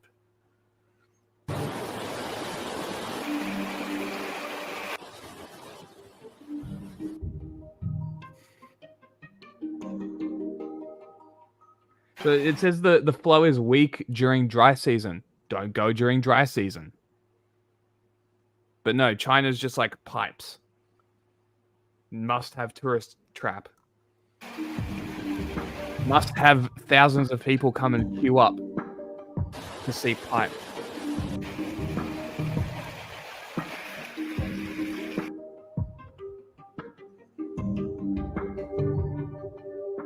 I mean, that too.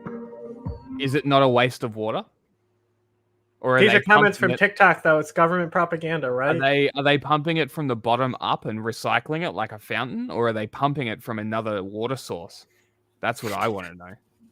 Why the fuck is everything fake in China? Well, that's a pretty good question.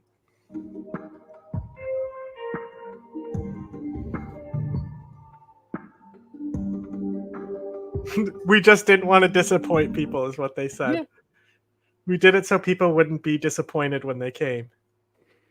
We did it for the people to make them happy. Yeah, well, maybe if you didn't exist as a lie and lied to all of your people, they wouldn't get there and be disappointed with your fake. If only you didn't destroy your entire cultural infrastructure and artifact. That too. This might be the only clean drinking water in the country. Oh, come on.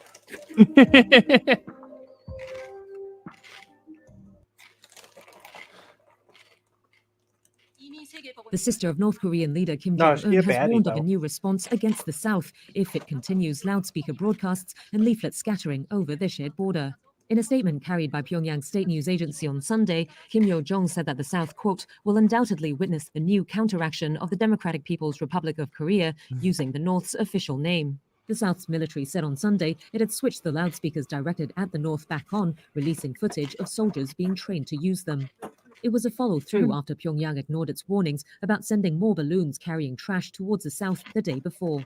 Kim said of the South's fresh broadcasts, quote, this is a prelude to a very dangerous situation. On Monday, South Korea's Joint Chiefs of Staff said it had detected signs that the...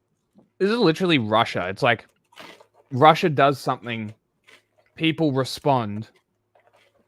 Russia goes, "Why are you attacking us?" Like, fuck off. Maybe you shouldn't have sent your shit bags to South Korea and you wouldn't be getting loudspeakered. You fucks. Get siren headed, North was installing its own loudspeakers. It added the South was not planning to operate its speakers that day, believed to be covered by the green wall seen in this video at the inter-Korean border. The South had not broadcast over the speakers since 2018 under a deal signed by the two Koreas' leaders. The broadcasts usually include world news, information about democracy, No and a shit. mix of K-pop music, and the sound is believed to travel a little... Huh? Playing K-pop and news is probably one of the biggest, funniest they would drop international K-pop trolls on I've the ever balloons, seen. but that wasn't done by the government, you know? No. So they sent all this shit to South Korea because the government wasn't stopping activists, which is like, how? How do you expect them to stop them? Yeah, what are from you launching balloons, Jesus bro? Christ. It's just so irrational, and it just shows how irrational dictators are. over 12 miles into the north. As tensions... How pathetic and slippery is your grip on the country if you're worried about loudspeakers and leaflets? You literally have a fucking cult of personality where people must bow and pray to statues of leaders anytime, and pictures. Did I say pictures? Statues and pictures of leaders as you walk past them. This is insane. You're a literal cult of personality and you're worried about loudspeakers? The government tried. The government tried to stop them, right? They literally were like, "Oh, well, don't worry, we'll stop them." They won't but they couldn't because they have a democratic system. Yes, because they have rights. But I think really what's important now is before South Korea was mad at the government not doing anything, and now South Korea is like, you know what? Now it's my problem. And so they resumed this shit. It's like, oh, you want to make it a problem? We'll make it a fucking problem. Now it's our official policy to do this. On the Korean peninsula, Seoul officials said South Korea and the United States were holding talks on Monday in the South's capital on better coordinating an allied nuclear response should a war break out with Pyongyang. Meanwhile, Russian media are reporting plans by President Vladimir Putin to visit North Korea in the coming weeks. The Kremlin has stepped up ties with Pyongyang and other countries hostile to the US since the military, though. Start of the Ukraine war. South Korea's military has resumed loudspeaker broadcasts directed at its neighbor in the north. The broadcasts are being used as psychological warfare and blare propaganda critical of Pyongyang across the heavily militarized border. They include news and catchy South Korean... This isn't actually next-gen warfare. This is like classical, like, you know, like this is some third-generation shit. We did this in World War II. Yeah. Yeah, it literally is. This is, like loudspeakers. What the fuck? Dropping leaflets. It's just, psyops. The literal psyops. This is what psyops actually are. Mm-hmm. And people think that it's like mind control shit. Yeah. It's just information warfare. It's just basic information warfare. And I wouldn't even classify this as information warfare. This is just like propaganda tactics. This is hearts and minds. Well, this is civil affairs. Yes. Pop songs. This is the latest tit-for-tat move as tensions rise between the two rivals. We want to make it clear that North Korea will be responsible of any tensions escalated between the South and North. Our government will maintain a firm and thorough readiness against any provocation from the North. That's prompted an angry warning from Kim Yo-jong, the powerful sister of North Korean leader Kim Jong-un.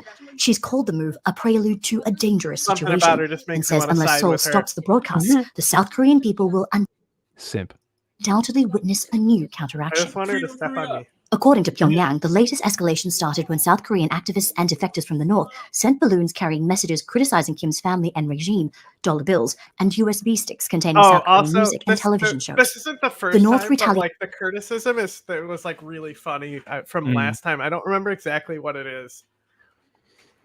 What they called him, like stinky or something.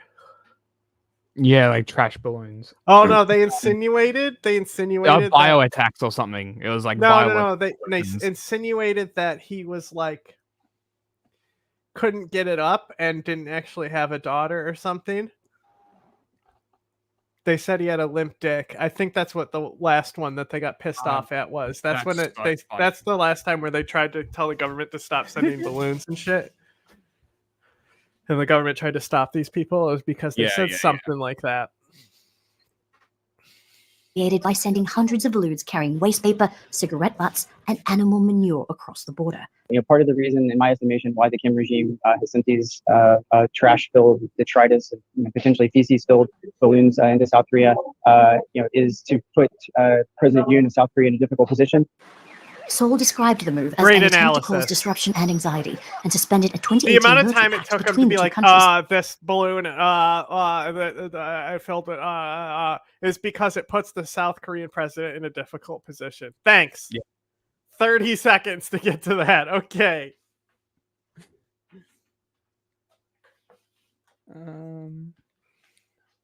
Yes. Okay. We'll just keep. Toronto police say several people were arrested Sunday in clashes between officers and pro-Palestinian protesters. The annual Walk with Israel event drew heightened security and protests along the 5-kilometer walk, the largest Jewish community event in Canada. Tens of thousands of people showed up for the event, including some people whose family members were taken hostage by Hamas. Went out to protect the kibbutz. And terrorists came into our house. For Avichai Brodach, participating in this year's Walk with Israel hits home because for months he wasn't sure he would ever see his wife and 3 kids again, who were among hundreds of Israelis kidnapped and taken hostage by Hamas during the terrorist attacks of October 7th. After 51 days, Brodach says his family was rescued and reunited with him. I remember the elevator door opening and my daughter 3 coming up. And she lost a lot of weight, but she came out smiling. Israel doesn't stand alone, and to see Canadians coming over here and showing their support, I think it's our victory. It's happened every year for 55 years, this 5-kilometer walk down Bathurst. It's the largest Jewish community event in Canada and the largest solidarity walk outside of Israel, celebrating the culture and resilience of Jewish people, a theme organizers say has never been more relevant. To see tens of thousands of people come out into the streets, walk arm in arm, families coming together to say, no, this is enough. We're coming out to celebrate who we are, and we're not going to hide in the face of this hate. Like a mirror of the warring... Hate! We're going to celebrate being Israeli while our country commits genocide. Fuck you. How about that? Overseas pro-Palestinian protesters also showed up today. Obviously, you just mean Jew when you say Zionist, huh? Did I say Zionist? No. Against Israel. It's important because there's a lot of stuff happening in the world, and if we don't voice our opinions and if we don't speak out about it, then we're complicit in it too. The demonstrators contained by a thick police presence, those waving Palestinian flags decrying the tens of thousands killed in Gaza since the conflict began. This is a genocide, it's ethnic cleansing, it's terrible what's happening there, and Israel is never going to have peace by continuing doing what they're doing. We respect the right to peaceful assembly and expression. Toronto police putting out this video ahead of the event, warning anyone engaging in criminal behavior could be arrested. Some failed to get that message. Police reporting several arrests near Bathurst and Shepherd where the clashes happened. Clashes that appear to have no end in sight. Kayla McLean, Global News. Who initiated those clashes, though? Well, look, those clashes could end very quickly, actually. If Canada, America, Australia, Europe, all of these countries just stopped giving Israel weapons to commit genocide with, I bet you a lot of these people would probably go home pretty happy. At least for a little bit. Hey, why is there a protest to begin with? Exactly. Maybe ask yourself that question. Hi, do you want to know how to fix this? Stop. Press Hamas to say yes. U.S. Secretary of State Antony Blinken on Monday shuttled between Cairo and Jerusalem, pushing a proposed truce in Gaza. Blinken first met with Egypt's President Abdel Fattah el-Sisi. Afterward, he told reporters that the greatest obstacle to a ceasefire was that Hamas had yet to accept the terms of a deal outlined by U.S. President Joe Biden last month. The only party that's not said yes is Hamas. That's who everyone's waiting on. That's who the Palestinians in Gaza are waiting on. It's who the Israelis are waiting on. It's who the hostages and the hostage families are waiting on. Blinken then flew to Israel, where he met with Prime Minister Benjamin Netanyahu. In a statement, Netanyahu said his country remained committed to total victory. This is literally an American going to shake Hitler's hand in World War II. He literally said committed to total victory. Mm-hmm. Great. A Hamas official told Reuters on Monday that Blinken's comments were biased toward Israel. The war has now entered its 9th month since Hamas-led fighters killed 1,200 people and took some 250 others hostage in a rampage through southern Israel. What did 1,200 one day? 8 months, 40,000. Yeah, but that's pretty even, you know, isn't it? Pretty proportionate response. Not exactly what Hamas wanted. Yeah, you fucking morons. In response, Israel launched an assault on the Gaza Strip that has killed more than 37,000 Palestinians and reduced most of the enclave to wasteland. Israel's military on Monday released video it said showed scenes from a weekend operation that resulted in the rescue of 4 hostages kidnapped on October 7th and recovered from the Nusayrat refugee camp. There's the footage. I don't know how much footage there actually is, though. Look, they're all American. I told you. To wasteland. Americans. Israel's military. What is Shayat? I don't know.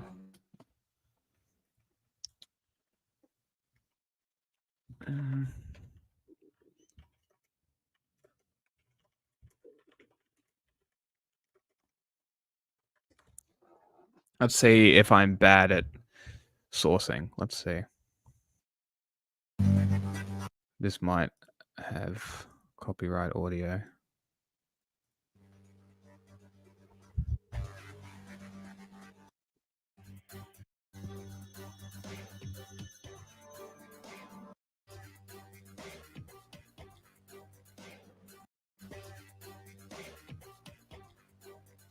I am bad. On Monday released video it said showed scenes from a weekend operation that resulted in the rescue of 4 hostages kidnapped on October 7th and recovered from the Nusayrat refugee camp in the center of the Gaza Strip. Palestinian officials said the operation, which involved airstrikes and ground troops, killed 274 people, making it one of the deadliest assaults of the war. Anas Alyan picked through the ruins of his home. This is our house. We were safely sitting in it and suddenly several consecutive explosions happened. We did not know what was happening. I was sitting upstairs in my apartment. I went down to my parents' floor and found all my relatives thrown out because of the Jewish soldiers. They were firing at us with mortar rockets at the living room. All my relatives were wounded. There was a lot of gunfire. F-16, quadcopters, drones. It was horrible. Soldiers in this area were all firing. Israeli forces said they were aware of under 100 Palestinians killed and did not know how many were combatants. Hamas's military wing released this video on Sunday, purporting to show its fighters battling Israeli tanks in the streets of Rafah in southern Gaza. Israeli forces began an operation in the city last month, despite White House pressure to hold off. Around half of the Gaza Strip's 2.3 million people had been sheltering in Rafah before last month's assault. And the results of the voting is as follows: 14 votes in favor, 0 votes against, 1 abstention. The draft resolution has been adopted as Resolution 2735. I now give the floor to those members of the Council who wish to make statements after the vote. Wow, I'm so glad the Security Council voted for a ceasefire for Israel to just tell them to go fuck themselves. Wow. How useful, UN. Thank you very much. This might be the last one. Hey, you know what's weird? How deaf people talk all funny. Sure. I was hoping I would just catch you off guard with that one. I don't find where the fuck I am. I'm too focused on where. Like that's literally like I don't. I'm sure South Park has made that joke, but that's like a Family Guy joke. It's so like low level humor. Yeah. Leaked documents to Twitter. Biden's principles for Gaza, yes or no? Vetoed, yes, no. I mean, we have other stuff to talk about. It's it's literally just him reading Ken Klippenstein. A federal appeals court in California is hearing a lawsuit filed by a group of activists which accuses Joe Biden and his administration of complicity in Israel's genocide in Gaza. A panel of judges will hear arguments from Palestinian human rights groups who say Biden, along with his secretaries of state and defense, have failed to prevent the war and are providing support to Israel. This case was dismissed in January, but judges are now hearing an appeal against that earlier decision. Well, for more on all of this, Rob Reynolds joins us now from outside the court in San Francisco. Rob, can you just outline exactly what this case is? You know, the government. The ones doing the genocide. This is actually all about and what the arguments are on both sides here. Right. Well, this case goes back some months and was argued before a lower court in January. At that time, stand-up. The plaintiffs, representing several human rights organizations and Palestinian legal organizations, argued that the United States, and particularly President Biden, Secretary of State Blinken, Secretary of Defense Austin were in violation of various U.S. laws and treaties that prohibited aiding and abetting genocide. The judge in that case heard the arguments and later issued a ruling saying that while he found that there was a factual basis for the claims of genocide and abetting genocide on the part of the United States government, he could not accept the case for jurisdictional reasons. That is, that there is a doctrine in American legal law saying that judges cannot. Good night. Thanks for watching. See you next time. Countermand political decisions by the executive branch, and he said that this was considered a political decision. The plaintiffs then appealed that to the Ninth Circuit Court of Appeals here in San Francisco. Fuck. Don't say that. That's anti-Semitic.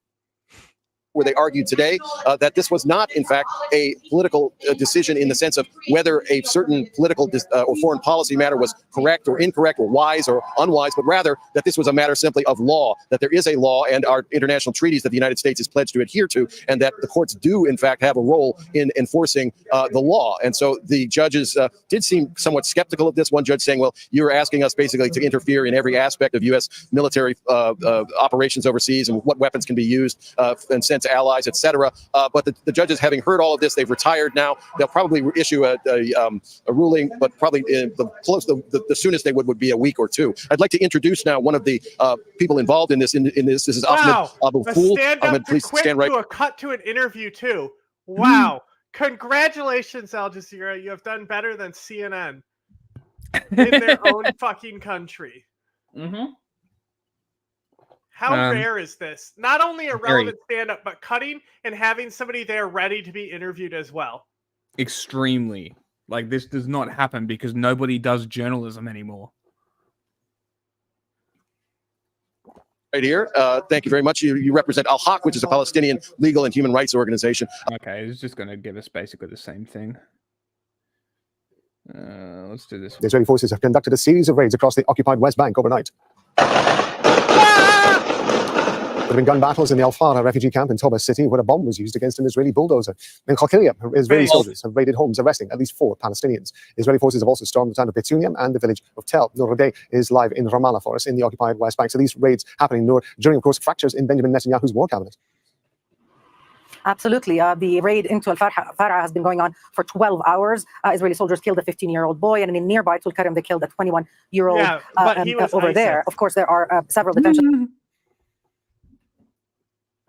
As you said, Nick, more than 35 in total. And if we take a look, a broader look at what's happening, one can read that this government is now back to its core, its hard right core, whose agenda, whose coalition agreement really focused on the West Bank and taking over as much land as possible. Like the show Dragon's Den, that's like a ripoff of Shark Tank? Because that would be fucking hysterical.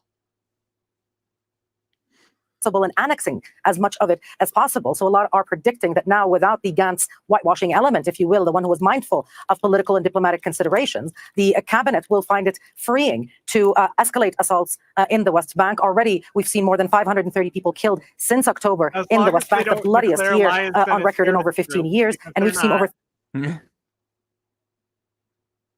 9,000 detained. 40% of all Palestinians now in prison are there without charge. Terrorist. You're the PKK. You know, like at least that's not happening with groups like the Lions Den. They're not just be like, you're just like Hamas. Yeah. No, thank you very much indeed, Norodeh, talking to us from Ramallah. The United States recognizes, like, de facto, like obviously their policy is going to contradict like everything else, but their de facto policy, the thing that they say out loud, the ambiguity statement, you know, is that the settlements are wrong. And that so technically the only thing they could say about Lions Den is that they should be operating under the authority of the Palestinian government. That's really all they can say. They have every right to be there. It's like militia, but we'll back militia is protecting territories against governments we don't like. So really, there's no point for the U.S. to make a position like that. A hostage rescue raid into the central portion of the Gaza Strip. Now have more details. They do coordinate with Hamas, so you can sanction them because of that. Played out some news from the hostages saying that they were being held in the homes of Palestinian civilians, including one who may have been an Al Jazeera reporter. We've got an updated casualty figure coming from the Gaza Ministry of Health and speculation that the United States was involved in any way, shape, or form. It's a lot to get into. Let's see. I'm glad you're here. Let's get the starting evidence. With details of the raid. States. Israel put out a pretty significant write-up of how this all played out. They said in the days before the mission, the military launched a new operation in Eastern Bridge. You know how I know they're gay? Of the area we're looking at. Again, live UA map here, zoomed in on Gaza. The area that the hostages were taken out of is here in the middle, Nusrat. And they're saying that in the days prior, they conducted a raid into Barej here, just a little southeast of Nusrat. They say the goal here was to try to feint Hamas, pull Hamas militants out of the Nusrat area into Barej, maybe think that this is the direction that Israel would move in, so the hostages further back here towards the coast are secure. And again, in the days leading up to the actual hostage rescue mission, this is the area that Israel was carrying out operations. They said the raid was carried out on Saturday morning. It would be an optimal time to surprise the Hamas terrorists holding the 4 hostages captive. Previous hostage rescue operations in Gaza have taken place overnight. Now, there's a couple different reasons if you have the ability that you want to carry out operations at night. For one, especially in a case like this, Israel has much more visibility at night than Hamas, right? That just the night vision and thermal capabilities are heavily skewed in Israel's favor. So they're going to be able to operate on a slanted battlefield. They're going to have a significant advantage. The other part is, and this was... Hey, buddy. It's slanted from the start. You fucking moron. What the fuck are you talking about? Like it's an even war. But this is what they would say about this is like we own the night. This is an American talking point that we do it at night to give us the advantage over the enemy. Sure. We have to make sure the enemy definitely can't fight back when we do operations, is what that means. Largely the case throughout our experience in Iraq and Afghanistan. When we kick someone's door in at 2 a.m, they are rattled. They're shaken. They're not able to get to their senses fast enough, in some cases, to mount any sort of serious defense. So even though Hamas likely has guards up 24 hours looking over these hostages or at certain strong points throughout the city, or they don't have time to think fast enough, and they might not even be hostile against Americans, but in a reaction, you kill their whole family because they reached for the cops' gun. Is going to be asleep in the middle of the night. That is one of the major reasons why operations are generally carried out when you have the capability in the middle of the night. So notable here that Israel decided to go in midday. Kind of brings back thoughts of Black Hawk Down, right? One of the major issues there was in the middle of the day, the entire city saw those birds coming in. Come on, you're smarter than this. Preston's actually pretty smart. He's a pretty fucking good I've never seen this guy before. Oh yeah, he's cool. He's on Twitter a lot. I retweet him a lot. He's cool. And that extraction taking place. Now, Israel said that the buildings that the 4 hostages were rescued in... Your classic guy of, I was in the military, now I make YouTube videos. If they hit one of the objectives and went to rescue one or the other group of 3 hostages, Hamas might execute the other, or if not execute, at the very least move that hostage out of the area, which is a very reasonable expectation. One of the hostages, Argamani, was held by Hamas guards alone in the home of a Palestinian family, while the other 3 hostages were held in a separate home, also with Hamas guards. And that's an interesting little nuance here, because we're going to get into this here in a moment, where they're being held not in tunnels, not in Hamas strongholds, but in homes of Palestinian civilians. But it's not necessarily the civilians that are guarding them. It sounds like each one of these cases there are his take on how they're like kept with Hamas families or something. It might have been him. I don't know. He was criticizing a lot of people's takes. Yeah. Like if there's one thing James understands, it's fucking terrorist groups. I think he overestimates Haqqani, but he's still one of the best terror group understanders. Armed Hamas militants in that room, or at least in the building, providing some sort of serving as a guard of that hostage.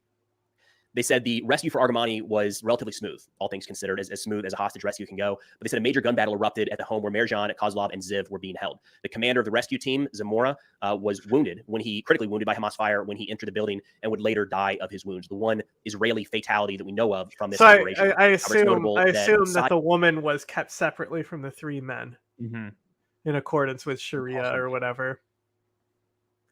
Maybe. That might be from Zamora. Israel said that several more troops were wounded by shrapnel during the course of this operation. I think that's an important detail. Now this whole operation kicked off around 11 o'clock. So this is a very quick timetable, and that's something you're going to expect in some sort of pinpoint raid like this in the middle of a dense urban area. You're not going to spend 3 hours getting there, 2 hours on the objective, and 3 more hours getting out. You have to get in and out very quickly. Yeah. Israel says by 11:15, the announcement came across the radio, quote, "The diamonds are in our hands," meaning that the hostages were now safe and secure in Israeli custody. However, they had not yet been extracted. You had to make it about fucking jewels during the course of the that they're operation. taking.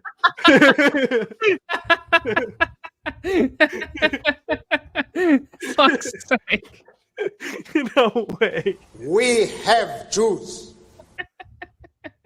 And daylight raid is going to gather a lot of attention, Fucking not just hell. from Hamas, but from anybody in the area is going to be able to clearly see something is taking place. They said dozens of terrorists gathered around the building where the 3 hostages were Why held, not eggs are hundreds in the more armed basket, men. you know?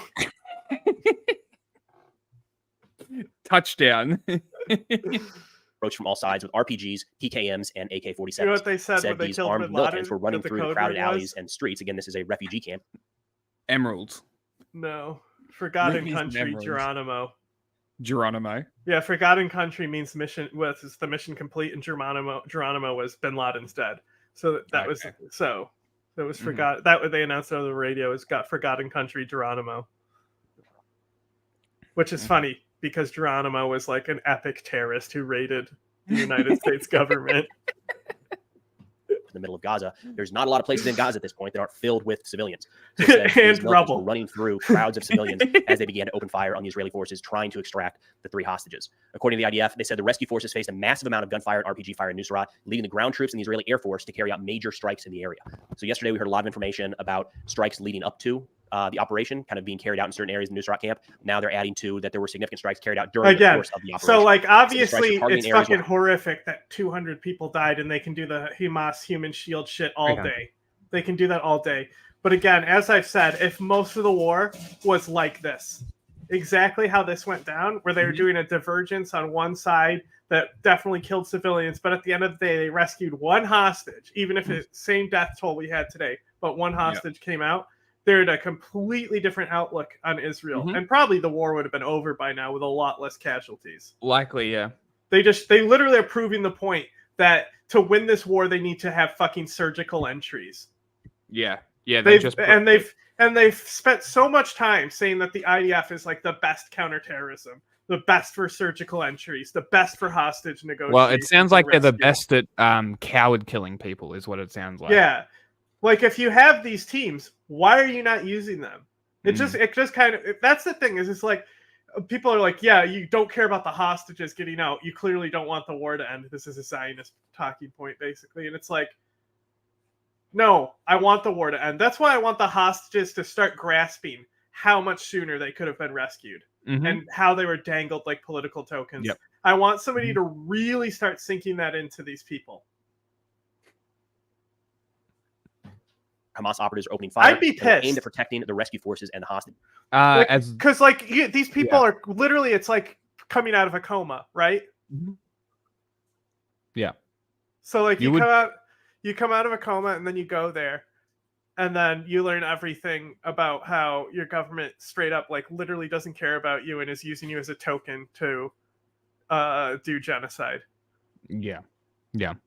Well, I mean, the biggest opposition to Netanyahu and the Israeli government and what they're doing are the families of the hostages. Exactly. So, Well, you know what it reminds me of is the 9/11 wives. yeah, They're the ones OG truthers. Yeah, the ones who actually went after the U.S. government and got them to start disclosing shit. Yeah, see? But fuck the hostages.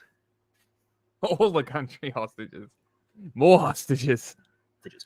Again, just hearing the details of this kind of speaks to how the urgency of getting in and off or If on and everyone off knows the a objective hostage, very quickly, then the danger there's of doing so infinite in broad pressure. daylight. The updated casualty figures we have as of this morning, the Hamas government media office said that at least 210 people were killed amidst the 700 injured. Oh Yeah. my god. Yeah, I mean they were dropping bombs in a civilian area. Of course, 700 injured. Yes, all of Gaza is hostage. It's called apartheid. the operation.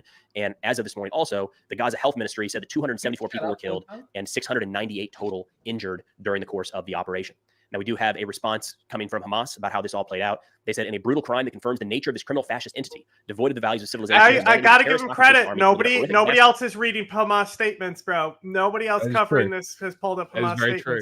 Like I said, he does pretty good info sector work, but obviously it's a little bit too, I was in the military. Yeah. Which I guess, that's the style that people want because they're also ex-military and want news delivered like this. Yeah. I guess that's why, what's his face? Fucking the guy that got us the interview with Emma. Jamison and his oh yeah. I was like, I got us that interview, but I get what you mean. Because like he does this same thing, and I feel like that's why he has an audience, is because people think that he's in the military. I'm actually, the more that we watch him, I'm more on board with you that it's stolen valor. I don't think he served at all.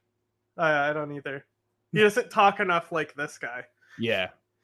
They like against innocent civilians in the Nusrat. All the military people that I've met and spoken to, and that's a lot, he doesn't speak like one. He doesn't talk like him. He doesn't use the lingo. He uses sort of the internet military sort of LARPA lingo. Mm-hmm. Refugee camp. They said what the Nazi occupation army announced about the release of a number of its prisoners in Gaza after more than 8 months of aggression. I would say it's used not all its impossible, military, security, and technological means, but and during which committed all crimes of massacre, because of how siege, dense and the place will is, not change its strategic failure in the Gaza Strip, as our resistance still holds the largest number. Like, and has you the have to ability think about increase this, its share like, of prisoners. Hamas is going to be. So I guess I could Would probably you add my pause own and punctuation stop? there to make it easier to read, but in like the urban environment, let's just say like there's one building and there's a fucking guy with an AK on top of that building. There's no way that the ground troops can hit that guy that's going to be raining down on him, right? So they call a bomb on that building. That building is still full of people because this is a surprise raid in the middle of the day. There was no evac for civilians. I think it's totally plausible. If they were getting fire from all directions, that doesn't mean they're all the terrorists are in one individual building. Let's bomb that one. Like, of course, they like fucking basically like any place that they were calling shots down, they were dropping bombs on. Yeah. And then who knows? Maybe it was like that was the wrong building, and then they drop another one, and that building didn't even have somebody shooting in it. Like, totally plausible. that is one long rambling sentence from Hamas.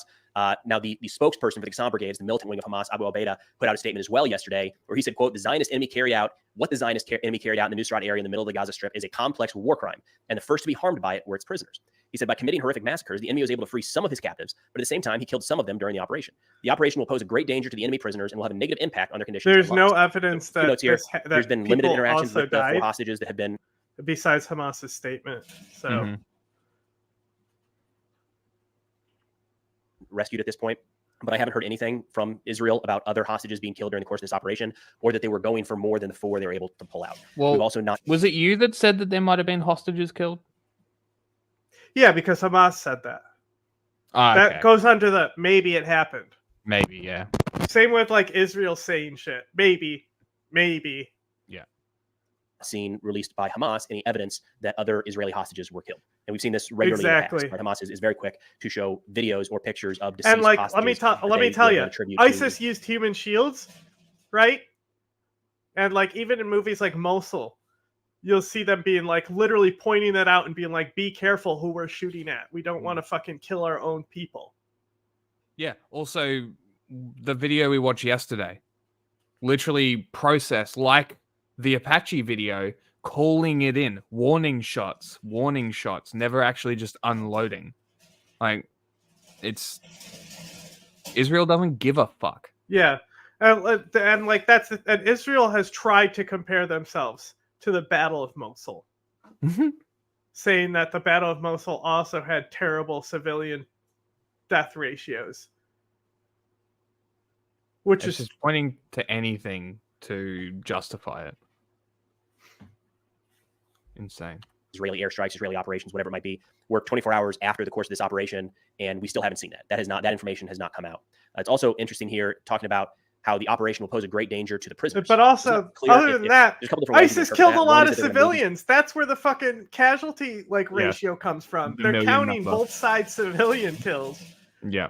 Like Israel in majority, like you could say Hamas is killing them by being a human shield, by standing on a building with civilians. That's irresponsible of them. You could say that, but it's still not the same as what was going on in Iraq. And it doesn't, there's no comparison. And also to compare yourself to the Iraqi military that was made like 5 years ago, because they redid the entire military with the rise of ISIS. So like, we're talking about like 2017, they became like a real, like full-fledged military unit that could be operational and effective. Yeah. Okay.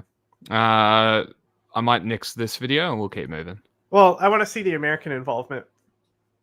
That should be. I've got another one. Well, I want to see his evidence because he'll use information, like prisoners into different areas. Okay.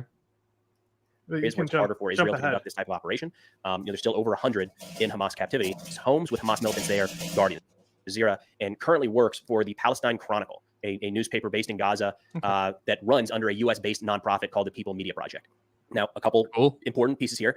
It's not clear if the hostages were being held in his home or if he was just in the general area and was killed during the course of this operation, right? If you're talking about 2 homes that 4 hostages were taken out of, and the latest death count from the Gaza Ministry of Health is 274 people, there were not 274 people in those 2 houses. So I don't think that piece has been confirmed yet, but it's at least presenting the information that somebody with ties to Al Jazeera. Also, what the fuck is this guy going to do when Hamas is like, these people are staying here with you? And also a Hamas fighter is staying here with you. I mean, this is an important narrative, but it's especially a narrative that serves Israelis' censorship of the press. Yeah.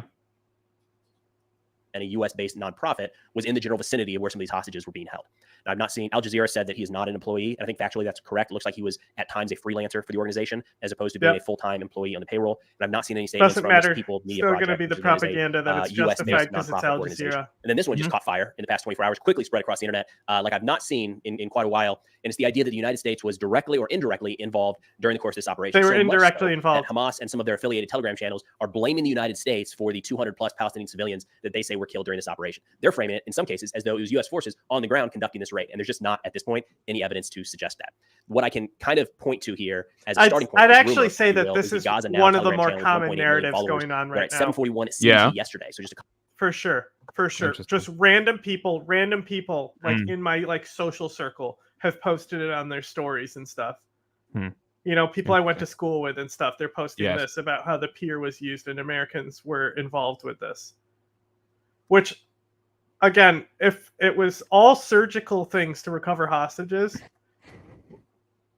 and it wasn't associated with what has happened so far with thousands, hundreds of thousands yet? Or tens of thousands? Still tens of thousands.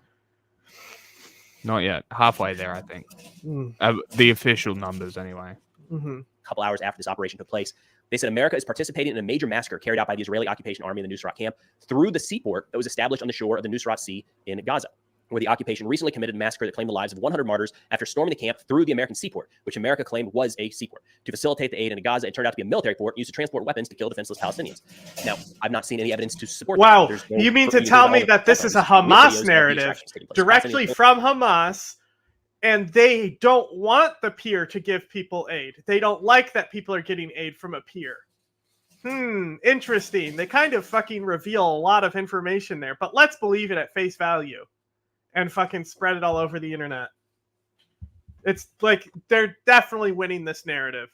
Like, everyone is going to believe that the U.S. forces were involved here, and already they've been doing a ton of information warfare specifically directed at this fucking stupid pier that doesn't do shit anyway. Yeah, but it's also because these people are stupid, pro-Hamas and anti-Palestinian. And I'm 90% positive the pier was not yet attached when the raid took place. Yeah, we're not. And if it was attached, it was only just attached, and it wasn't opened yet. Yeah. So it doesn't matter. Come at me. If you are pushing this narrative, you are pro-Hamas, anti-Palestine. See what they're posting here. So they're posting this video. It's like a guy eating, and he's seeing the helicopter on the beach near the American pier in the background, right? And this is what Hamas-related and IRGC affiliated accounts, right? They're posting this and saying proof that the Americans were involved. No context besides that. That's it. Yeah, what? It's a Black Hawk and some trucks are there. Where are the Americans? Well, that's the pier in the background that they're currently working to reattach. So there are Americans there. And also, American intelligence helped in the operation. Sure, but American intelligence helps everywhere. We've been flying drones over the place. America's been involved with all of this. Yeah. So why are we acting like it's the pier that's the issue when it's a fucking Reaper? Yeah, because they're anti-Palestinian pro-Hamas. Oh, crazy. You mean Hamas hates Palestinians? No. I'm saying people pushing this narrative. They hate Palestinians. They are pro-Hamas, Uh-huh. pro-Israel, anti-Palestine. If that makes you mad, come at me. Fuck you. If you're pro-Hamas, you're pro-Israel? Yes. Huh. And specifically this, if you are pushing this video with no context and saying that this is proof America is involved, then you are an idiot. You are pro-Hamas. You are pro-Israel. You are anti-Palestinian. Go fuck yourself. Pulling up their cell phones and recording the Israeli helicopters taking off with the hostages. We don't have any footage of the seaport being used in a military capacity. Now, I do want to pull up a map here to show where where the extraction took place. At least one of the helicopter extractions took place. And it's in this area where the IDF has control, and they have had control for quite a while. This is where the seaport is built, right? The IDF is going to be responsible for the security of this port and this pier. They're going to build it in an area where they have security. So in one of the videos of the helicopter taking off, you can see the pier in the background, which it shouldn't be a shock that that's the area Israel chooses to land helicopters, an area that is secure. I'm not seeing at this point, again, any evidence to suggest that U.S. boots were on the ground at all, that they took place in this operation, or that the port was used to facilitate this operation. It's wild that people just blindly believe believe something. That all of the United States knew this was happening. They put out a and statement not even saying think that, for a second. It's insane. Like, here, okay, perfect. This is the narrative, but it's been, as you said, the whole time. They've also been selling them fucking weapons and bombs they've been dropping on them. We know this the whole time. It's like why are you going after the aid? You fucking idiots. Like, it should be so obvious that, like, when information about the pier starts going viral and shit, where it's coming from. Let's not forget that the IRGC IO is, like, the third, not the third biggest, but the third most targeted at America. Even Israel isn't up there with IRGC fucking information warfare in this country. Israel is working in conjunction with the U.S. hostage release cell. Those are planners and resources and people sharing best practices with Israel as they try to get out of Gaza, not just the Israeli citizens, but the U.S. citizens as well. That sort of behind-the-scenes coordination, sharing best practices, maybe even intelligence, is a far cry from U.S. boots on the ground pulling triggers or U.S. aircraft overhead dropping bombs. And the U.S. Central Command actually put out a statement trying to shoot this down as well, saying the humanitarian pier facility, including its equipment, personnel, and assets, were not used in the operation to rescue hostages today in Gaza. An area south of the facility. Oh, and you're going to believe the United States command? Any such claim over what, Hamas? The temporary pier on the coast of Gaza was put in place for one purpose only: to help move additional urgently needed life-saving assistance into Gaza. Now, this is a very significant claim that the U.S. was involved in the operation or facilitated the operation. And I just want to stress, for a claim that's significant, we would need some kind of evidence. And at this point, we haven't seen it, other than, again, the Gaza Now Telegram channel posting that early in the morning, and then a lot of other Hamas and Hamas-affiliated channels posting the exact same. So it looks like, from what I can see, the source of this claim is just a Telegram channel saying, believe me, it happened. Now, there was a video circulating as well that was suggesting that the Israeli forces may have moved into the area in humanitarian trucks. I haven't seen a lot of evidence one way or the other. Israel hasn't released that I've type seen of enough as evidence far as I'm aware. that I can believe that they did use an aid truck. Yeah. But I don't know for sure. That one's more probable. Civilian vehicles moving alongside Israeli tanks. Maybe if this was the extraction, I'm not sure. But if you're trying to hide your infiltration into an area and not tip off Hamas, you're not going to drive a bunch of tanks 5 meters behind the secret vehicle that you're sneaking people in with, right? So maybe this was used in some way, shape, or form to extract people off the objective. Maybe it was commandeered because they needed more seats for the hostages, or a vehicle went down, something like that. But it's hard to tell, again, from this one clip that Israel was clearly using humanitarian trucks or something of the sort to conduct the operation. Again, maybe that happened. I don't know that this one little clip is definitive proof in one way or the other. Now, this piece I wanted to save for last because it's a little bit of trust me. I don't really like reporting anything like that. But there was a threat made against the Gaza pier yesterday that I think lines up with a lot of the other statements we're seeing. But that post has since been deleted.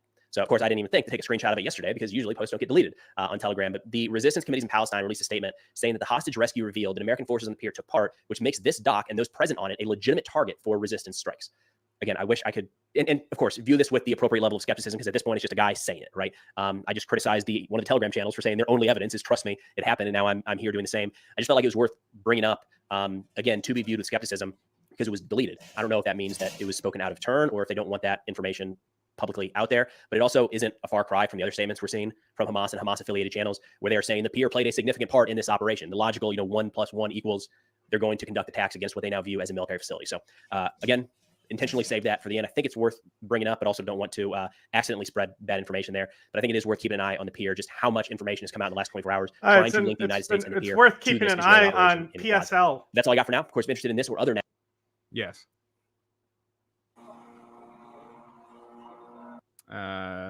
Not this one. This one. Could be louder. Regarding this rescue operation that happened inside the Nusayrat refugee camp. Yeah, keep in mind this is a refugee camp, Amra, that Come was on, full CNN. of people because many of them had come from the area of Rafah, where the Israelis are currently conducting an offensive, a town that's basically now a ghost town. Everybody has left, and so many of the people who were killed yesterday in Nusayrat were in fact coming from that area. Now, we just received the latest numbers from the Gaza Ministry of Health, who say that yesterday's death toll from that Israeli operation was 274 with 698 wounded. That brings the death toll since the 7th of October in Gaza, according to the Ministry of Health there, to 37,084. Now, yesterday, the scenes... And people get mad because they say Gaza Ministry of Health. Yeah. Why are you mad at a citation? Yeah, what the fuck? Grow up. Lots of... I like this graphic that's just children, 230 plus killed. It's not a bad way to do it. Because that's fine. Because it's like when that. my reporting on New Caledonia, I said 1,500 or more troops have been sent in. Turns out it was about 3,000, but 1,500 or more, good reporting. Could have been more accurate, but shit changes. So they ended up having to put the dead simply on the pavement outside. We did speak to one doctor at one of those hospitals in But he Central was Hamas, Gaza so who we had told to us kill him. that yesterday was the worst day of his entire professional career, which is something given what people in Gaza have seen over the last 8 months. So there is anger in Gaza, and there is a feeling that certainly that once again, this shows just the completely different worlds Israelis and Gazans live in. Israelis yesterday obviously very happy with the news of the release of the freeing of these 4 hostages, but for Palestinians, yesterday was probably one of the bloodiest Israeli assaults since this Just war imagine how began. insane it was Amra? to be a hostage and all those bombs Very going different off around perspective you there, and Ben. shit. Ben for us in Beirut. Thank you, Ben. We've also learned that the U.S. helped the IDF prepare for this mission. A U.S. official says that while there were no American boots on the ground, the U.S. offered Israel... Yeah, they were on the seaport. CNN's Priscilla Alvarez has more. The United States on Saturday commending Israel for its rescue of 4 hostages, with President Biden welcoming the news alongside the French president. I want to echo President Macron's comments welcoming the safe rescue of 4 hostages that were returned to their families in Israel. We won't stop working until all the hostages come home and a ceasefire is reached. That is essential to happen. A U.S. official tells CNN that an American cell in Israel supported the rescue efforts working with Israeli forces. That in reference to a team that has been assisting Israel since October 7th to information gather on hostages. The source also confirming to CNN that there were no U.S. boots on the ground in this mission. Now, of course, the U.S. has been pushing for a hostage deal that would also... I bet the U.S. has ceasefire informants in inside the Gaza. Hamas President network, though. Oh, 100%. Deep agents and shit. Mhm. I mean, that's what they tried to do at Strawberry Fields. What is that? That's the Gitmo camp where they would train double agents. Then Okay. they'd train them to put them back inside the prison pop to get terror secrets from terrorists. Right. But like the way it's located, because Gitmo, it's like on kind of like the roads leading in. There's a little bit of a hill, right? So like at the top of the hill, you can look over the entire facility. On the other crest of the hill is where Strawberry Fields is. So Strawberry Fields can't be seen from either facility. So there's only like limited pictures of things that have gone on in there. You can see it on satellite imagery on Google Earth, though. Sounds sus. It was sus. What'd they do? Like mental torture to? No. These people were complacent to become double agents. Oh, okay. And be placed inside. Like basically, they were terrorists who were arrested, and they got a deal. Okay. To be informants. I mean, most informants are still part of the group. Like, yeah, informant Nazis are still fucking Nazis that want to see the Nazis' goals come through. They just preserve themselves more than their friends. Mm-hmm. Biden himself outlining that three-phase proposal that, again, would include the release of all hostages and a temporary ceasefire and potentially a permanent ceasefire in Gaza. In fact, just this week, U.S. and 16 other countries urged Hamas to quote, close the deal. Just another example of the ongoing pressure by the United States. Senior U.S. officials have also been back to the region to try to give more traction to those talks. And while it's still unclear where those talks will lead, the U.S., at the very least, on Saturday, commending Israel and applauding what they called a successful operation. Priscilla Alvarez, CNN, Washington. All right, let's bring in CNN military analyst and retired. Okay, let's continue. Here's the only picture of Strawberry Fields. Only picture. Mm-hmm. Where? I just sent it in private chat. I thought you were screen sharing. No, I sent it in private chat. I mean, I can screen share it. It's just not worth it. Seriously? That's it? That's it. Just a blurry guy walking inside a fence. Wow.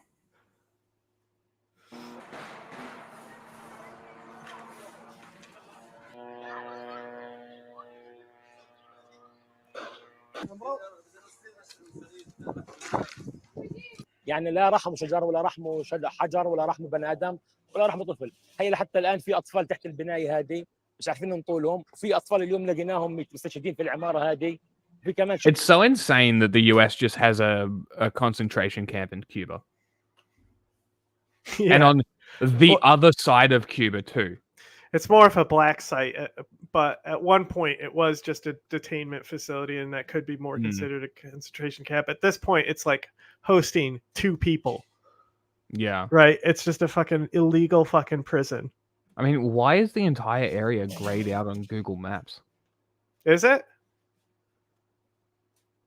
Oh, well, it's marking that it's a different territory, I think. McDonald's. Yeah, so the base is, I think, on the other side of yeah, I mean, I can show you around if you go in there. So I mean, what? Where is this Strawberry Fields thing? See the orange top buildings? This one? On the left side? Yep. Okay, now navigate up from them. This there little it is. facility, Yep, that's Strawberry Fields right there. So That's if you look at the roads connecting to it as well, it's also pretty interesting, right? You can see that it's on the crest of the mountain. Yeah, you kind of have to get to it this way. Off this road here. Right there. Right. Is where you And would there's turn. an entire fucking, like, see how there's like an X there? Like, it's an entire fucking checkpoint that you Yeah. have to go through to even get there. Crazy. No roads here.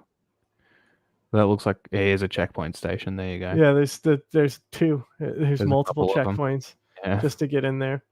Fucking hell. So what? This entire facility now houses basically 2 people. No, because some of it's camps, detainment camps, and then some of it isn't. Most of it is closed at this point. Okay. But it's still a military base as well. Okay. See, like, there's an airstrip and everything. So most of the site is used as an air base. Still crazy that it's just like, and look, here's just society. This is probably where all the US guys live, right? Mm-hmm. Right on the water, living nice, cushy lives. Although that, although it's being indefensible, it's indefensible what happened there. I do gotta say, the fact that they allowed them to have lawyers is still kind of like interesting, because that's not happening in other black sites. You know, there's no lawyer for the Uyghurs. Look, there's a Paraguay in Cuba. But yeah, no, it's definitely not. شهداء اليوم لقيناهم العماره الثانيه نظام اشلاء قاطعين غير عدمت امبارح بالامس. اي واحد كان يتحرك في الشارع طب باعدامه. عن اي واحد بيتحرك، اي واحد ماشي، اي واحد اي حركه. Okay, I lied. Strawberry Fields is a different facility. That's the permanent facility. Penny Lane is the double agent facility. Okay. So, but yeah, that's where it is on the backside of the mountain. Okay. So that is the facility though. What we. Yeah. That's. I mean, I don't know if it's open anymore. Right. I mean, it's really degraded because it's also like in the jungle. And they probably don't maintain it, I imagine. They don't have enough budget to maintain it at this point. الفلسطينية عليها النمرة الفلسطينية نزلوا كأنهم يعني يجيبوا مساعدات فلقوا المساعدات طبعا جنود قوات خاصة بين منطقة فيها Yeah, there's 30 people there. Crazy. Most are from Yemen. Seriously? لا فيها يعني نسبة الطور فيها خفيفة لا فيها مقاومة ولا فيها ما يحزنون كلها مدنيين كلها أطفال. Thanks for watching. Stay updated about breaking news and top stories on the NBC. Where do they have Abu Zubaydah? Okay.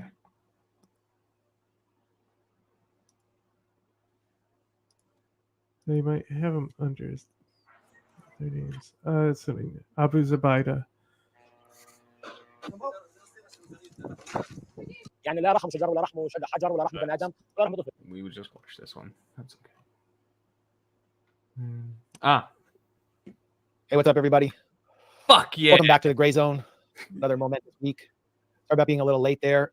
Aaron told me he was going to be late, so I made sure that I was. But I wound up being a little. I wound up being a little later. See, he cares about his co-host. we go late all the time.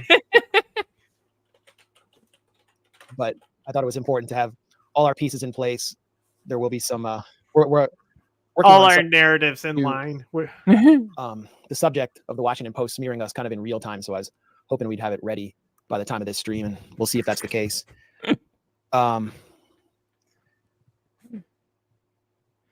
Maybe Yeah. just the regular Wikipedia So, will tell me what camps welcome, are Aaron. open. How's everything going? It's going good, Max. Good to see you, and good to see everybody here. Thanks for joining us. Be sure to like the stream and share it. How about you go fuck yourself, first of all? Let's see. Let's see what happens. Accepted? I think you are. Okay, all right. Go ahead. Thank you. Actually, I spoke to my diplomat. Unbelievable. And that Saudi correspondent like boxes Sam out and kind of collaborates with Miller to prevent Sam from asking the follow-up on whether Israel has accepted the proposal. But he could just say yes. He could just say yes and say, okay, so yes, moving on. But he can't say yes because Israel has rejected the last two proposals that Hamas has said they look favorably upon. It didn't work. Hamas called their bluff. There's also a very telling line in there where he talks about all the things that Hamas could get if it just bowed to Israeli demands. One of the things he says is 600 aid trucks per day could be coming in. If Hamas. Wow. So, but wait, he's admitting there, though, that Israel is deliberately blocking all these aid trucks from coming in to get what it wants, which is collective punishment, which is a war crime. They openly admit out loud that they're using aid trucks as leverage against Hamas. And that means you're deliberately depriving hundreds of thousands of people of life-saving assistance just to impose your demands on Hamas that they accept your pause to a mass murder. It's an outright admission. I mean, like, because why are the movement of aid trucks conditional on anything that Hamas does in terms of the release of the hostages? Either you believe in the international norm of not blocking aid or you don't. And obviously the U.S. government and its Israeli ally believe fully in a starvation siege if they can achieve their political aims, which is a form of terrorism. Yeah, I mean, prior to October 7th, over 1,500 trucks were going in a day. Now it's, 600 is a great offer, along with that not a permanent ceasefire. I mean, that's the real crux of the biscuit here is there's no permanent ceasefire that the U.S. is putting on the table. That's what Hamas is demanding. They're calling for a 6-week pause. It's unclear whether Israel will even honor that. And then they continue attacking again with Hamas abandoning all its leverage. It doesn't seem like a deal.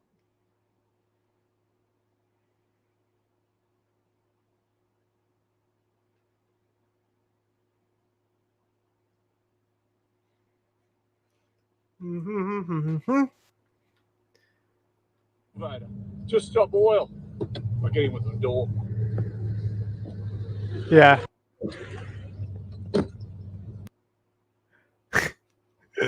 It's a joke video. Like, I really hope so because the Come on. No. The dog jumped. Look at the dog. Just stop oil. Oil is king, mate. Like farmer pride. What the fuck? Oh, Christ, here we go. Also, Australian makes me think it's real. Teal Vader. Just stop oil. I get him with the door.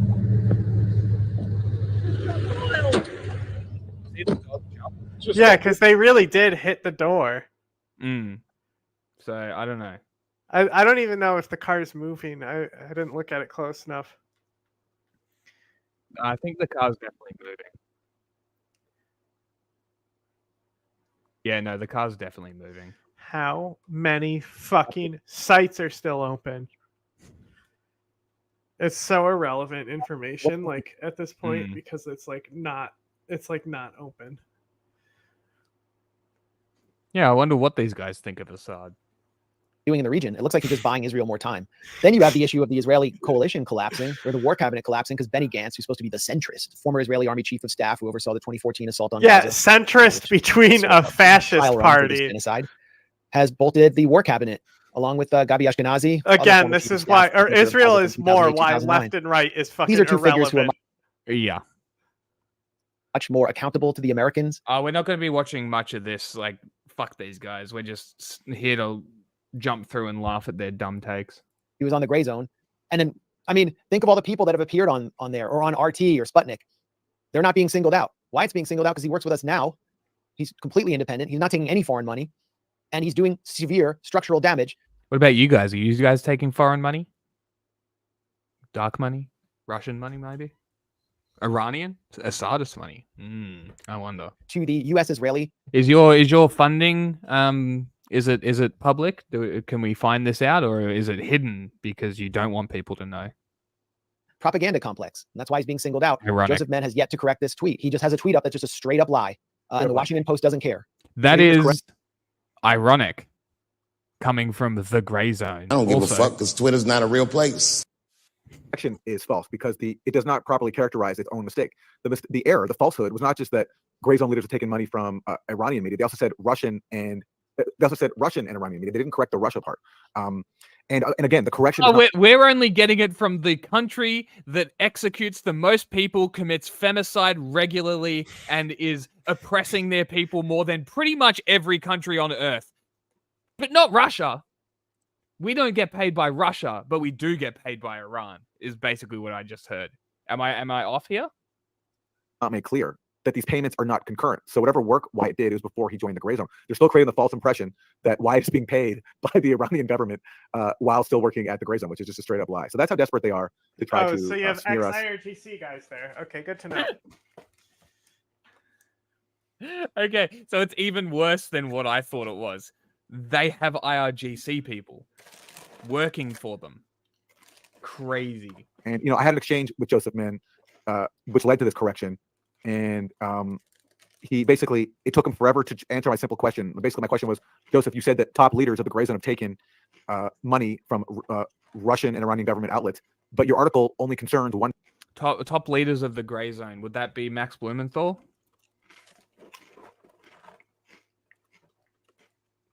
I wonder. Let's have a look. Let's have a look for this thing. Let's see if this is what it is. Hold on. Russian media.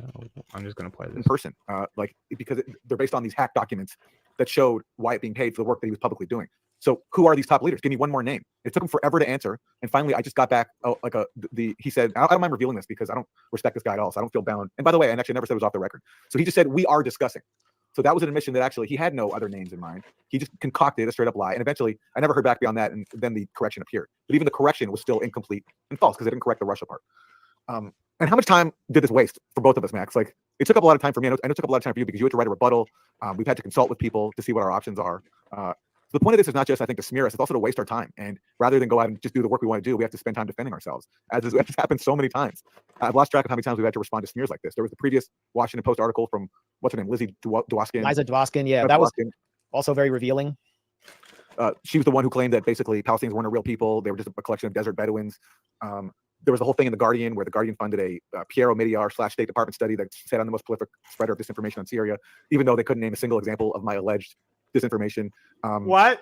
There's been so many of these things. And if the aim is not just to smear us, but to waste our time, certainly the smearing, I think, always fails because they have to issue corrections because they always print lies. But What was that media award that Max Blumenthal and Grey Zone got from Russia? Well, I don't remember what it's called. It's like Fairness in Journalism Award. Yeah, it's some bullshit like that. It's so funny. I've been trying to find what it is. Wasting our time. Fucking Absolute success there for sure. So they must have got it pulled from Wikipedia. Isn't he a Duma Yeah, I mean, it is a denier? waste of it. He's the Duma denier. He's the one who made the narrative.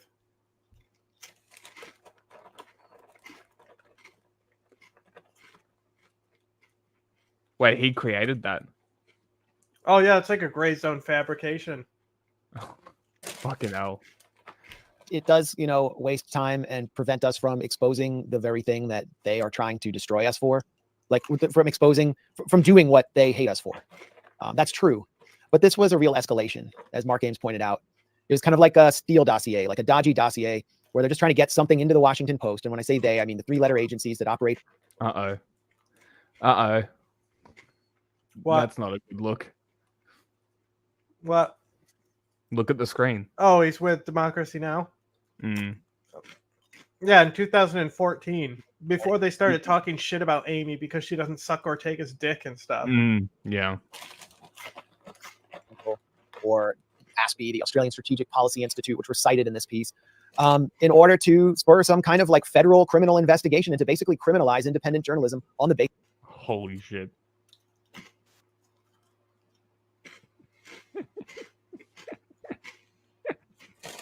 Oh my god. This is amazing.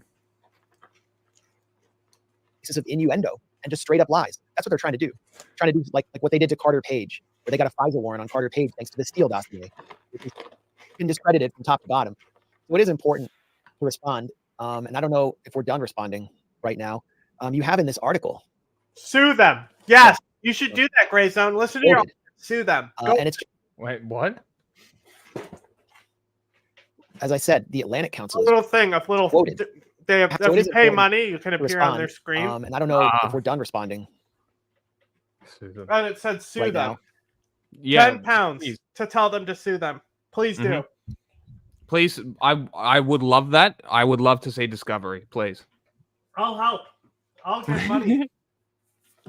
You have in this article, as I said, the Atlantic Council is quoted, and it's just it's just bogus. Wait, so is Let's look at that anything quote. about the pier in here? Doesn't look like Under journalistic What was this tradition- called? independent podcast. a complex war crime. U.S. role in Israel's blood-soaked rescue is apparently what it happened. So Where? nowhere. Did you guys apparently. report on that at some point? Where is that in here? I don't know. I didn't see any of that. Now they're going to talk about how someone rolling their eyes at rape accusations should be venerated as a saint. Instead, we're going to do Africa news, and we're going Do to. they make it a potion? From duck to dim sum, the kitchen inside Shunde restaurant in Johannesburg gives Chinese immigrants a little taste of home. Hong Kong native and restaurant owner Kun Chan immigrated to South Africa almost 40 years ago. It was easy to make money in South Africa back then. Chan used to have a restaurant in the old original Chinatown. He closed that business because people got scared going to the old Chinatown due to crime. Chinese migrants have been living in Johannesburg before the old Chinatown was even built. The first Chinese arrived in the 17th century as convicts or slaves from what is now... Now this is funny. So I'm still trying to find what Slaves this are funny? award is called. Yes. I've been trying to find what this award is called, right? And I got a Reddit post about Grey Zone. They're like, people have submitted Grey Zone pieces to this sub. We've removed them under Rule 4. Sites like that are a huge problem. Then someone goes, and it's hilarious that they go around talking about how journalism is failing, yet they always seem to get that sweet foreign country money. So people are clearly aware. I don't know how they have such a following. Indonesia with the Dutch East India Company. Then, during the early 1800s, Chinese indentured laborers were brought to work on the railways. The original Chinatown on Commissioner Street was established in the 1880s when free Chinese from the impoverished south of China came to the frontier mining town as part of the gold rush. Then, in 1948, South Africa established the apartheid system. Chinese living in the country were classified as colored. Like black South Africans at the time, they were restricted to living in certain areas, but much has changed. Apartheid ended and a democratic government was formed in 1994. How Chinese immigrants from different backgrounds see each other also changed, says Arthur Ma. Before, say 20 years ago, you could feel it because we don't even really speak to each other, the new and the old one. We just speak to our own selves, the local Chinese and the overseas Chinese. Now, we help one another. Ma is a first-generation Chinese South African. His father fled poverty in southern China and arrived by boat in 1942. You know about tea His ceremonies life and improved shit? Sure. Kind of. They like, you know, the way they like spin the top. There's a whole thing where like the tea girls basically, they're almost like geisha. Okay. So, I mean, in Japan, they are geisha who do it, but like in China, they have it too. And they do like a whole tea ceremony where they like basically just get really close to burning their hands on hot tea and they like swirl it around and stuff. Okay. But that's very interesting. Like it's something that like it's like a traditional thing, but it's also something that like businessmen in these countries will take foreigners to riz them, and the foreigners would be like, wow, they can juggle tea and stuff. I shouldn't make light of it because it is like very cultural and it is representing something that has existed in these cultures for a long time, these tea ceremonies. Then we actually have both. I'm pretty sure you're gay. What's her name? Our favorite propagandist. Abby Martin? Abby Martin has one as well of these awards. I mean, she literally worked for Russia, so like she's not hiding from the accusations that she's literally worked for Russian media. But also like Abby is at a point where Abby's credible enough that she doesn't fucking need to do gray zone level pieces. No. And she can probably make her own money without fucking foreign governments involved. Plus, she likes Hamas more than Russia. Yeah. Abby Martin needs a mommy award. Donation in our own village. Now, Johannesburg's ethnic Chinese community includes people from Taiwan and Hong Kong. And as China opens up and prospers, there are new immigrants from mainland China. Anything we need help, we always ask the new one because they're the ones with the money, you see, because China's going good. But we pave the road for them in this country. Now there is a new, safer Chinatown where more Chinese gather in the suburb of Cyrildene. South African-born doctor Alice Yulin Phan's parents moved from Taiwan in the 1980s. My dad and my aunt... Google is garbage, honestly. It's just a shit fucking search. Like, how much fucking more specific do I need to be? Russian Journalism Award. And it's just giving me nothing. Absolutely garbage fucking website. Open up factories in Bloemfontein and then afterwards they open up restaurants. So quite... Yulin Phan and Chan's children and grandchildren can now live where they choose to live in the city. Many have professional jobs, but still come to the new Chinatown where Chan has relocated his restaurant. Eating. Celebrate. An aircraft carrying Malawi's vice president and 9 others has gone missing, the country's presidency said on Monday.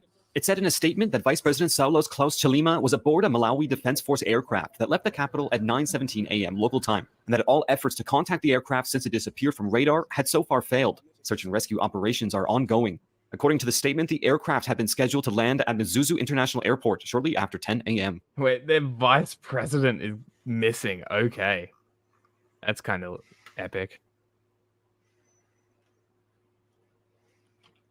Well, the main hospital in the Sudanese city of El Fasher has been attacked and it's now out of service, according to Doctors Without Borders. Staff have been forced to transfer patients after the rapid support force. El Fascist.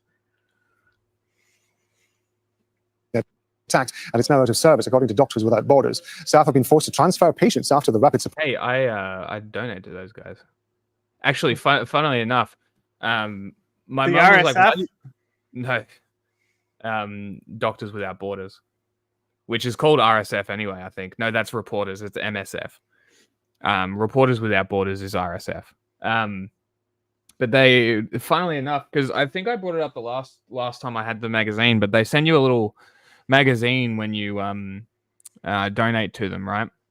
And every single article was about one of the countries that we focus a lot on that nobody does. It was Sudan, Yemen, Congo, just stuff like that. Crazy. Just like really sort of, if Doctors Without Borders is talking about the countries we're talking about, and they're in those countries, I think we're in a pretty good position to say we are ahead of most people. Yeah. Like, all things considered. And then, I wouldn't consider them a propaganda outlet either that's CIA backed or anything, Doctors Without Borders. Yeah, you notice how, like, I don't source things that are, like, as much as I respect Bellingcat, I'm not sourcing shit from Bellingcat, and I'm not doing it for a reason because of a sadist. Because they'll cry the entire time that I used them as a source. It would be like using Adrian Zenz, even though I'm sure Adrian Zenz's work is fine. Yeah, literally never looked at it because I've got all the other information that I have. I don't need to. Yeah. And I'm sure some of that information has referenced him as a source article, but they've also got more reporting on it, which is what journalism is called. Well, it's he called did a three or really more good corroborating sources. I've read his report on the organ harvesting. Okay. That was like the only one that I've looked at, but that's the one that they really hate. I think that's the one that might have the thing about the organs transfer rate being 3 times higher. Okay. Maybe that's maybe. Because I could never find it again after I found it that one time. Support forces opened fire inside the facility on Saturday. It was one of the last medical facilities still operating in Al-Fasher. It's home to more than 1 million people. About 130,000 people have fled their homes in a month to escape the fighting. The UN says the number of internally displaced people in war-torn Sudan has now reached over 10 million. Michel Lacharité is head of emergency operations at Doctors Without Borders. He's joining us live now from Paris. Thank you very much indeed for being with us. I cannot imagine that closing a hospital during the middle of a humanitarian crisis is an easy decision to take. Why was it done? In fact, the city of El Fasher in Darfur is now facing 1 month of fighting between rapid support forces, joint forces, and supported by the Sudanese army. This violence and impact on hospital is not new. This same hospital, South Hospital, I've seen shrapnel, stray bullets, 2 people killed in the hospital in the past months. But now, what we have seen, seeing the rapid support forces entering the hospital, shooting, looting the pharmacy, looting the administrative office, looting one of MSF ambulances is really outrageous, and really a line has been crossed. In terms of getting the patients out, how much notice did you have and how many people were you able to get out of the hospital before things became particularly bad and you were forced to close it? Yes, during the past week, along with the Ministry of Health, we started to evacuate. This is amazing. I just love how everything that I say has somehow, with people being specifically with libertarians, when I'm just libertarians, they say they're anti-war, but they tend to stand with Russian agents and foreign agents and end up just being anti, their own interests at the end of the day. I'd click on this one link, still looking for this fucking award. And, of course, Max Blumenthal and antiwar.com are in the same thread talking to each other, having a good old time. Because of course they are. Some patients because the offensive coming by the eastern part of the city of El Fasher.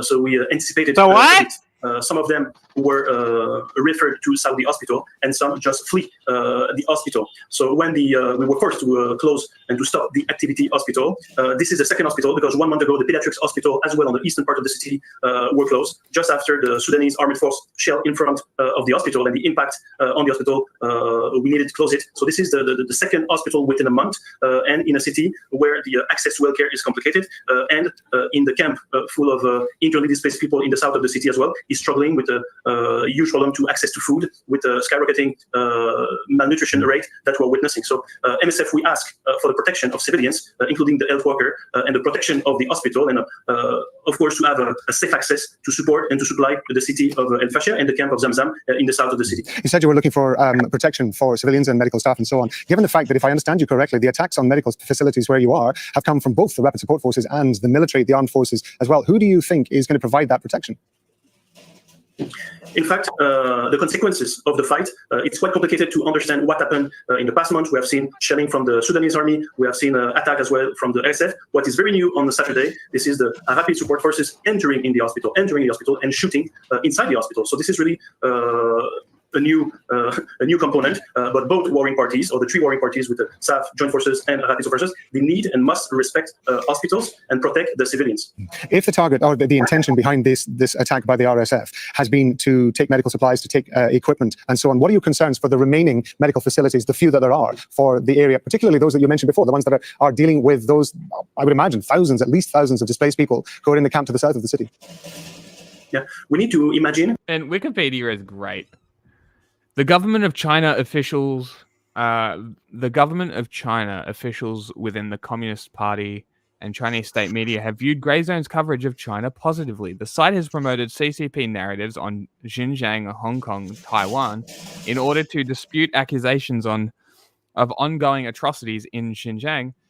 Chinese media and officials have increasingly cited posts from the Grey Zone in their public communications, according to a report from the Australian Strategic Policy Institute. Chinese media and affiliated entities. Oh, you're going to believe a government agency? It began to amplify articles from the Grey Zone in December 2019 after the site posted an article critical of the Xinjiang researcher Adrian Zenz.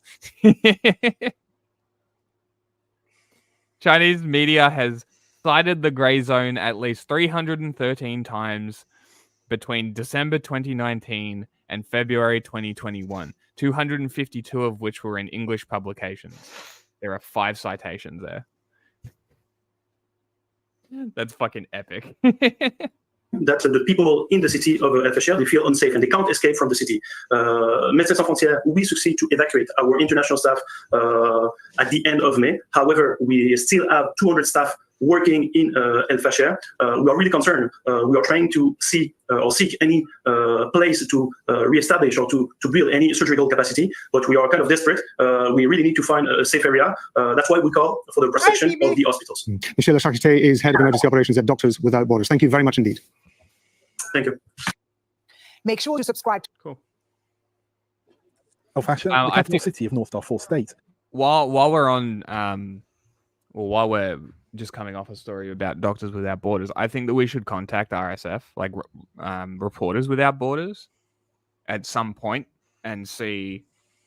Well, yes, that would be part of the union access.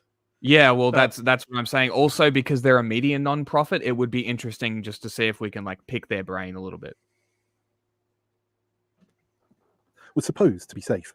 About 800,000 people displaced by fighting and alleged ethnic cleansing in the surrounding Darfur countryside have fled here hoping to find refuge. But since mid-April, Al Fasher 2 has become a war zone. Refugee camps have been caught in the crossfire and even shelled as the Sudanese military battles the paramilitary rapid support forces for control of the city. More than 1,200 have been killed, says Doctors Without Borders. From inside El Fasher, Adam Rojal, a spokesperson for a local non-profit helping Darfur's displaced, told VOA that people here don't care about the warring sides. They just want the fighting to stop. They are not patriots because they're fighting for their own interests. The only loser is the society of Sudan, especially the people in Darfur. People have lost everything, even the basic needs of human life like food, water, shelter, and medicine. Words can't describe how serious this crisis is. Claire Nicolette works with the non-profit Doctors Without Borders, which operates medical facilities in El Fasher. She said one of its maternity wards was shelled, as well as the main surgical hospital. The roof fall down on babies that were inside the hospital, and we had to close down after the death of these 2 children. Surgical hospital, I can say, which is receiving all the wounded at the moment, has been touched 4 times now in 10 days. Nicolette said calls from the UN, US Secretary of State Antony Blinken, and other members of the international community believes to end the fighting in El Fasher have gone unheeded. She says the situation is only getting worse and that the violence is indiscriminate. We hear about drones now. We That's hear a about Charlie snipers. Kirk line. So we just see that the situation is just deteriorating over and over. It's kind of food war inside the city. So unfortunately, there is no protection of civilians, no protection of health structures whatsoever. That's the reality. Rojar says the fighting has prevented people from leaving the city and aid groups from delivering food to the starving within its borders. In reality, most families live in dire conditions, myself included, because we don't get our share of the World Food Program aid due to the poor security conditions and the blockade. Every day, he has been desperately sending pictures of malnourished children in Al Fasher to the international press to try to get the world's attention. Non-profits have complained about the unusually low donations for the Sudan crisis, in part because of the Ukraine and Gaza wars, while human rights groups have criticised the UN and African Union for not doing enough. Meanwhile, Al Fasher continues to be ripped apart. Henry Wilkins, VOA News. I think these are all Aid VOA, agencies in Burkina Faso. there's only a couple because VOA and Al Jazeera are basically the only people other than us that they can actually get fucking footage of these places doing stories on this kind of stuff. So it's just going to be a lot. I did look at Reuters. There might have been stuff. I looked at Reuters. I've had a few Reuters ones on here just because I did. It was packed with like quite a few of the same things. I just say the conflict in that part of the Sahel region is one of the most neglected. Thousands of people have been killed by. This is a place that we haven't been focusing on, admittedly. Where? Burkina Faso. Yeah, I mean it's still part of the. It's yes. still part of the coup thing. So Mhm. it's part of the Sahel insurgency, and Yeah. other places have had more priority lately than Burkina Faso. Yes, of course. But like this is one place that I, especially me, like I was right on it when they took over, right? The military coup. And then sort of was like, okay, they're going to transition to civilian government. That didn't happen because, of course, it didn't. And I think they're still fighting ISIS, which is probably why it happened. Yeah, It there's hasn't- not like ISIS inside the country, but they do attacks inside the country. Yes. So yeah, I 'cause think that- Al Qaeda is there, but not ISIS officially Yeah. on the ground. Because I think from what I remember, the military took over because the government wasn't protecting people That's from all of Al-Qaeda. them. All of them. And then they It's said all that they ISIS were shit. going to transition to a civilian government. Didn't happen. Continued fighting, and now there's 2 million displaced, not 1 million, which is cool. Armed groups affiliated to Al Qaeda and ISIL. Government forces are struggling to contain the violence, which has raged on for years. Nearly 1 million people are living rough in camps scattered mostly in the northeast of the country. Many are trapped in towns which are unsafe. Hawa Mama recently arrived at this camp in Dori.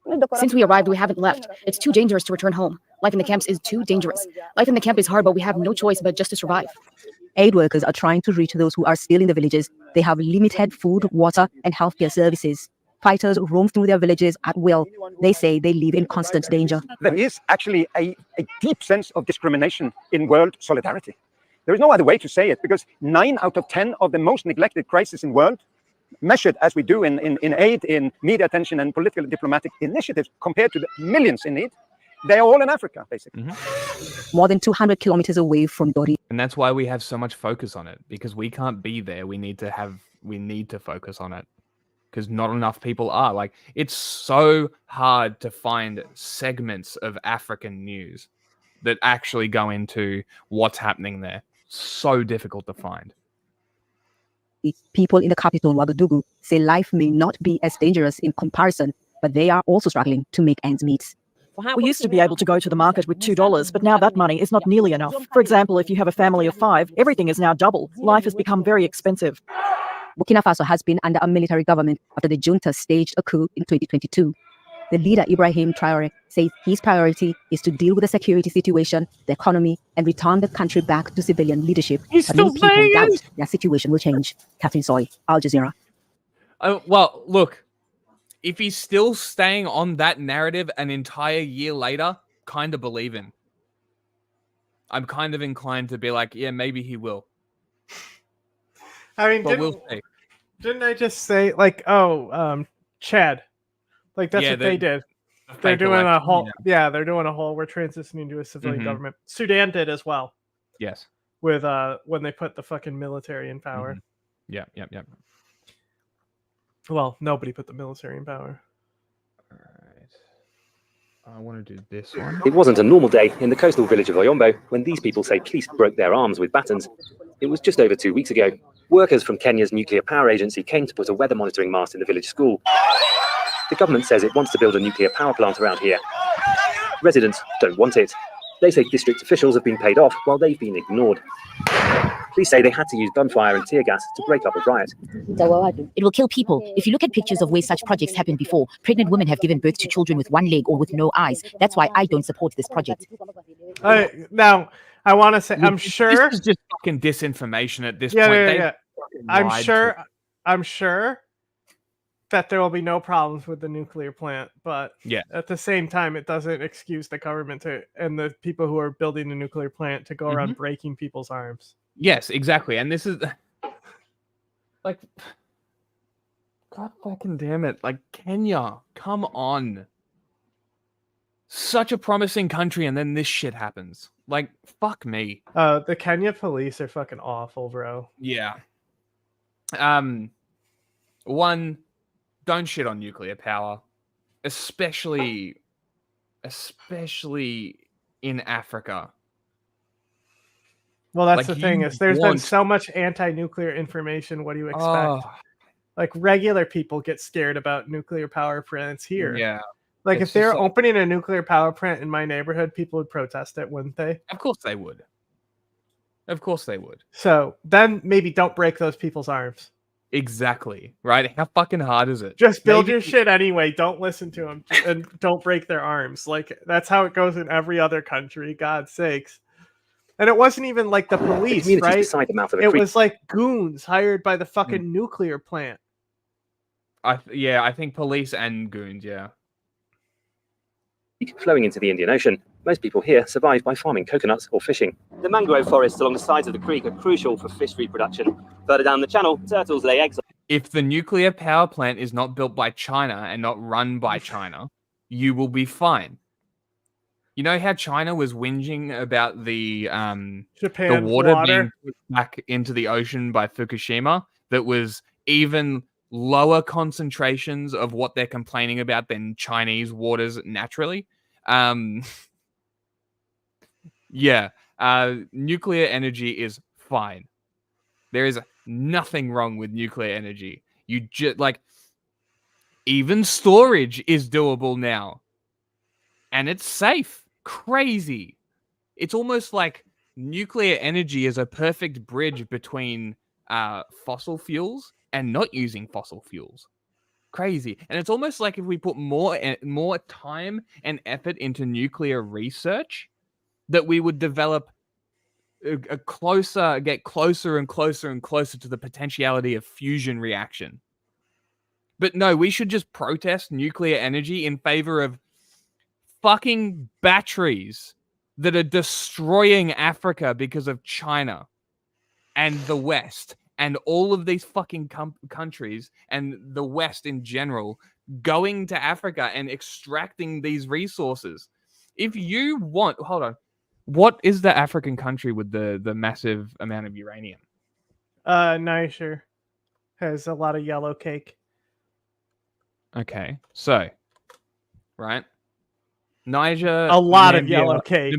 Okay, so Niger, Namibia, and South Africa have 20% of the world's annual production of uranium. Fantastic. You know what you do?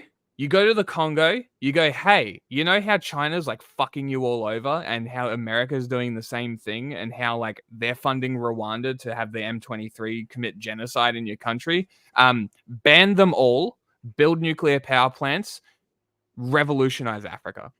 Become Wakanda. Right? Just it's right there.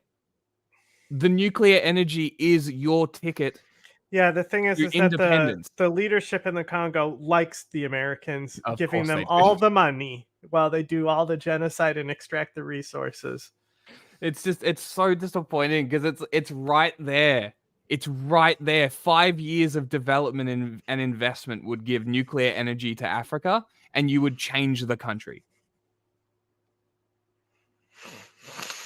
I don't think people really understand how much power comes from such little nuclear energy. And it's just boiling water. Yes. Also, another thing, Africa is very low natural disasters. Mm-hmm. So like a thing like the drought and floods are the worst, right? So like there's no like fucking Fukushima earthquake type events that are going to happen in Africa. Mm-hmm.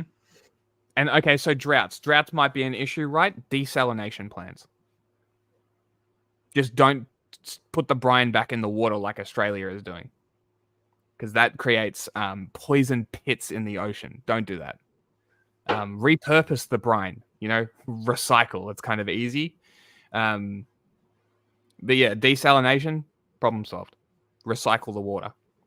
So, water purification, recycle the water. You could easily do it without draining water resources. Like I don't know. I just feel like it's just like the fitness. It's like women in the fitness industry, right? They've just been lied to their entire fucking life, told that diets are 3, 4, 5, 6 week fucking things, and then you go back to eating like shit, and you're like, why am I still fat? It's the same thing. It's like we have all this potential unlimited energy, basically. We've been lied to for decades, and now we're actively hurting ourselves by protesting nuclear energy. Please stop. Please stop it. On the beaches and the coral reef out to sea is also crucial for fish reproduction. Where we are right now is a protected marine wildlife reserve, and the area being considered for the power plants is here. Scientists say the warm water emitted by a nuclear power station would be disastrous for the sea life anywhere in this area and for... True. Yes, that is true. That is absolutely true. Relocate it. Different spot. the tourists who come to see it. Environmental activist Phyllis Amido says the location couldn't be worse, and Kenya's nowhere near being able to manage nuclear waste. She's won international awards for her campaigns. Her sights are now set on the nuclear plant, which the government says it wants to borrow around $4 billion, or about 500 billion Kenya shillings. Part of it is because they're entrenched in corruption. They're just looking at 500 billion, the amount of contracts they will get and kickbacks and all that. If you're an environmental activist, why aren't you pushing for better nuclear policy? I don't understand. I don't get it. You are kneecapping yourself. Like, okay, Kenya can't handle nuclear waste. Fix that. Go to Japan. Go to America. Go to Europe. Hey, we need help. Go to France. They love giving people nuclear fucking materials. Just go to France. Hey, France, give us nuclear materials. Here you go. Problem solved. Hey, France, we need some nuclear scientists to help us develop a sustainable and long-term solution to energy in Kenya and potentially the Horn of Africa. And that the potential union that they have in mind. I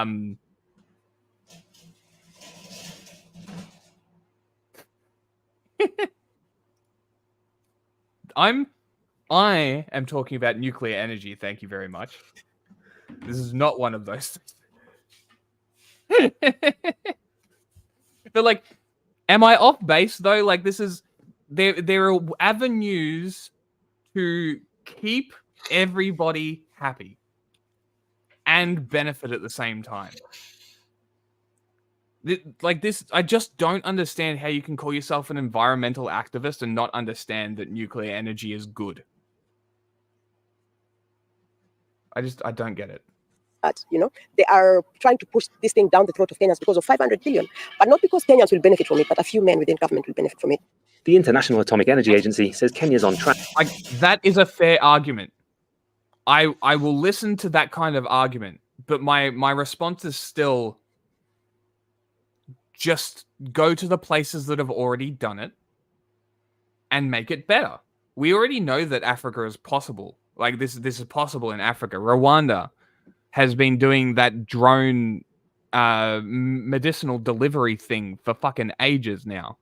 Right? That's taking an idea and making it better and customizing it for Africa. Why not do the same? Why not smaller nuclear plants that supply smaller areas that require less people to run? Right? There are plenty of ideas than just being anti-nuclear. It just seems ridiculous to me to be an environmental activist and be anti-green energy. Just doesn't make any sense. To have a research reactor by the 2030s, by which time the government says it wants the coastal power plant to be fully operational here. Several African governments have signed deals for nuclear power stations in recent years, mostly with Russia and China. McDonald Kenga, who took us fishing near... Fuck. I take back everything that I said. What? You should kill this immediately because it's Russia and China. The biggest nuclear disaster ever was Russia. Why are you going to Actually, Russia? it was Ukraine. Their fucking disastrous Soviet policies created Chernobyl. Created the fucking the stigma around nuclear energy. The literal Soviets, Russians did that. And you're going to Russia? Why? Why? Because it's cheap? It's cheap for a reason. The proposed site doesn't want Kenya to be one of them. He says radiation poisoning will destroy his livelihood. The Nuclear Energy Agency told us the final decision on the site will meet all Kenyan and international laws, and it's seeking a foreign partner who will deal with nuclear waste. That's a fish you don't even debone. You just eat it whole. Because the bones are small enough anyway. Like, you can't waste the meat on it, so that you just eat those fish whole. Poisoning will destroy his livelihood. If anything, it'll make the fish bigger. Just like those submarines, right? That they say, what did the boy say? That the submarines, because he identified that a species of clam is bigger when it's a different clam on one side where the nuclear port is in Russia. Yeah. Yeah, it's a different species. Yeah, it's like wow, like Dungeness crabs, they're the radioactive crabs that are nice big. The Nuclear Energy Agency told us the final decision on the site will meet all Kenyan and international laws, and it's seeking a foreign partner who'll deal with nuclear waste. Is that a regular pen? A regular pen he's in there scratching up his screen with? Fucking listen here. Don't fucking get me started. I'm scratching screens with pens? I'll snap ya. We do studies and determine that it's the right place. I can also look at you in the eye and tell you that as a government organization that is responsible for doing this, we will do it in a way that will not affect the environment adversely or pose any danger to our people. Here's a fun fact. Nuclear power plants don't emit radiation. You know, they're made of concrete for a reason. The government says the power station will bring development to the community around it. But nobody's yet found a permanent solution to dispose of nuclear waste, which remains dangerous to all life. Oh my god.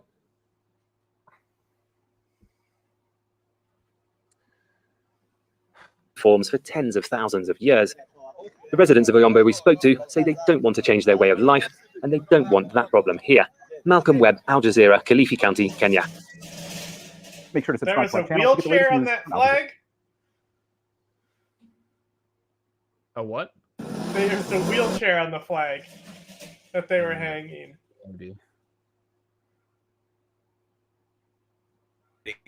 As part of the facility's nuclear education initiative. No, we don't need this. Only No, news. no, no. Only news. This is news, and I'm finishing it with this. So this is nuclear waste. This is him standing right next to nuclear waste. Where?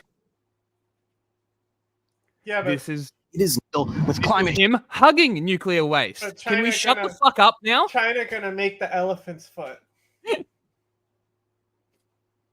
Like, fuck me. Just stop it. Stop lying to yourself. Stop kneecapping humanity. Get the fuck over this stigma of nuclear energy. Stop it.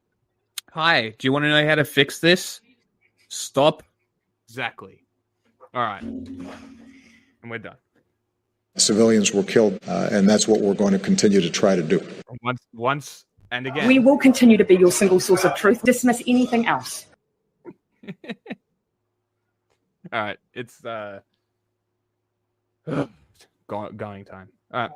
Thanks for watching, everyone. That ending was exhausting. Maybe for you.